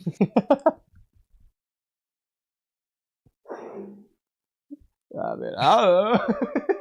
That's the only issue, like, with this sort of thing. Too big of a change. As the Byakugan, I guess. I don't know. Well, he has the Rinnegan. I don't know. I mean... You can't have the Rinnegan if you do that, like because if Kaguya's got it, basically, it delves into the weaker variant would be, but you'd either have to do it so that like Hamura has the Sharingan, Haguro with the Byakugan, and then like the Senju would have Byakugan, which Naruto doesn't, so that's kind of a problem. What if once he defeated Hamura, he took his eyes, and that got him the Rinnegan, which is why the Uchiha figured out to take the other brother's eye, you get the Eternal Mangekyo. Anyways, because they're striving for the Rinnegan, but they got like the next best thing. But there you go. So what was Hakuroma's original eyes in this case? So he would have the Byakugan, and then he would take Hamura's Sharingan. So why don't his offspring, like, why doesn't he have the Hyuga clan, basically? What do you mean? Why do you have the Senju clan who doesn't have Byakugan? Oh, no. So I'm saying that Hagoromo would just be the Hyuga clan instead of the Senju clan. And then Hamura would be the Uchiha clan for the hatred. So then what about, like, the Uzumaki? So is Naruto just going to have a Byakugan in this rewrite or something? Well, Nagato you could just give the same thing. The Uzumaki you could just say are separate from everything anyways. Same with the Namikaze really and all the other clans. Part of the cycle of hatred then. Just... crap. See, this is the problem with Naruto in general. He's the main character now. Listen, maybe the Hyuga clan isn't quite as pure as it is in canon, which it shouldn't be that pure anyway. I don't know what Kishimoto was thinking there. Freaking Minato's dad. There, everyone wanted to know he's Hyuga. There you go. You know, with this, okay, slightly separate idea. Should we just have Neji be the reincarnation of someone? He's the reincarnation of Hamura. I mean, separately from everything else. well, what if? I mean, what do you think about the idea about Neji being the reincarnation of Kaguya? What's Kimimaro The previous reincarnation of Kaguya. then? I mean, I was thinking Neji actually works as a so ignoring this rewrite where Sasuke is Hamura's reincarnate. Neji would just work as a Hamura reincarnate. I feel like Yeah. he's the best of the Hyuga in every way. Like Yeah. Hmm. could have worked well for a Neji versus Toneri thing if Neji was alive, because like Toneri's trying to like do Hamura's decree, but like Neji would be Hamura's reincarnate. I really wish Neji was alive, which is why his death works so well. Well, arguably bad because of how many things you could do with Neji.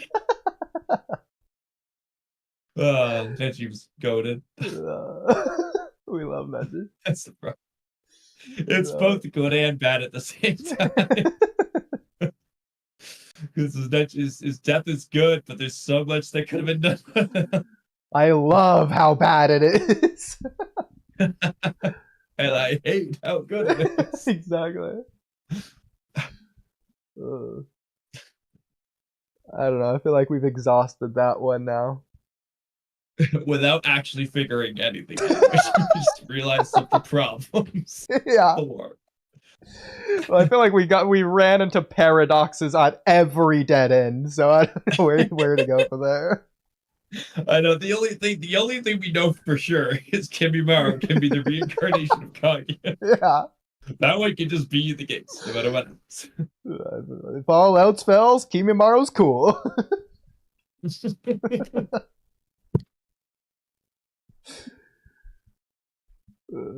I love how every Kimimaro reread is just good. like I understand we're biased. He's like our favorite character ever and everything, but like I just feel like every rewrite versus more Kimimaro is just perfect. It doesn't matter if it's the Sasuke movie, the war, any of the war Kimimaro rewrites. They're always good. And every time he just gets stronger and stronger. Like he goes from like fighting Sasuke and Itachi to be Madara's equal to now he's the reincarnation of Kaguya. Or he's the freaking Reaper Death.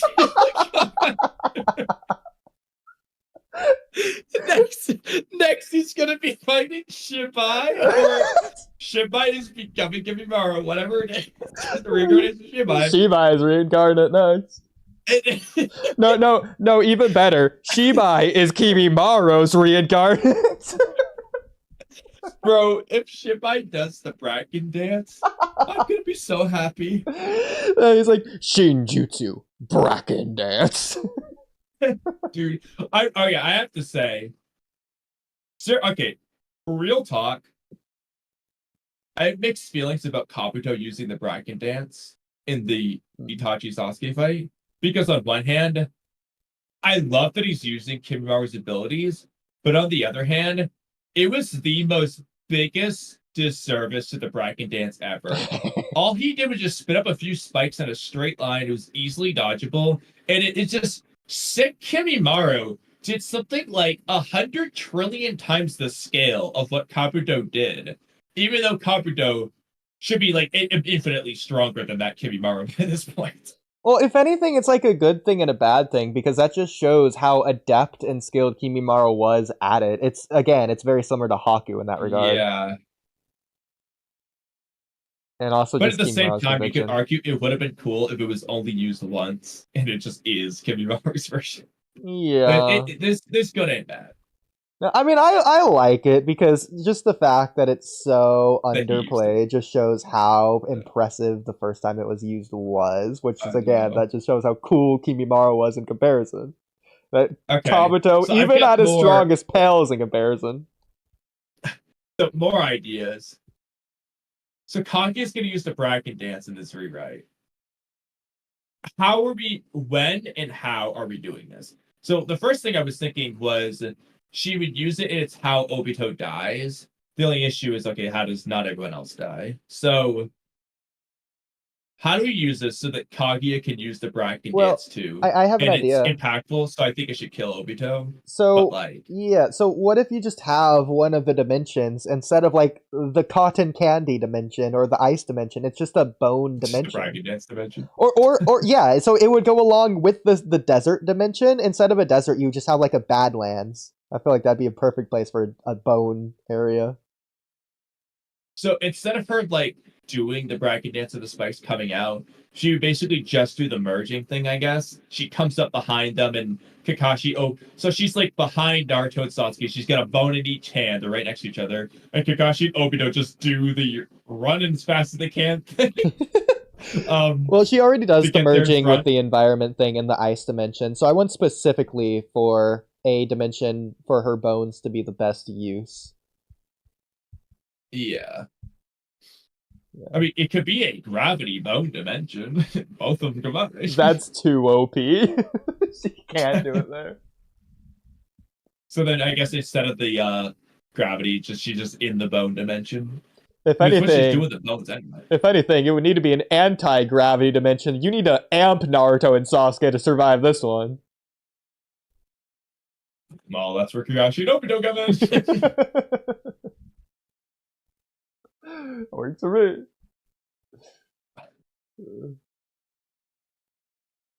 I forgot what the question was though. So if she's doing the Bracken dance, how would she do it? I guess like that. I guess that answers that. Yeah, how would you do it to make it work? Yeah. Without it like killing everyone is the issue. Yeah. What I mean, happened actually, to? okay, actually, this is simple. I don't know why this wasn't the first thing. So if you're just instead of the gravity dimension, so like Naruto can levitate with true secret arms, which he literally does this in the lava dimension, just like Gaara. They can barely, you can literally get like almost like a Gaara Kimimaru scene. Not quite, but it's gonna be similar to where she does dance, Bracken dance, and then the spikes are coming up. Naruto's never seen this. He and Sasuke Mm. and Sakura and Kakashi, I guess as well, or whatever. That they're gonna escape it with the true secret orbs, just like San. She's gonna pop up behind them off guard, and that's where Kakashi and Obito are like, "Oh shit, we gotta save him." Okay, okay. I have one for you. Instead of Obito dying the way he died originally with like the bone decay, instead of being hit by that, he's gonna die the same way Kimimaru would have killed Gaara. Exactly, like she's just gonna stab right through him. Yes, I'm In down. this case, do I just remove the Ash Bones aspect and just make it Kimbaru's bones? I'm down. Yeah. And then again, you can save the Ash Bones for that one Sakura Sasuke movie. Sasuke the Last. Yeah. There you go. Or he can just crumble to dust after getting hit or whatever, I guess, if you really want. But like, I think Kim, yeah, like getting this is the what if Kimura one thing. He's just gonna get impaled. Yeah.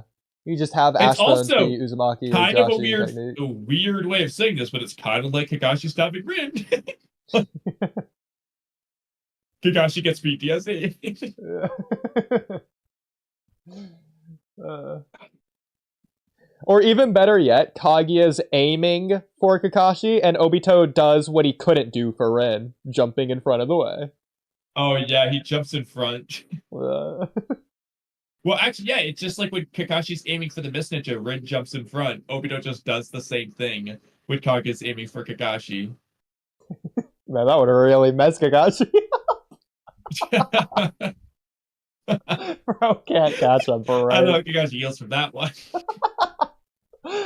Man, Sakura's therapy room's really gonna have his work cut out for her. You can also just have it. She's aiming for Naruto specifically, and Obito jumps in front for Naruto. I prefer Kakashi, honestly. Like, you could just have Yeah. the Obito speech to Naruto before this, since Obito's already dying anyways from the extraction of the tailed beast. So in this Which, by case, the way, though, makes no sense, but that's a discussion for another time. yeah, you can't have. So this rewrite, the only problem with this is you can't really have like Kakashi and Obito both result to die, then Obito saves Kakashi or whatever. It's kind of just like, oh, it's just one person's gonna get attacked, I guess. Like, Hmm.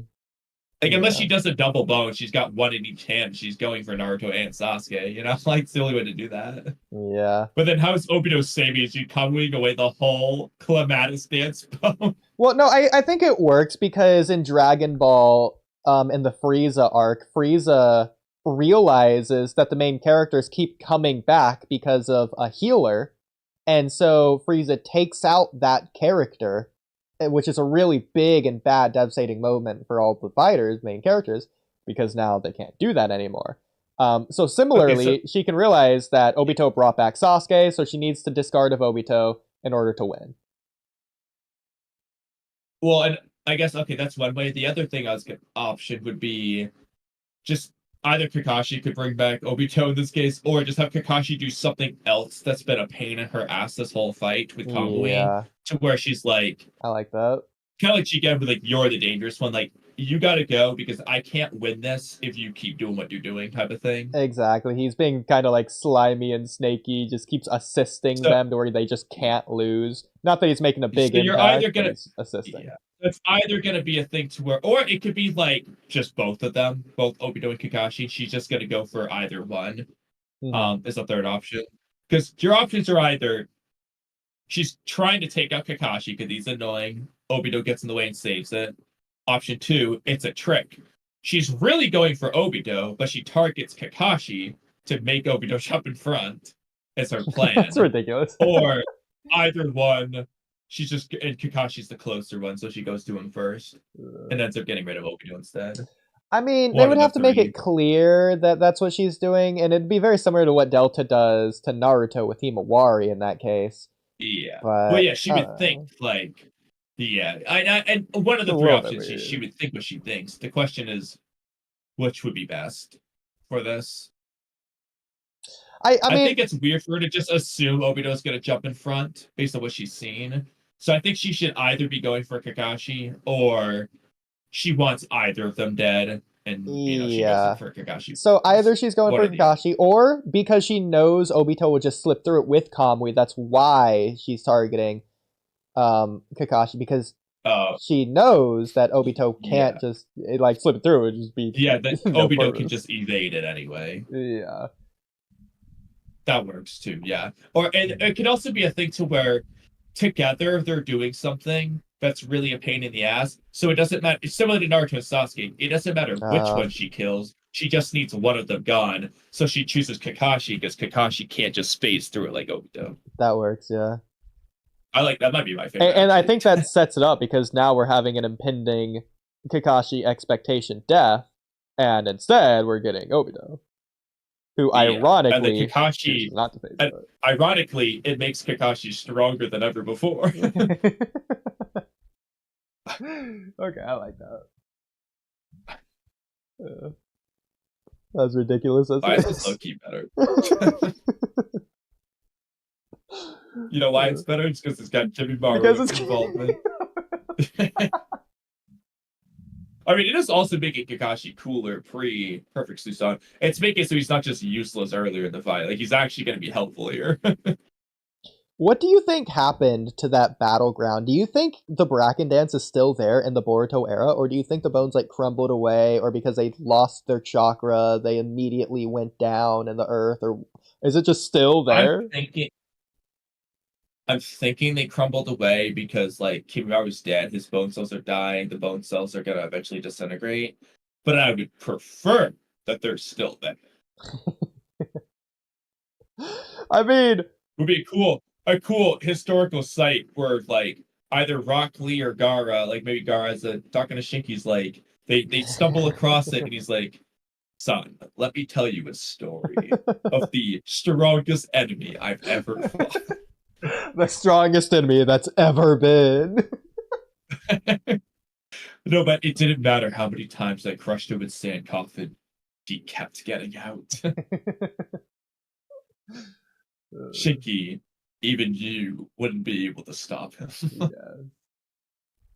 Not even Jura holds a candle to this man. Dude, if Gachi Koji said, like, there's only one person who could have stopped her. Kimimura. Oh my god. Honestly, the more we talk about it, like I think Kimura just it. See, I was thinking the other day, like, who is my favorite Naruto character actually? And I'm like, I thought top four might be like, I'm like top four. I might say Obito, Pain, Might Guy, and Kimimaro. And I was like, who would be the fifth? But like, the more I think about, like, is Kimimaro just my favorite character? Like, is that just objectively the answer? I know Dosu's pretty high up there, but like, Kimimaro has everything. He's got the jutsu, the coolness, the strength, and the narrative. Well, I think the answer will be pretty definitive after my 3-hour Kimimaro video comes out. The problem is, like, I think Obito and Pain are great villains. And Might Guy's fucking hilarious. But Kimimaro is just objectively the coolest character. You're not convincing me of anything else. Yeah. But the thing I love about Kimimaro is that kind of like the Neji thing, to where it's like he was perfect while he was there, as short as he was there, and it's good in that sense. But at the same time, I mean, we come up with infinite things more you can do with him. He can be anything. I mean, just the stuff with Jugo alone, it's just barely there, but it's so good already. Just because it is Kimimaro. It's just every scene, and I love how like bro, that doesn't even need to be there. They just add these scenes with Kimimaro that it just makes him so awesome. Not only is he just casually strong enough to just beat Jugo willy nilly, he's so kind. The nicest person Jugo's ever met. It's like, oh my god, how can you not like this dude? Like, bro's lashing out a decade later after Kimimaro's death just because he loves him so much still. You know, I will say, shame on Kishimoto for not giving Jugo and Kimimaro a reunion when he's at Otensei. Like, do you know what Kimimaro to be defeated? Have that be the reason he goes away. Go like Sasori and those people. Just seeing Jugo, like they have a talk, and it frees him. I think it's cool that Jugo sees Sasuke, at least at that time, as the next Kimimaro in a way. But I feel like they're also already doing that with like Mangetsu being, or I guess Suigetsu being the next Zabuza or whatever. The next Kimimaro thing also doesn't, like, he says it multiple times. It doesn't like Sasuke's really. wills. Even when Orochimaru's revived, Sasuke's will is Kimimaru's will. I will oblige. But like, he's just saying that. Yeah. It's okay, Sasuke's will is not Kimimaru's will at this point. Like, it's not even close. I know he's reviving Orochimaru, but like, it's really not the same will at this point. Exactly. Ever really, but like, especially now. I mean, I think like before the Itachi fight, it was kind of similar in aspects, at the very least. But well, they had similar attitude, similar demeanor, but like, really went out the window after the Itachi fight. Yeah. But all the more reason, like I said, if you have Kimimaru there in the cave and they have some resolution with Sasuke, Jugo saying that could make sense if Kimimaru like supports Sasuke.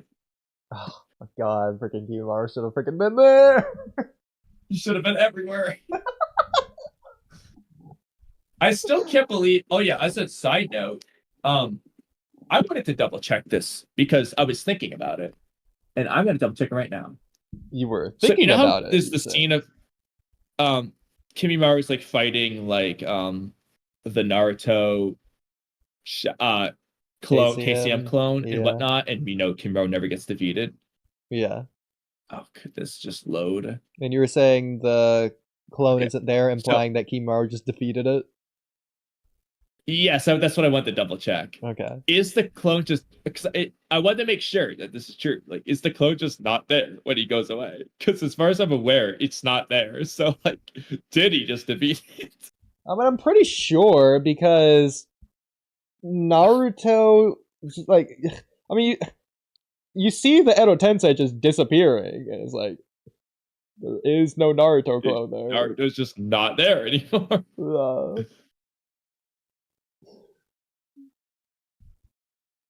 It's possible they just didn't show them, but I feel like they would have. Exactly. It's weird not to. Exactly. Like they Okay, would have the had other some website's not dialogue. working, and I know that this website has this weird error where chapter 590 is not there. I'm trying to, but it's somewhere else, and I can't figure out where it is. I thought I knew where it was, but I'm not seeing. Uh, Ah, no, fine. We're just gonna use Viz for this. Not in a million years would I know where it is, or even how to get to any website that works right now, other than the pin messages one. The other website's not working, so all right, we're just gonna use Viz. Reluctantly, so I can check chapter 590. And this is assuming that they show this in the manga too when Kimimaro was going away. I feel like the anime would probably be more reliable for this, but either way. I mean, probably, but I just figured this would be quicker to check. Yeah, that's fair. All right, let's just go skim through all this. Okay, I know Tensei's going away. Datara. Oh, wait. Shout out. Okay. There. This would be really helpful if I had this in color, but take a screenshot. It's actually the first. Interestingly, yeah. Okay, actually, that's really interesting. Kimimaro is the first Edo Tensei to be shown being released. In the manga. Okay. As soon as he does it, it goes straight to Kimimaro. My postseason. That's wow. Yeah, like, even he's thought about that. it's not, he's not just in the middle or whatever. It's not Datara or whatever. The first Edo Tensei they show us being released is Kimimaro. Huh. And I do not see Naruto Shadow Clone anywhere. In fact, I see a puff of smoke. That could be Naruto being poofed away. Yeah. Like, I don't think Naruto would just let all of these samurai die in front of him fighting Kimimaro. Exactly. And I'm looking at this in the colored one now that I found it. And there is no orange character. In fact, okay, this is really funny. I'm pretty sure this, that's definitely a samurai. Not a, I was gonna say that could even be Naruto on the ground defeated, but that's a samurai. It's gotta be. But still. Yeah. Cool.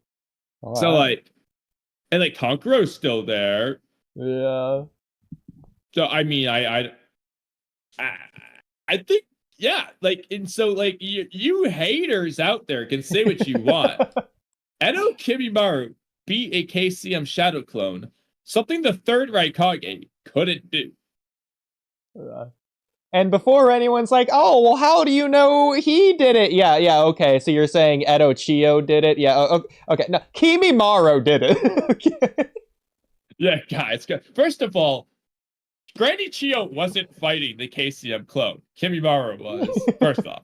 Yeah. Second of all, do you really think weaker than Sorcery Chiyo defeated a KCM Naruto clone? Like, we already know Granny Chiyo's too weak for that. Yeah. Like, Kimimaro at least is ambiguous. He could be. You never saw his full strength. Exactly. There you go. And Itachi is seemingly stronger, so might as well say the same for Kimimaro. Yeah, exactly. Because they're both suffering from sickness problems, so yeah. Especially Kimimaro was worse, arguably. He was bedridden. Like, he literally had to willpower move. Itachi at least could just normal move. Bro, I explained for like 20 minutes of exactly how and why it's worse to what degree.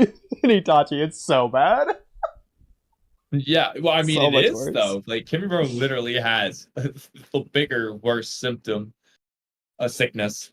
It's but unfathomable. See, this is another reason why you need to just get more with Kimimaro. I mean, it's cool that he's just unstoppable, but like mind you, this is barely using Curse Mark Kimimaro. So he's got just a little. He's got the chest, that that like 1/8 chest amount Curse Mark thing that he does that nobody else can do. Kimimaro just is the best at the Curse Mark, by the way. Yeah. He's only using that against KCM Naruto, who he seemingly defeats. Oh, it's not just KCM Naruto, by the way. KCM Naruto and a bunch of samurai, and he still beats them. Yeah. And Kabuto, who has the sorcery puppet with him. Yeah, Kankuro is the sorcery puppet. Yeah. Granny Chio is pretty much just 1v1 fighting Kankuro, but like, Yeah. Still. And mind you, Granny Chio and Hanzo seemed like they were rivals, so like Kimura is stronger than Hanzo, stronger than the Sunny. Yeah. I wish we got to see Kimura's full limits, bro. Honestly, this should have been the sixth coffin, considering how strong he is anyway. Like, bro, we need to get this podcast like 10 million subscribers so that next decade, when Kishimoto puts out the 30th year anniversary manga character announcement, then we just tell all our fans to vote for Kimimaro. Get him to #1. yes, bro. Worst case, we'll just ride around. We are owed this. We deserve it. I mean, we are Kimuro's number. I mean, the thing is, Kimuro just doesn't have haters, bro. He can't. Everyone loves him in season. I can't believe, Minato definitely won just because he's cool. Yeah. How did Kimuro not win, honestly? I mean, he did get pretty high, to be fair. Which is crazy considering he's, in the manga, for manga readers, Kimuro is there for like 15 chapters tops. 10 chapters probably. Like, that's actually insane. Yeah. He is very quick, and he's that popular. Okay. I don't know if this is true, but I'm gonna say it is and pretend like it is because I want it to be true. Kimimaro might have, in comparison to like length, he might have the most fans. Well, that's what I was gonna say. I think chapter for chapter, he might. The only contenders, honestly, are Haku and Zabuza. Yeah, who have a similar amount of length. They probably have a little bit longer, or at least Zabuza does. I think they have more. Haku might have pretty equal amount of chapters. It's like 15 chapters or something. But it's gonna be pretty close. That said, though, let's actually check the Naruto Top 99 to see how they all rank. I would definitely say Haku and Zabuza would have more fans off the top of my head. But well, let's just look at the ranking real quick. Let's just see. We're gonna check the number of chapters. We're gonna check all this right now because we have to at this point. Okay. 4.6 million votes. By the way, how many volume buys are on Two Blue Vortex? Not that many. I don't know, a couple. I feel pretty confident with that. Couple of 1,000, I thought it was. Zabuza's ranked 32nd. Haku 34. Okay. Kimimaro 47. Okay. That's so now not, we're gonna see how many. That's chapters not too far down. 8,700. It's not. So now we're gonna count how many chapters. So for this, about twice. Okay. So for Kimimaro especially, we can do it two different ways. We can do his introduction and when he appears, which granted I think is just like a 2-chapter difference anyway.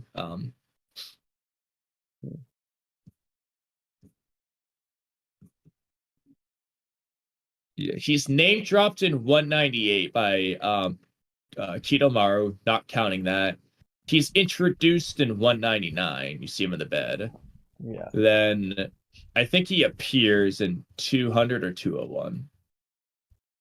I think it is 200. Yeah, okay, he appears in 200. So we're gonna say 199. So now let's see when he dies. It's gonna be 217, I think. Or yeah. He has 18 chapters. Okay. But not all those chapters are even focused on him. So that is actually a key point though, because like, freaking danger is just like probably Sakon hunting Kiba, like and so on. So, like some of those chapters. So then we have to say, okay, we really need to delete some of these chapters because they're just not Kimimaro. Kiba's decision.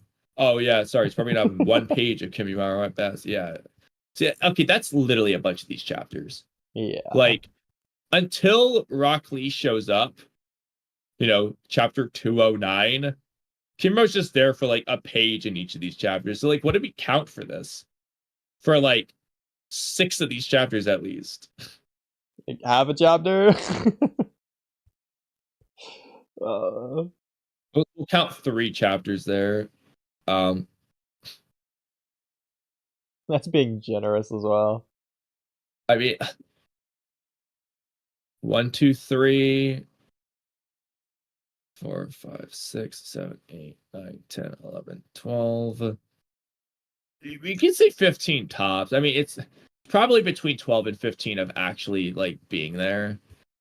Now, in the case of Haku and Zabuza, they're literally the main villains of the arc, so and they're they're very important. Now, granted, if we're gonna play that game, like, I'm sure freaking one of these chapters is just Naruto and Sasuke training, and there's probably no Haku and Zabuza, but like, Yeah. what do you count there? Like, like the country that had a hero. This chapter probably has no Haku. Do we delete that because there's no Haku? Like, I mean, I feel like that entire arc is about Zabuza and Haku is the thing as well. that's the problem. It's about them, whereas it's not about Kimimaro in these chapters that don't involve them. That's the difference. Yeah. So it's like tricky. But even then, chapter 15 or 16 is gonna be Haku's introduction. Okay, 15 is Haku's introduction. And 33, it's still about Haku at this point. Like, they haven't moved on until the end of this chapter when you get to the new arc. Yeah. So that is 19 chapters. That is actually one more chapter than Kimimaru's. Just whole thing where it's really like less. Yeah. So now let's do some math with these fans here. Haku is 16,728. 28 divided by 19 chapters is 880 per chapter. So now Kimimaro, okay, he has way less votes, so it's probably not going to go so well for him, but 8785, let's just be really nice and say divided by 12. 732, that's actually really close though. We go with that. Yeah. So Haku would be the most. Zabuza's got a few extra chapters and only a couple more votes than Haku, so he's just gonna be lower here. Because, like, Zabuza's coming in at, I don't know, probably like chapter 10 or something. Right after. But yeah, there he is. Well, he's introduced there, so yeah. Fair enough. It's got an extra 6 chapters, 5 chapters, or whatever. Those are probably the top 3 for screen time to fans, though. Yeah. Kimimaro is definitely up there. Actually, no. You want to know who the most popular? Okay, sorry. Actually, the answer is overwhelmingly Ashina Uzumaki. Bro's got not one page, one panel of screen time. 20,875 votes. He is more popular than Haku and Zabuza from one panel. How many votes did Daigo get Hikaku, who also has, I think, one panel? Hikaku is at 78. 2,545. Okay. Higher than Wow. Anko. Yeah. I figured he'd be more than Ashina, but I guess it makes sense. I would think so too, but I mean, I really don't know how Ashina got that many. I think NC Hammer. That's so stupid. I know. NC Hammer should have got Kimimaro votes. NC Hammer should have got banned for doing that. Why is 1010 real talk? Why is 1010 ranked higher than Kimimaro or Kisame or Tamari or Tendo Pain or Hiruzen or Kakuzu or any of these people? Why does 1010 have more votes? Why does 1010 have twice as many votes as Kimimaro? Okay. She barely even has more screen time. Come on, guys. She's a main character. She's just because he's a meme, that's why. A lot of anime only fans, I guess. You know, the fillers. I like how Genma's 57. These People are like always Genma. He's fun to come cool. back to. I love looking at these. But again, keep in mind, this isn't a popularity poll. This is a I want to see a chapter on this character poll. It's both because Yeah. it's a popularity poll, but they announced what the purpose was too early, and so Yeah. a lot of people also That's the started problem. doing the chapter on this character thing, Exactly. which is how Sakura probably got so high. Well, I think Sakura got Realistically, high because all the Sakura fans just wanted to spite everyone by voting Sakura. yeah. Honestly, it was one of the most cathartic moments of the entire history of the Naruto community after all the hate she's received for decades. Number 3. Really rub salt in the wound with that one. I was here for Tell me it. about how high Sakumo is as well. That's like Kimimaru, where it's like, bro, Kimimaru should have been there. Yeah. Suigetsu got exactly 5,000 votes. Kind of cool. I really wish they showed the numbers for like the really low ranking ones just to see. Yeah, so like 1, like how many votes? Like, did anyone on this ranking get 0? Probably.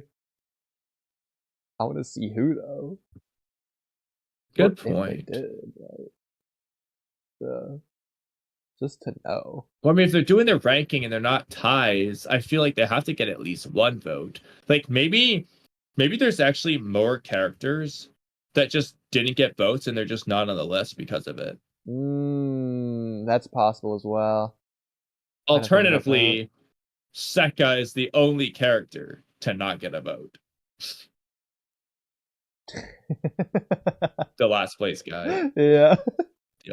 Because I mean, they have a firm ranking. It's not tied for last. It's just he is below Kusabi.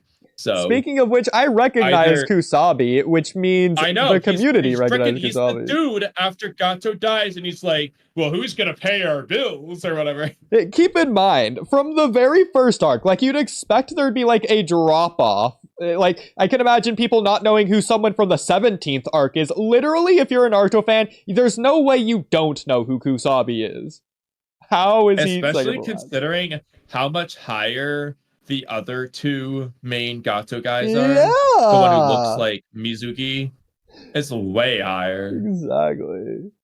I understand.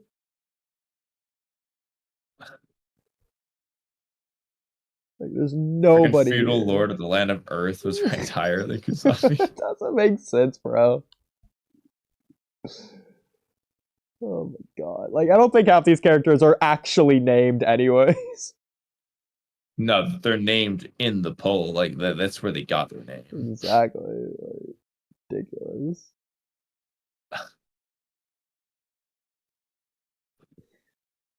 This is just fun to look at, though. Still can't believe they even included half these characters on here. Like, if they don't have a name in the first place, for the most part, just don't include them. Maybe include a couple. Yeah, unless they're like a frequently occurring character. Like, for example, Gato's men. It's like, okay, like we give them a name. But like the Doki, those aren't even characters. Who is 386? Is that an Anbu? You kept scrolling. I don't know why it's scrolling. Okay. It broke, but I broke it. Terai? Is this an Anbu? I think so, but... Oh, okay, this definitely proves that the others are... Yeah, they're literally doing ties. You said 386. I was looking at a different 386. Oh, yeah. Yeah, so the others definitely had different votes at the bottom. And if there's this many tying, then these must be like 0, 1, 2, 3. Rather than like coincidentally, oh, these are all 17. I don't think that'd be the case. They're supposed to got like single-digit votes. And why is Tanzo at 389 looking just like Itachi? I mean, honestly, you can actually probably do the math. If you start at the bottom with Sekka and assume it's 1 or 0, and then let's just assume 1. It's just gonna go 1 at a time from there. So 2, 3, 4, 5, a tie for What? 6, and then 7, tie, 8, tie, 9, tie, 10, 11, 12. A lot of ties for 13, 14, 15, 16, 17 is 457, and then 18, 19, 20 for Taji, 21, 22, 23, 24, 2K is 25, Itan is 26, and then Buna 27. 27. Keeps going up. Yeah. 26 is 28. 29 at the 20s. 30. 1. It's at the top of the page. 32, 33, 34, 35. 6, 37, 38, 39 for Terrari. 39 votes. All right. Could be slightly higher if Sokka actually had more than 1 vote. But Yeah. We'll never know. 39 people voted for Terrari. Wonder who those 39 people were. And I can't believe Yoroi got less votes than Tarai. How? Bro, Yoroi literally got like 36 votes.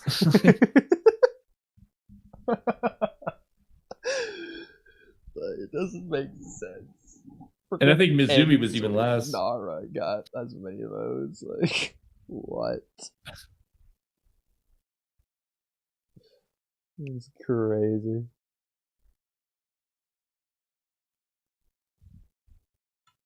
Is Mizuki? Mizuki got 191. It's interesting. That'd be a cool one to get a one shot on. I want the Mizuki one, man. I think Mizuki should have been higher than he is personally. Yeah. Higher than frickin' Inoichi. Like, what? I know, literally. Frickin' the second Kazekage got more than Mizuki. Hey, considering our Mizuki rewrite, bro, like, we need a Mizuki one-shot. Like, Kamui, who's more iconic? The villain from the very first episode?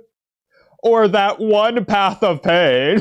Okay, you shouldn't have picked that one Path of Pain, because he's the second most... Well, actually, ironically, I don't think vote-wise he is, but, like, realistically, he's the second most noteworthy Path of Pain. Okay, but Kamui, if I asked you who this character's name is, you could tell me. I don't think you could tell me based on this character's name. Most people wouldn't know Shirato, I agree. Yeah. Is this even like, is this just, I guess, his real name? The person? So I don't fully understand the naming thing. So like Tendo is the Diva path. Yeah. Shirato is the Ashura path. Gakido, I believe, is either the Preta path or the Naraka path. Mm-hmm. There's Shikokudo or something like that is one of the other ones, and so on. And there's like a scene when like before the Pain Invasion where he just goes around and says everyone's name right before. I don't understand. So like in the data book, I think they refer to him as like the Diva path and so on. But in the actual manga and anime, they go by like Shirato and stuff. I don't know what those words mean. If it's like a translation thing, what it is. Like, I mean, Shirato might mean Ashura path. I don't know. Like, you know Japanese. Does that sound right? Look it up and Definitely Japanese. The weird thing is that they're including freaking Emmy down here. Yeah, but then they're not including the original person that was the Shirado path. Like they have Yahiko and no, Tendo as I two think they different do. I places, think they right? do separately Oh, because you think so? way at the bottom, I saw someone named Key, and it looked like the original human path to me based on that How do design. you spell it? Kie. K-I-E. Okay, that definitely narrows it down. If It only cookies were in here. looks like the original human path. It might not be. It was at the top right. You already went past it. Oh. Well, redo it. Okay, I listen. There's 5 cookies here. I don't know where you're saying it, but oh, there it is. 429. Okay, so maybe they do have them all. But that might just be anyone else. It just kind of Yeah. looks like the human path. It could even be that one of the people that like Jiraiya like stumbles across right before he fights Pain. That's what I'm saying. Yeah. So, Yeah. I wish I knew the name of the Parade of Path's original person. Of course, they're gonna have Yahiko. Yeah, exactly. So.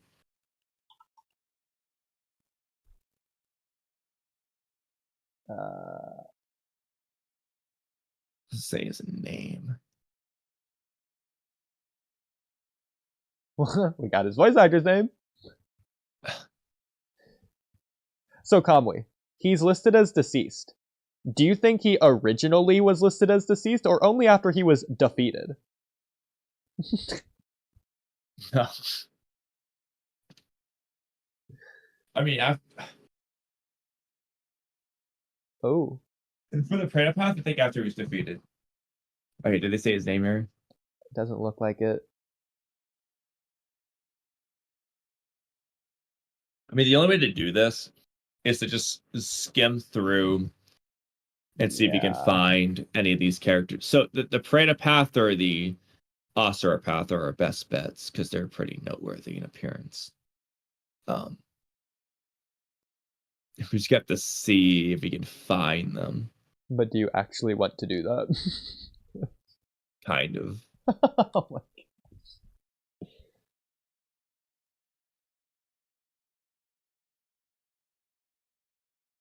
It's just gonna be really hard. Out of curiosity, is Nishi on here? I think I've already checked this, but You mean on Narutopedia in general? no, on the Ramen Nishi. Is he on the Naruto top 99? I think I've already checked this before. Yeah, 283. That's what I thought he was on there. I thought I had checked that, yeah. That's great. Higher than freaking Fuguki. Nakatsuchi. Okay. I've still yet to see anyone who looks like they're a Path to Pain, but not the Path to Pain. I'll start from the bottom if you want to start from the top. Oh, I've already started from the bottom. I'm at like 214. Okay, I'll start from the top. Still haven't seen it. I guess I'll check 21 through 99 since that's possible. As unlikely as it is. See, I'm thinking they're just not included now, which is weird. They're just making up names for half the other characters. Right. But like considering that I'm going by like the animal path at like 150 or whatever, there's no way that the original animal path is just gonna be way higher. Exactly. Like... Yeah. But the problem is that can't be their original names because he's not calling Yahiko Tendo. Like Yahiko. Okay, I'm just looking up what these words mean. Gods disguised as children. Sharub. Ooh. Ptolemaic theory. Geocentric model.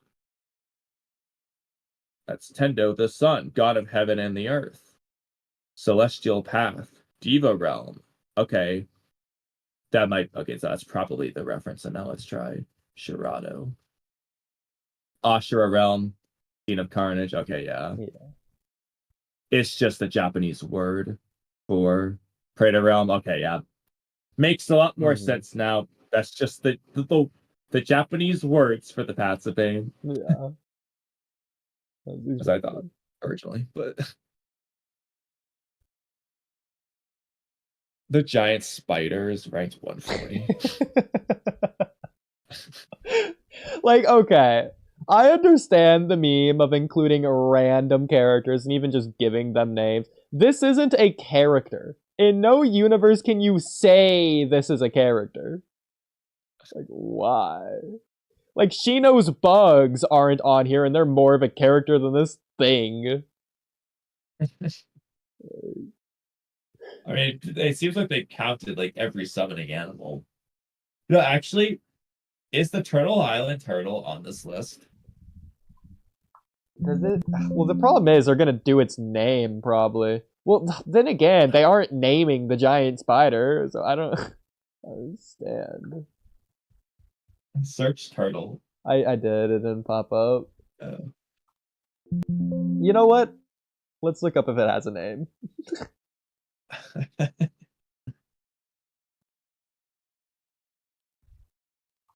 Turtle Island. Turtle name Naruto. Genbu. Oh snap. okay, let's see what's on the list. Where you at, Genbu? Where is the B on my keyboard? Is it this one? Okay, is it not here? I actually have to. It is here, 183. Oh, Turtle let's Island. go! Okay, I'm glad that you got impatient because I don't like dealing with me either. Bro, Turtle Island's ranked higher than Mizuki.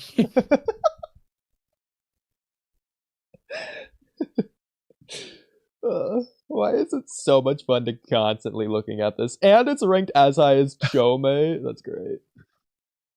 Freaking 7 tails. Bro, you literally just could have replaced War Arc, the tailed beast fight, with Genbu and it'd be just as popular. I still hate how low Manda is, 176. I know. That's one of the biggest injustices. You know what? We should do like a Naruto top. We should do like a video. Like top 10 underrated Naruto top characters or something. I'm gonna write that in Yes, pin dude, I'd be messages. down. It also hurts my soul that Aoda's higher than Manda. Get out of here, you this bullshit, Brand. There's no way. There's no way more people were Aoda fans than Manda fans. I know Aoda's nice and friendly, but like, bro, especially in the manga, bro doesn't exist. All he does is say one thing, sure, Lord Sasuke, and then moves on. Yeah. Like, Aoda's not fodderizing Gamabunta. He's not putting a giant toad in its mouth. Oh, that's a fun video to do. I want to do that video soon. That'd be easy to do as well. The only problem is deciding who the picks are. Some of them we've already talked about. The second from the Truly. bottom would be my number 10. So I guess like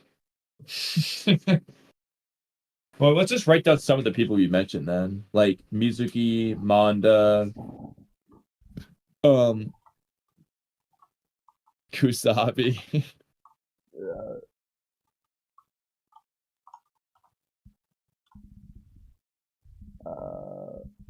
I don't know who else we should definitively say.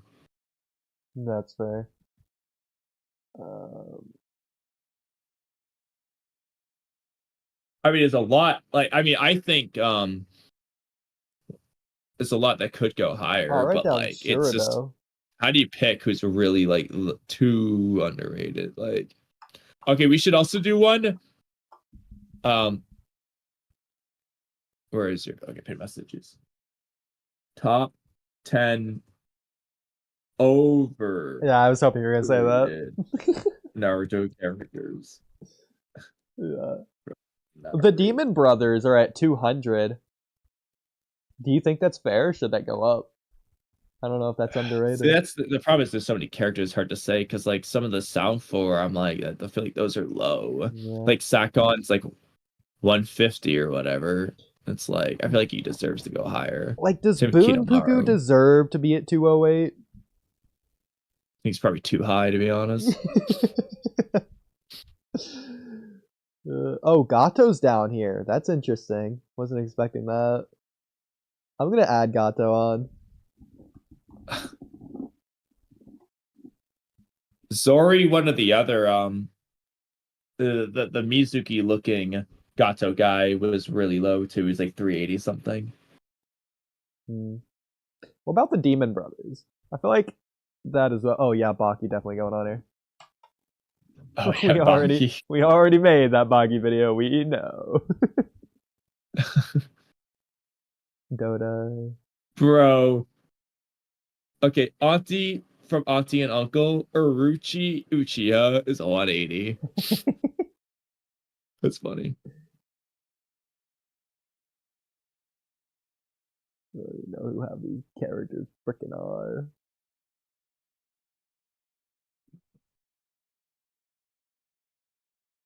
But like some of the sound ninja, I don't know. Because for example, Dosu's 108, Sakon's 133, Ukon is like 150 or whatever.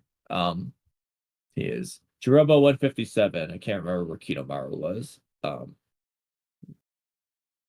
Kidomaru 145. Tayuya, I think, was pretty low actually. I don't remember where she was. But like, how high should they be? I feel like Yeah. they should be top 100. I mean, but then you start getting to, I feel like they should top 100 because who the fuck's in probably 99? Probably some random ass bozo. But yeah, sorry. You have Ashina Uzumaki. He's going number one on the overrated list, probably. Yeah. Let me Easily. even write that down real quick. Yeah. Might as well write down Hikaku as well. As much as Daigo would hate us for doing it. I don't even know how high Hikaku was again, like 72. Something like that, Ashina Uzumaki caps. yeah. You could write down Kohada.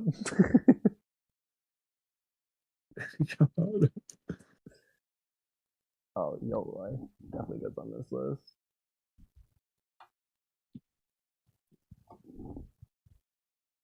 I want to put Tenten on there.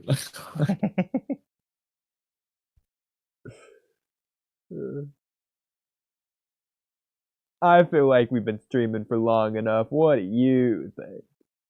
We can end in a second here. I'm just kind of looking at this. I feel like the sound for Loki should be going higher than Otaha at 85. Yeah. And put her on there too. It's one of the other naked ladies. Yeah. Yeah, I think you could combine the naked ladies, honestly. Just to save more room. Yeah, it's the same point. Yeah.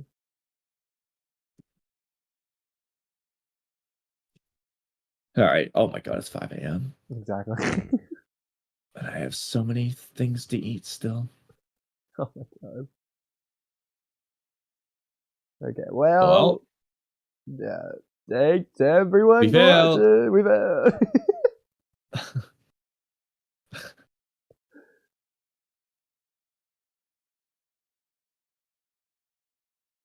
Like how we got to not a single one of the planned topics.